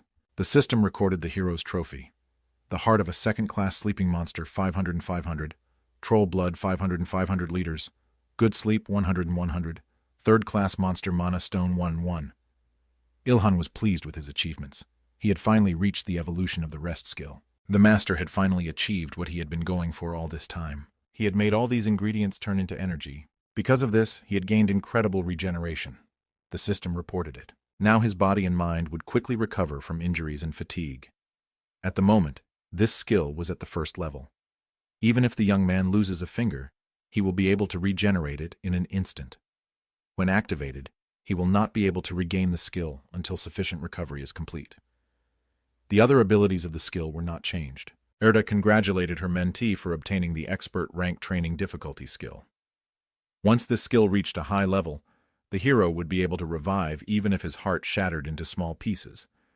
Ilhan wanted to know how long he needed to train to reach that level. The young man thought that he had acquired a great skill. Such an acquisition was worth any training. The Celestial smiled. Her ward continued to surprise her. The hero said that he now needed to kill 100 Class 2 monsters to fulfill the conditions for a novice reaper. Angelica said that was a terrible condition, and Ilhan was the only one who could fulfill it. The young man didn't argue. That was probably the reason he got the assignment. Watching the trolls in the dungeon, it seemed to him that the trolls moved differently. Until now they had been resting near a tree, but now they were constantly moving and not sleeping. The young man assumed that they were going to avenge their leader or something, but they didn't look like they were out for revenge. Urta advised him to hurry up and get it over with. After that, for several days, the hero hunted trolls. Ilhan wandered through the dungeons, defeating the monsters one by one. There was not much left to the goal. He was able to kill 97 monsters. The young man noticed that their number had deteriorated a lot. Back then, there was at least one every 10 minutes. Now he was barely stumbling upon one every hour. The boy couldn't help but notice that the trolls were behaving strangely. The monsters were too lazy to run away, but they were trying to fight for their lives. The hero assumed that these creatures had been taken over by someone. Urta said, "You killed their leader." The Celestial did not believe there was another troll here in a position higher than the leader. The young man concluded that in that case there was another monster. The angelic woman agreed with that. Having finished with their dinner, Ilhan said they should head back. Urta agreed that it wasn't worth the risk and supported the young man. She added that this wasn't the only place with second-class monsters. The young man and his assistant headed towards the exit of the dungeon. The boy noticed almost immediately that the road had changed. He told Urta about it. The Celestial girl closed her eyes, promising to find out. The next moment she opened her eyes, her face looking puzzled. Angelica felt that the way out of this dungeon had disappeared. They were trapped. Urta was desperate. The exit was gone. She couldn't contact the other angels. Nothing like this had ever happened to her before. The hero tried to calm her down, but all words were in vain. At this very moment it came to the guy. Has he been abandoned again? With a question in his eyes, he looked at the angel. She only confirmed his guess. They were in the abandoned world. God rules over many worlds. He helps other living beings when they are in danger. But sometimes monsters become too strong and end up destroying entire species. Monsters that have lost their enemies begin to consume each other. After that, the future of the world fades into oblivion. Heaven refuses to give up on this world. The nimbus that is over the angel's head helps him communicate with other super beings. Urta exclaimed in despair, "I can't communicate with other angels in the abandoned world because all ties to heaven disappear." The hero countered that it was not an abandoned world, but a dungeon on earth. The angeless lowered her gaze. Her words made the young man nervous. Yes, it must be. Urta saw the state of her ward. She expected him to say something. But Ilhan snapped out of his seat without further ado, bringing the angelic girl with him. The next moment they fell to the ground. Thanks to the guy's excellent reaction, they managed to escape. The sharp point of some gigantic weapon went into the ground where Ilhan had been standing a second ago. Some giant creature with something that looked like an axe said, "Found it." The monster's face was hidden behind a hood. It wanted to get a record in the system by killing the hero. Ilhan wanted to understand what it was. Erda replied that the monster in front of them was not a registered monster, a mutation that resulted from monsters eating each other and evolving. The Celestial couldn't predict its behavior, so she advised the guy to be careful. The monster did not wait, and attacked the hero again with his sharp weapon. Ilhan concluded that he was without a doubt stronger than the leader of the plains trolls. But the young man was confident that he could overpower him. Even if he is strong, he is only a third-class monster. The hero realized that it wasn't him that the monster just tried to hit, but Erda. Could it be because of its stealth? Probably the monster's peculiarity is also due to stealth. The Celestine promised him a reward for saving the supreme creature, and if he gets out of this fight alive. Angelica was very worried about the boy. She didn't want him to die. Once again, the young man managed to avoid the attack of a strong opponent. Ilhan had time to notice a red eye glowing in the darkness of the hood. The monster kept talking about the recording. The hero wanted to understand why he needed it. The young man remembered that his debuff was destroyed. Of weapons, he now has only a spear. His armor is practically a strong shield, since I can't ambush him. The monster held out his bony hand to the lad and wheezed, "Quickly give me all of this." Erda cautioned her ward. She sensed that the enemy possessed magic. Ilhan lowered himself to the ground and touched her hand, trying to feel something. The next moment it was covered in sharp spikes. The young man barely had time to leap into the air. From his height, he got a good look at his opponent and noticed the dark mana swirling around him. The hero had time to map out where to strike first. He struck the monster with his spear with all his might. The young man used a critical strike. He managed to wound the strong monster. The boy was dissatisfied with his attack. Erda wasn't surprised, since the level difference between the opponents was almost 100. The fact that you wounded it slightly was a miracle created by your skills and fine weapons, the Celestial said. With two red eyes glowing in her hood now, the monster called the hero a weakling. She wanted the guy's record. The opponents clashed again, their weapons clanking over and over, shooting sparks. The monster was really strong. Ilhan couldn't defeat it. The hero focused on the battle as much as he had never done before. He believed he could destroy the monster. In the next moment, the guy's spear hit the target again. The monster cried out in pain and uttered, "How can you be weak yet strong at the same time? Give me your record. Let me gain knowledge." Ilhan was unwilling to listen to this and ordered the creature to shut up. The creature swung around and tried to attack the hero again, but it was faster and managed to bounce away. In the next moment, a loud explosion sounded at the place where the boy had just stood. The young man tried to catch his breath caught. In his mind, "He's even using my explosion skills. My armor is deteriorating. I won't last long if I lose my equipment." The hero was stunned. Is this really truly mana power? A new spear appeared in the monster's left hand, as if out of nowhere. Swinging, the monster attacked the hero again. This time the young man was saved by his own instincts. The boy rushed forward, promising himself that someday he would master mana. This time he managed to jump close to the monster and hit it with his spear right in the opening of its hood. Ilhan was stunned by what happened in the next instant. Erda looked equally dumbfounded. Sharp spikes emerged from the monster's hood the moment the young man attacked it. The angel-faced man had never seen anything like this before. This mutation was truly unusual. The armor could not withstand it. One of the spikes pierced through the hero's right shoulder. The guy screamed in pain, and Erda was confused because there was nothing she could do to help. She looked at the wound, trying to determine the severity of the injury. What bothered the Celestial was the fact that the red wound had turned black in a matter of seconds. Erda realized that this was a curse, and even the young man's resistance to deadly poisons could not stop it from spreading through his body. The Angelica tried to quickly think of what she could do to help in such a situation. Ilhan saw his assistant fly high into the sky. Erda exclaimed, "You'll have a harder time fighting if he keeps coming after me. I shouldn't stay here." The boy decided not to argue with her decision, and suggested the angelic girl take a walk. Without looking back, the Celestial asked her ward not to perish. Meanwhile, spikes were already rising from the ground in her direction. Ilhan realized that now was the time to use another critical strike. The hero realized that he could barely feel his wounded arm. He realized that the situation now was really dangerous. But the young man was not one to give up so easily. He hid his face behind a mask. The guy couldn't even feel a drop from the tea. He would definitely win. He remembered the prediction that must come true. Meanwhile, Nayuna, who had yet to leave the dungeon, heard strange sounds. Meanwhile, Erda, who was moving away from the dueling site, thought, "If only my power wasn't limited on Earth, things wouldn't be so bad." The image of a reaper with a scythe in his hands appeared in her mind. Everything around her was red. Celestia realized that now was not the time to think about it. She needed to hurry. They wouldn't have to leave this place if it wasn't an abandoned world. She mentally pleaded with her ward to get. Erda had time to grow attached to him. She begged God, hoping he could hear to protect Ilhan. Meanwhile, in the clearing, Hajin couldn't figure out why the exit scroll wasn't working. Yuna asked, "Are you sure it's not broken? The entrance is gone too." Suddenly, Peita and Nayuna heard a strange rustling sound and looked back at the sound. In the next instant, a green beam fell to the ground right under their feet. Peita was surprised by the appearance of her colleague. The green beam was Erda.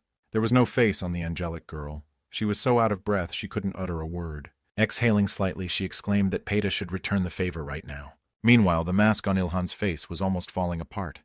The armor was no longer holding up as well. The monster that kept attacking the hero couldn't understand why the guy was still holding on. There were questions in the monster's mind, but no answer. It didn't understand how, with such exhaustion, a person could continue to stay on his feet. The creature said the question out loud, but the hero wasn't going to debate with him. He exclaimed angrily, "It's been 2 months since the humans returned to Earth.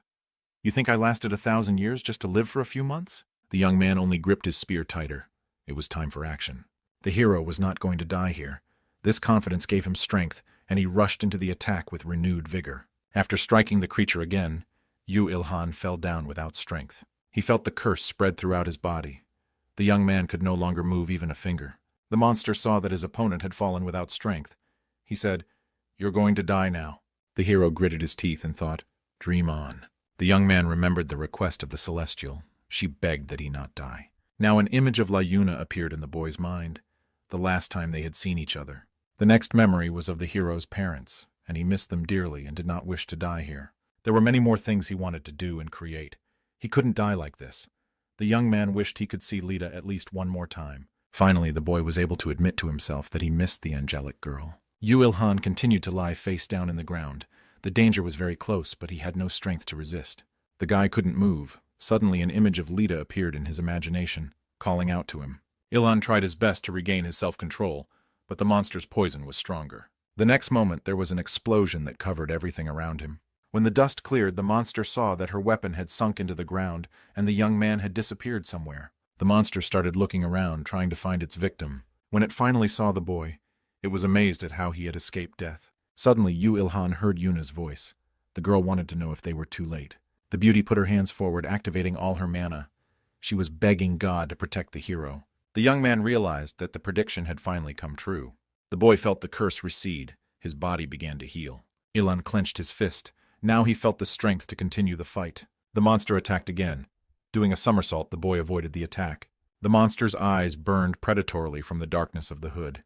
He couldn't understand how the man was able to get rid of his curse. The young man was pleased that he could finally move again. Ilhan realized if the new acquaintances didn't show up in time, he would really die. Kang Hajin couldn't understand where such a monster came from in this dungeon. Nayuna ordered his friend to attack, but he was not so eager. The young man gritted his teeth. He knew he couldn't do otherwise.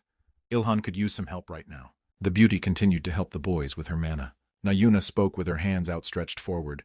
Blessing, spill over Hajin like a waterfall. At this time, Kang had already managed to run up to the monster. He attacked first. The young man didn't realize the force that threw him back. Hajin couldn't tell if it had worked. Peita grabbed her head. How should a guy fight against such a strong opponent? Meanwhile, Erda watched Yuna's actions and thought, who is she? It took Yu Ilhan a lot of effort to inflict at least some damage on the Reaper. When did this girl send him flying with just the power of her blessing? The Celestial rushed to her ward. She wanted to know how the young man was feeling. He replied that he was still alive. The Angelica seemed to have figured out how to help, but she needed a little more time. Ilhan asked Hajin how much longer he could hold out. Kang exclaimed, "What? You want me to face this monster alone?" The hero asked the guy to buy some time for him. The young man looked frightened, and there was a mute question in Yuna's eyes. Finally, Kang said, "If Yuna helps, I can probably last about 30 seconds. Yu Ilhan replied that this time would be quite enough for him. Hajin decided to waste no time and immediately lunged at the monster. Time after time, Kang withstood the monster's attack thanks to his girlfriend's blessing. Peita shouted while addressing her colleague. "At this rate, Nayuna will die. I don't care about Hajin, but I'll hate you forever if my ward dies." Erda recalled Yu Ilhan's words that 30 seconds would be enough. She advised him to trust him. The Celestial hesitated. What if the hero was late? Peita didn't know if the young man had an ace up his sleeve. They waited, but the master kept failing to appear. He urgently needed to find the trolls to restore his own strength as quickly as possible. One of the monsters sensed danger, but it was too late. Trolls are not the kind of creatures that have fast reactions. The hero moved with lightning speed. With one strike, he destroyed all 3 of them. Peita flew to find the guy. She was amazed that he was hunting trolls right now. Erda explained that her ward needed 3 second-class monsters to reach the second profession. The Celestine had faith in Yu Ilhan and understood what would happen when he leveled up. She explained that very soon, the hero would be able to fully recover. The system immediately reported that the guy had fulfilled all the conditions for obtaining a second profession. Now the young man became a novice reaper. He achieved his goal. The effect of stealth increased by 10%. The probability of a critical hit and the strength of the blow when attacking from ambush increased by 30%. The strength of the blow increased by 20%. The conditions for stealth skill evolution were relaxed. The system absorbed all the collected records. Yu Ilhan had reached level 53. The hero was happy as his stamina had fully recovered.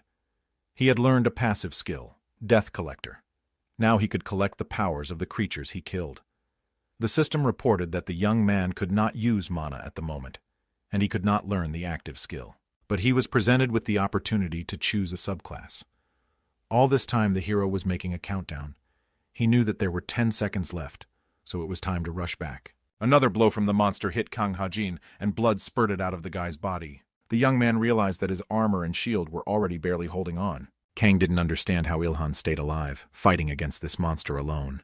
Yuna was still holding the defense. She was begging the goddess not to let Hajin die. After another blow from the monster, Hajin's shield shattered. The young man fell to the ground. At the same moment, the beauty rushed to him. Peita rushed towards her ward. She was afraid that she would get hurt. The beast was already ready to celebrate victory. But Nayuna did not give up.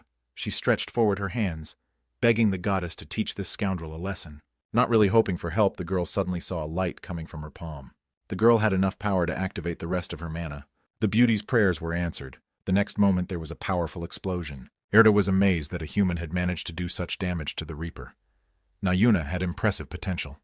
Peita believed that her ward would save humanity. But the Celestial realized that the creature would not last long in such a state. The beauty tried to agitate Kana. The young man was completely exhausted. He could not move. The monster did not restrain himself. He promised to kill everyone present. Now the friends were really scared. They suddenly believed that they could really die today. At this terrible moment, they heard words that gave them hope. Let's form a team. The system informed Hajin that he had accepted the application to join the team. The number of members equaled 3. The friends were stunned that the third member of their team finally agreed to be Yu Ilhan. Kang was very happy that the hero had returned. Now there really was a possibility of winning now. The master put his finger to his mouth, thus asking everyone present to be silent. At this moment they heard the monster begin to wake up. Hajin gritted his teeth. The Reaper would soon attack again. Yu Ilhan told his new team that they were holding up just fine. Now the hero had enough strength to finish off this monster. The friends looked stunned, but there was a glow of faith on their faces. Kang Hajin was carefully watching the hero's every move. A thought flashed through the boy's mind. The second I saw his back, I thought, we're saved. The young man breathed a sigh of relief, which startled his girlfriend. Kang said, as if speaking to himself, that he had not realized how weak he was until that day. It made him sad, but he was relieved when Ilhan appeared. Meanwhile, as the hero approached the monster, the young man heard a whisper. New people, new records. The master realized that the monster didn't realize his return because of his anger, and that was to his advantage. It was time to activate his superpowers. Ilhan decided to use his superhuman strength. In that instant, his muscles became as strong as stone. The creature took notice, its eyes glowing even brighter. Ilhan's eyes also glowed, but they shone with a blue glow. The hero said that this was the end. The young man moved with lightning speed. He swiftly attacked the monster, striking it with his spear. The monster received a critical hit. Dust rose up around it. The lad waited until everything around him dawned to see the result of his attack. The young man froze in place. He was stunned by what he saw. From the head of the monster came off the hooded hero saw a maiden's head with long blonde hair. The beauty was wounded. Tears flowed from her green eyes. The girl said a word of gratitude which stunned the young man even more. But Ilkan's hand did not tremble. The monster was finished. In front of the hero's eyes, the energy that was hidden in this body scattered in all directions. At the same instant, the guy received a message from the system. He had gained almost 32 million experience points and reached level 55. His strength score had been increased by 4 units. Dexterity, health, and Taman's stats had increased by 2. Yu Ilhan asked in surprise, "Did she really break free from the curse? I've never gotten tens of millions of experience." He also obtained a level 157 level Lidakari entry. At the same moment, the Death Collector skill activated. The hero absorbed and stored Lidakari's life force. The friends ran towards the hero. Kang Hajin exclaimed, Thanks to you, we've leveled up and fully recovered. But upon seeing Ilhan's gaze, he fell silent half a word. Nayuna was amazed that the monster was actually a human. Kang said that he had never met something like that in the 10 years he had spent in the other world. Ilhan didn't pay any attention to their conversations. He took out his carcass tools and decided to finish everything as usual. But Erda stopped him. She wanted to know what exactly the young man was going to do. The hero thought that the corpse in front of him was the corpse of a monster and should be dealt with as usual, but the Celestus emphasized that it was a human body. The young man replied that he wasn't going to do anything wrong, only the most important thing. If this girl has strong skin, hard bones, and mana stone, I will only take those. The celestial woman froze in place with her mouth open. She silently watched her ward's actions. Ilhan also froze. What he saw stunned him. Right before their eyes, the girl's body began to disappear. The guy had never seen anything like this before, but he had never encountered a curse before either. Kang Ha-jin told Yuni that the monster's body had turned into ashes. Ilhan was in despair. He didn't think this would actually happen. Suddenly, Erda broke the silence. She uttered a single word. Destroyer. The hero asked in surprise. Destroyer? Another person with a cool name? Am I the only one who doesn't know? An introvert who didn't find the strength to confidently ask? The Celestial explained. Those who have eaten mana stones and been consumed by a mana monster are called destroyers. When he dies, his body crumbles into ashes. Ilhan wondered if that Reaper wasn't real then.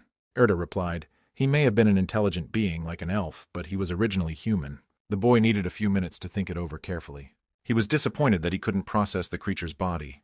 It was a scientific curiosity. But suddenly, upon lifting the monster's cloak, the hero found something. This find improved his mood. As it turned out, there was not only the mana stone left behind. In addition to it, the young man found armor and weapons. Suddenly, the silence was cut through by Peeta's shout, "Did you notice? There's a way out of the dungeon again!" The Celestials rejoiced that their abilities had returned.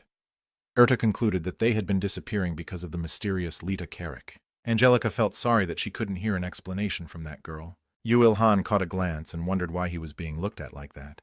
In the next moment, the young man exclaimed while addressing Erta, "Are you saying it's my fault?"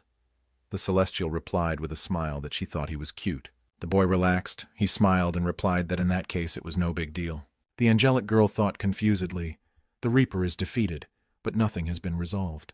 This mysterious advanced dungeon suppresses the powers of even the highest creatures. Equally strange is the fact that the Destroyer was given a third class, which is impossible to obtain on Earth. The question of the abandoned world was also very interesting to the angelic girl. She looked thoughtfully into the sky. She could not even guess what was happening on Earth now. But in one thing the supreme creature was sure. Her ward, the strongest among humans, Ilhan had won. Angelica couldn't take her eyes off the young man. She was proud of the hero.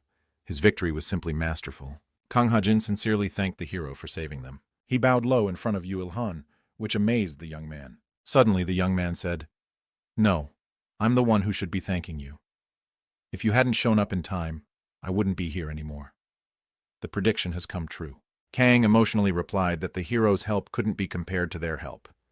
They definitely wouldn't have been able to escape from this dungeon on their own. After pausing for a moment, Ilhan decided not to argue with him anymore. The victor clutched in his hand the shaft of the weapon obtained from the destroyed monster. The hero decided to ask if his new acquaintances would be okay with him taking all the items he had received. Kang Ha-jin pressed his lips together. He was silent, but his face betrayed real emotion. After calming his feelings a bit, he exhaled deeply. He had no choice but to agree that Ilhan would get the artifacts. Nayuna was fine with that agreement, but wanted something in return. The beauty held out her hand. She wanted the hero's phone number. But the savior stood firm on his own. He denied this request. The young one was amazed that a beauty like her was denied again. Ilhan's mind raced.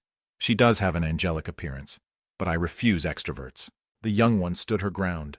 She wanted some true information about the hero, but the young man wouldn't even give her his real name. The girl folded her hands in supplication, begging for his name. A divine radiance emanated from the beauty. Suddenly, not expecting from himself, the guy called out his name. Nayuna called his name cool. The hero disagreed, but said that he was already used to it. Kang silently watched this scene. In the guy's mind, this is the first time I've seen Yuna so determined around a man. And it was the first time he witnessed a man genuinely pushing her away. Ha-jin thought that the two of them were not the kind of creatures that could be understood by the logic of an ordinary man like him. Finally, a portal back to Earth opened in front of the team. Ilhan looked back at Erta but saw another super being. It was an angeless in shining armor, her face hidden behind a visor. The unfamiliar Celestial wanted a report regarding the events in the dungeon. Kang Ha-jin and Nayuna looked dumbfounded. They didn't expect to see an angel in the portal. Erda looked confused, but she wasn't scared. She agreed to report. The angelic woman flew closer to the stocky sky woman, and the two struck up a conversation. The humans were still impressed by their encounter with this huge Eartha leader. In the next moment, the celestial lady addressed Yu Ilhan. For saving the Erda angel in an emergency situation, we will discuss your reward and inform you of the decision later, said the angeless. The hero didn't mind the reward. He was willing to receive it after work, but he didn't do it for profit anyway. The celestial added that this incident was very serious, so she would take Erda to the sky for a while to clarify the details. Yu Ilhan didn't argue. He was confident that he could handle it without an assistant. The Supreme Angeless said that this dungeon would be temporarily blocked by the power of the heavens. At the same moment, as if from nowhere, 3 more angels appeared and directed their mana to the dungeon portal. A question flashed through the hero's mind. Will such dungeons continue to appear in the future? But suddenly he had the thought that someone is intentionally creating them. But the question remains, why? Ilhan remembered the face of the girl before her death, who was under the curse. The young man clenched his fist. He would not find the answer, only worrying about it. One must act. The lad decided that in this case it made sense to get stronger and stronger for his own survival. He would not further improve his own abilities. The system advised him to stay away from the portal. It's really dangerous there. The Erta leader said, among the numerous worlds we are on, Earth is the only one with unpredictable factors. She added that more angels will appear on Earth to control the situation. Suddenly, the Angelica paused and smiled strangely. The next moment, she said that Lita asked her to tell her that she missed her. The hero was stunned by these words. The young man was very happy that the angelic girl, to whom he was so attached, missed him. Suddenly, the guy decided that the Celestial had not said everything. He wanted to hear what else Lita had asked him to tell him. The Celestial lady took to the air. She said she was blessing Yu Ilhan's future and promised to bring Erda back as soon as possible. The hero shouted, trying to stop the angelic woman, for she had not answered his question, but she could no longer hear him. One way to make a person suffer is to stop in the middle of a sentence without saying the most important thing. It was time for the travelers to return to Korea, with a plane ride ahead of them. When the plane landed at the airport, Na Yuna and Kang Ha-jin quickly went through passport control and went outside. The girl immediately noticed a black limousine waiting for them. The glass of the car's rear door was slowly lowered. The girl with glasses who sat in the limo congratulated the heroes on their return home. She wanted to get the scorpion poison as soon as possible. Na Yuna was very happy to see Miri. Kang, on the other hand, wasn't happy with the girl's phrase. Was that really all she wanted to say after seeing her friends? In general, they were glad to be back home and to see their friend. Meyer wanted to hear the details of their adventure, and Na Yuna didn't keep him waiting. The black car started moving on the Autobahn, moving away from the airport. Kang Meyer was amazed to hear the story of a Korean man who kills monsters with a spear. Yuna chirped that this guy was incredibly strong, since Ha-jin couldn't do anything. Kang covered his face with his hand. He was very embarrassed. Miri remembered Yu Ilhan wearing a mask and carrying a spear. She immediately recognized who it was about. Ha-jin noticed the smile on her face and immediately realized that the girl knew him. But Meyer lied, saying that she had never heard of him. The girl was very grateful to her friends that now she could get a second profession. She offered to have a good drink tonight and promised to pay for everything. Na Yuna got excited at this offer and shouted that she wanted a beer. Meanwhile, Yu Ilhan reached his own house. For a while he froze under the door of the apartment. Once home, the hero shouted loudly that he was back. No one responded, and the young man saw a note on the table. Parents were not at home. Mom wrote that she had gone to the yamen for fresh seafood and would be back for dinner. The young man was amazed that she goes to another world for shopping. The hero wanted to wash off the grime of traveling as quickly as possible. Washing under the shower, the young man thought maybe his mom was stronger than he thought. Ilhan remembered the scene when his father complained about his weakness, and his mom said that there was a lot of seafood in the yamina. The boy decided his mom was much more talented than his father. After wiping himself well with a towel, the craftsman decided he should go work in his workshop. Once there, he shook out of his super bag the material for work that he had gotten on his business trip. The hero realized if the meat wasn't dealt with urgently, it would spoil quickly, wondering if he could turn to magic to prevent the expiration date for his backpack. Ilhan had nowhere to put it all, but the young man didn't want to throw the meat away. Suddenly, the hero froze in place. He felt some kind of presence behind his back. It turned out that it was a living flame. It seemed happy to see the return of the master. The young man understood this reaction. The fire wanted to let him know it was eating meat. Such a turn of events liked the hero. He found a way out. What to do with the meat of the trolls. The guy immediately grabbed a few pieces and threw them into the flames. He decided that he could kill 2 birds with 1 stone while practicing the preparation and consumption of meat. Ilhan did not spare the pieces. He threw them into the fire one by one. Meanwhile, high in the sky in paradise, A meeting of angels was taking place. One celestial was standing in the center of the great hall and was reporting on the progress of the investigation. Erta was also present here. It was being revealed that Lita Karich was the elf Daru. The angel was saying that this girl was an incredibly capable child. If she had been born 500 years earlier, Daru is an abandoned world. How could Lita Karich have ended up on Earth? There was a commotion in the auditorium. The angel behind the counter ordered everyone to be quiet. He said that this incident raises two important questions. 1. How did it happen that the abandoned world traveled through space and time and became connected to Earth's underground? 2.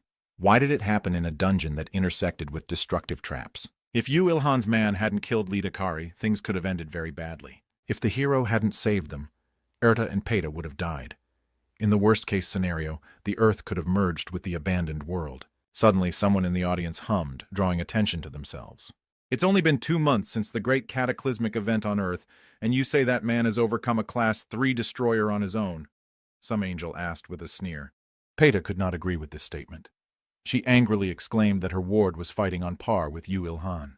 The daring angel replied with a smile that it was impossible. He added that the man was suspicious and advised him to consider the case that he might have been behind the incident. Suddenly, one hooded angel got to his feet and exclaimed, "What?"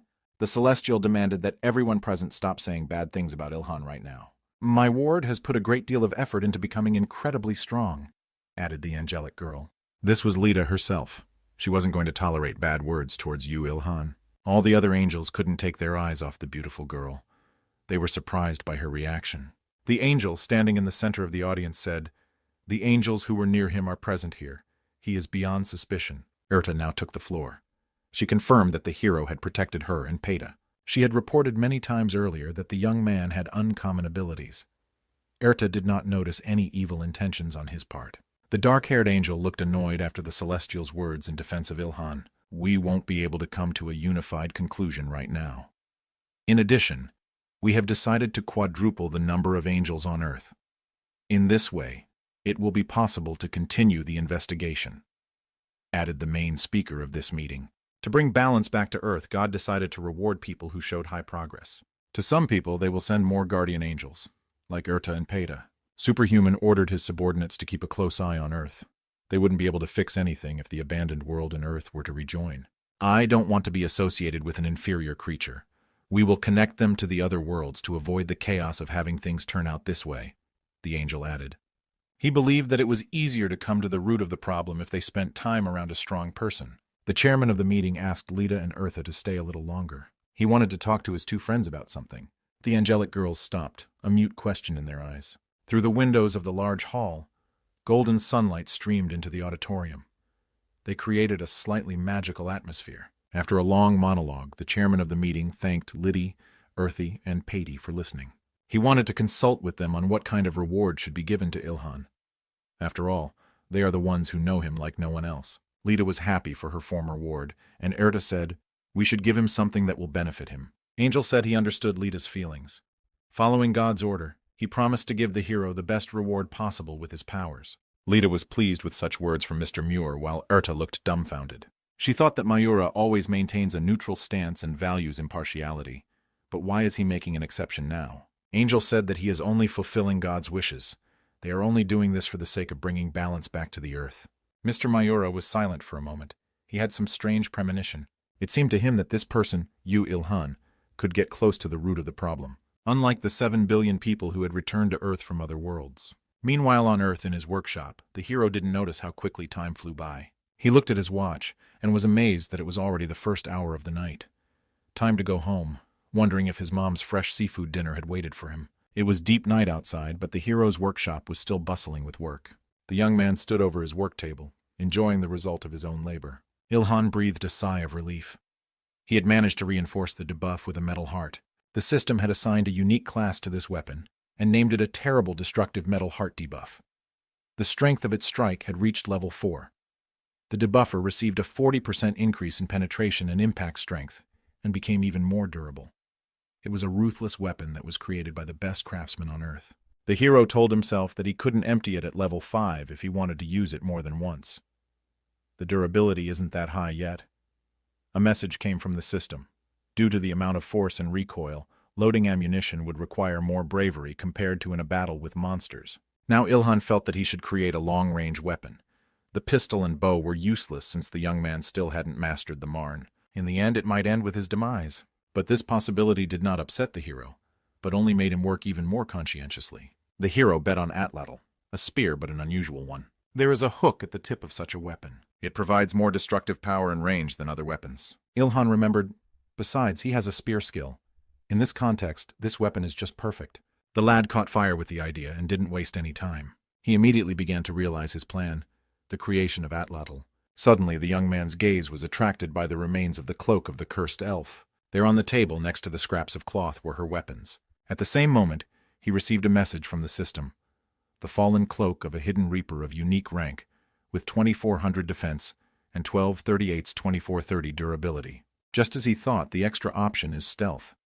If Ilhan gains even more stealth abilities, he might disappear forever. There was another message.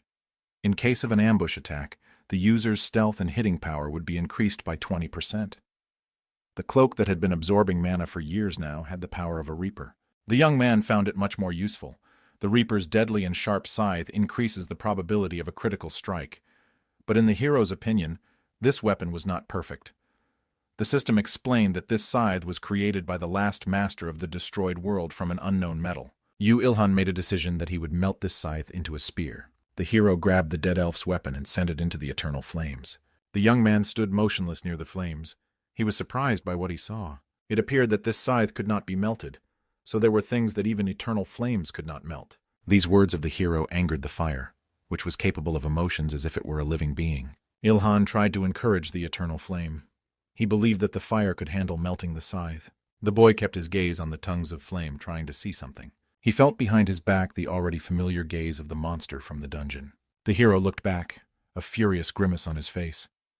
Had Lita Karich returned from the other side of the world? The young man didn't understand what the hell was going on here, but he wasn't used to staying out of trouble. Taking the list in his hands, he looked around to face the danger. The boy expected the resurrected monster to attack him, but something strange happened. It was as if the monster's dark energy was attracted to the mana stone. Eventually, the artifact fell to the floor and sucked in all the dark magic. Ilhan stared at that purple stone in amazement. He didn't realize what it was. As soon as the black silhouette disappeared, the scythe began to melt. Could it be that the master's soul was within the weapon? The young man didn't understand what happened, but it worked. At that moment, the angels appeared in the workshop. Erta said that the boy was working with metal. She knew he would start doing it one day when she saw him at work with the Harcanum. Lita exclaimed that he didn't even notice them, so focused was he. Ilhan's first mentor was very proud of him. She was happy to be back on Earth again. The spear turned out to be incredible. The system called it the Spiked Spear of Annihilation and gave it a legendary rank. It has a strike power of 3,700, and the critical damage option has increased by 70%. This masterpiece was incredibly durable. It was created by a majestic Earthmaster from weapons from another world. But the system thought that the spear was not yet complete. Ilhan agreed that it was missing something. He realized that the weapon would not be complete until it went through the mana craft. He should use the mana stone. Thinking about it, the hero saw Lita out of the corner of his eye. He rubbed his eyes, deciding he was too tired and was seeing hallucinations. Opening his eyes again, he froze. It wasn't a trick or the result of fatigue. It was really Lita. There was a joyful expression on her smiling face. The beauty asked, "Are you surprised? I'm back." A silence hung between the two. They looked into each other's eyes and couldn't tear their gaze away. Ilhan still couldn't master his own emotions. He had dreamed of this meeting but wasn't ready for it. The celestial woman couldn't hold back her tears. She was moved by her boyfriend's reaction. She threw herself into the arms of the hero. The guy asked how long it had been since they had seen each other. 2 months. The angelic girl replied that it was like it had been over 100 years for her. Erta folded her arms on her chest. She was uncomfortable to watch this meeting of two lovers. The Celestial had also managed to get involved with Ilhan, and now she was feeling jealous. But the young man caught up in time and told his second mentor that he was happy to see her. The boy smiled and said that she had done a wonderful job. Erta felt something pleasant on her heart. She smiled faintly and replied that she was back. A little later, all three of them sat at the table in the workshop and sipped coffee discussing the recent events. The young man said with a smile that he was now carrying a double burden. Lita was infuriated by the comparison of her to a burden. Is that really what Ilhan calls her after the separation? Erta said, Heaven has decided to send as many angels to Earth as necessary to find the source of the anomalies. The hero was surprised that not even God knew what had happened here. Celestia confirmed his assumption and added that there was a high chance of something like this happening again. The young man felt that the heavens could do nothing. They don't know the cause and also can't prevent the recurrence of this unpleasant incident. Meanwhile, Lita could barely contain her irritation after all. She had worked so conscientiously for the heavens, and they are already talking about work. Erta agreed with her ward's thoughts. He was surprised by this fact. Previously, the Angelica would have reacted with an angry tirade. "How dare you speak like that about the higher creatures?" Erta calmly replied, "You are a helper of the heavens. I don't need to protect them anymore." To make matters worse, the angel remembered that the hero had saved her life. At that moment, the relationship between him and heaven changed significantly. Ilhan realized that the celestial was right. He remembered that heaven owed him a reward. "You said I would get a reward. Can you make the things in my backpack not spoil?" the hero inquired. Seeing Eartha's strange reaction, he figured she couldn't do that. But the Angelica was rather surprised that it was enough for him to receive such a small thing as a reward for saving the Earth. Ilhan and Lita looked at Eartha in surprise. The hero couldn't understand why Erta had suddenly become so kind, and Lita continued to be angry that she wasn't being paid attention to. The Celestial said that the guy's deed was praiseworthy. She applied her mana to his bag. She now had these options: space expansion, weight control, decay prevention, and weight transfer. A little while later, the Angelica watched the joy Ilhan felt after getting what she wanted.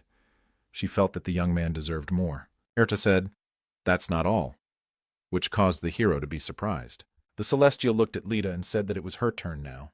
The hero's face turned red. He didn't seem to expect such gratitude from heaven. Lita also blushed. She twirled a strand of hair with her fingers and looked at the object of her affection. Lita moved closer. Now it was her turn to reward Ilhan. The hero couldn't stand such tension. It was hard for him to hold back when the beauty was so close. He couldn't figure out what kind of reward the beautiful Lita would give him. The boy's thoughts began to muddle, the uncomfortable pause lingering. The Angelica asked in a seductive tone if Ilhan was ready to receive the reward. The hero's face was still red. He eagerly exclaimed that he was ready. The beauty exclaimed, "Then open the subclass window." There was no way the young man had expected such a turn of events. He had fantasized about another reward. Erta enjoyed his reaction. She asked sweetly, "Ilhan, is something wrong?" The young man understood without further ado. The guy activated the system and saw the inscription, "Partner of an Angel." The hero did not understand what it meant. Erta decided it was time to explain. "Heaven has awarded you this subclass to help you as much as they can, so that even with the limitation of angel power, we can give you some of that power. You'll be able to use the powers of a supreme creature in case a similar situation that happened in the ruined world happens again." Lita exclaimed that, in fact, they would now be together forever. Her counterpart reminded her that she would also be with them. The hero didn't look like a happy person. He said that he didn't really need it. This reaction of the man stunned the Sky Girls. They were expecting something completely different. The angels wanted to know why he didn't like it. The young man said, "I doubt you will be of much use during the battle." Tears came to Lita's eyes. It hurt her to hear that she was useless to Ilhan. Erta exclaimed, "I admit that I was only a nuisance during your last battle with the Reaper, but I was useful in every situation except that one." The hero remained silent. He didn't think he could offend the angelic woman with his words. But his next reaction just crushed Lita. The guy laughed out loud. Finally, he decided to explain his reaction. It was just a joke. Of course he was happy about such a reward. It was a provocation to see how the angels would react. Lita could no longer contain her own emotions. She called the boy a brute.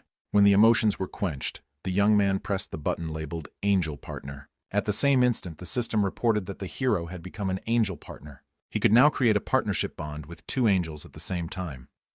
All stats were increased by 30% during the battle with destroyers and undead. The young man received a passive skill, Angel's Blessing. The chances of getting critical hits are reduced by 30%, but the resistance to curses on the contrary is increased by 30%. All rewards for tasks will increase by 30%. This skill has no levels. The hero must fulfill the necessary requirements for its development. Now in the arsenal of the young man has an active skill, Angel Support. Ilhan will be able to borrow the power of the angel depending on the possession of the skill in the battle in the abandoned world. The more time the young man spends around angels, the stronger this skill will become. Right now his partners are the angels Lita and Erta, and the more contact the hero has with them, the stronger he will become. The young man decided that now it resembles a team. Here he can see the statuses of the angelic girls. The hero silently studies the messages from the systems to memorize all the benefits of the new skill. His stop was at the suggestions. All stats will be increased by 30% while fighting destroyers and undead. This raised a number of questions he had for his mentors and partners. The next moment, Ilhan rushed to hug the girls. He apologized to them for his bad joke and added that they were actually very helpful. Lita was pleased with the change in his mood. A smile appeared on the pretty girl's face. Eartha's face turned red. She wasn't used to such displays of affection. The guy wanted to know if he could train the active skill Angel Support. The blonde replied in the affirmative. She explained, "The deeper the interaction with angels, the faster this skill develops." The young man looked startled after the celestial Lita's clarification. The hero's mind flashed. What? Why did I get the feeling that she was going to eat me whole? Is this really my misunderstanding? Erta heard his thoughts and remained silent. The celestial coughed and said that there were no more rewards at the moment. Erta couldn't wait to continue working with Ilhan. Lita exclaimed happily that it had been so long since they had seen each other and suggested they play a game. The boy happily seconded the suggestion. He told the angels that as soon as he was done with crafting the spiked spear mana, creating a harpoon, and perfecting the troll blood. Lita looked upset that the young man only had work on his mind. She wanted to know what was more important to the boy, her or work. Erta advised her not to make a drama. But the celestial girl didn't stop. She kept saying abusive words at Ilhan, but he didn't even hear her. The young man was so absorbed in perfecting his spear that he didn't pay attention to anything around him. Now it was time to use the craft mana. The hero muttered to himself, "As soon as you wish, unleash all the skills of a reaper." Lita was shocked by what she saw. The young man had become much stronger since they parted ways 2 months ago. "Our Ilhan has become capable of super complex mana crafting," exclaimed the beauty. Erta explained that he had gotten the assignment from heaven, so he had learned quickly. As the guy held his spear in his hands, red mana enveloped him. It resembled real magic. A heavy energy appeared around it. The system called this weapon the spiked spear of the extinct Dark Reaper dragon. Its refinement was complete. Class legendary. Strike power 4,000. Durability 3,200. It seems the young man was himself dumbfounded by his new creation. The chances of critical strike, damage, and hitting power would be increased by 30% in the case of a surprise attack. All characteristics of the Reaper's skills will be increased by 30%. Critical strike and damage chances will be increased by 150% in case of a battle with dragons. The following message from the system. The spear has been reborn in the hands of a master with a fierce hatred and a bright desire for revenge. The tip of the spear of vengeance will always wait for the opportune moment to pierce the dragon's throat. The young man's imagination painted a giant dragon. He couldn't understand why his weapon had such an option. Lita looked at the spear with interest. She said the first option wasn't like that. A little thought, she decided that the hero had gotten too deep into recording the weapon. The Celestine added, "It seems the world of Lita Kari was destroyed precisely because of the dragons. These options are present in the system due to the fact that her last wish was to kill the dragons and protect her own world." The hero concluded the reason is because he reached right into the potential power of his weapon. Erta said that his mana crafting was too successful. Lita said she wished she could be useful, but dragons are at least third-class monsters. She advised the young man to run away if he had to face them. Suddenly the boy said that the Skywalkers had missed the most important thing. He looked around and shouted that the angelic girls had missed the predictions. Erta finally realized what was the point. Ilhan would have to fight dragons soon. Lita didn't understand how the two came to that conclusion. She looked confused.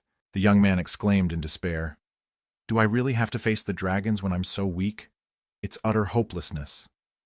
Erta tried to cheer up her ward. She said that she was sure the man would be able to get through somehow. During this time, Lita decided that she should defuse the situation. Belle asked why they were worrying about it ahead of time. After all, there was still plenty of time ahead before they could meet the dragons. The hero replied that he had his reasons.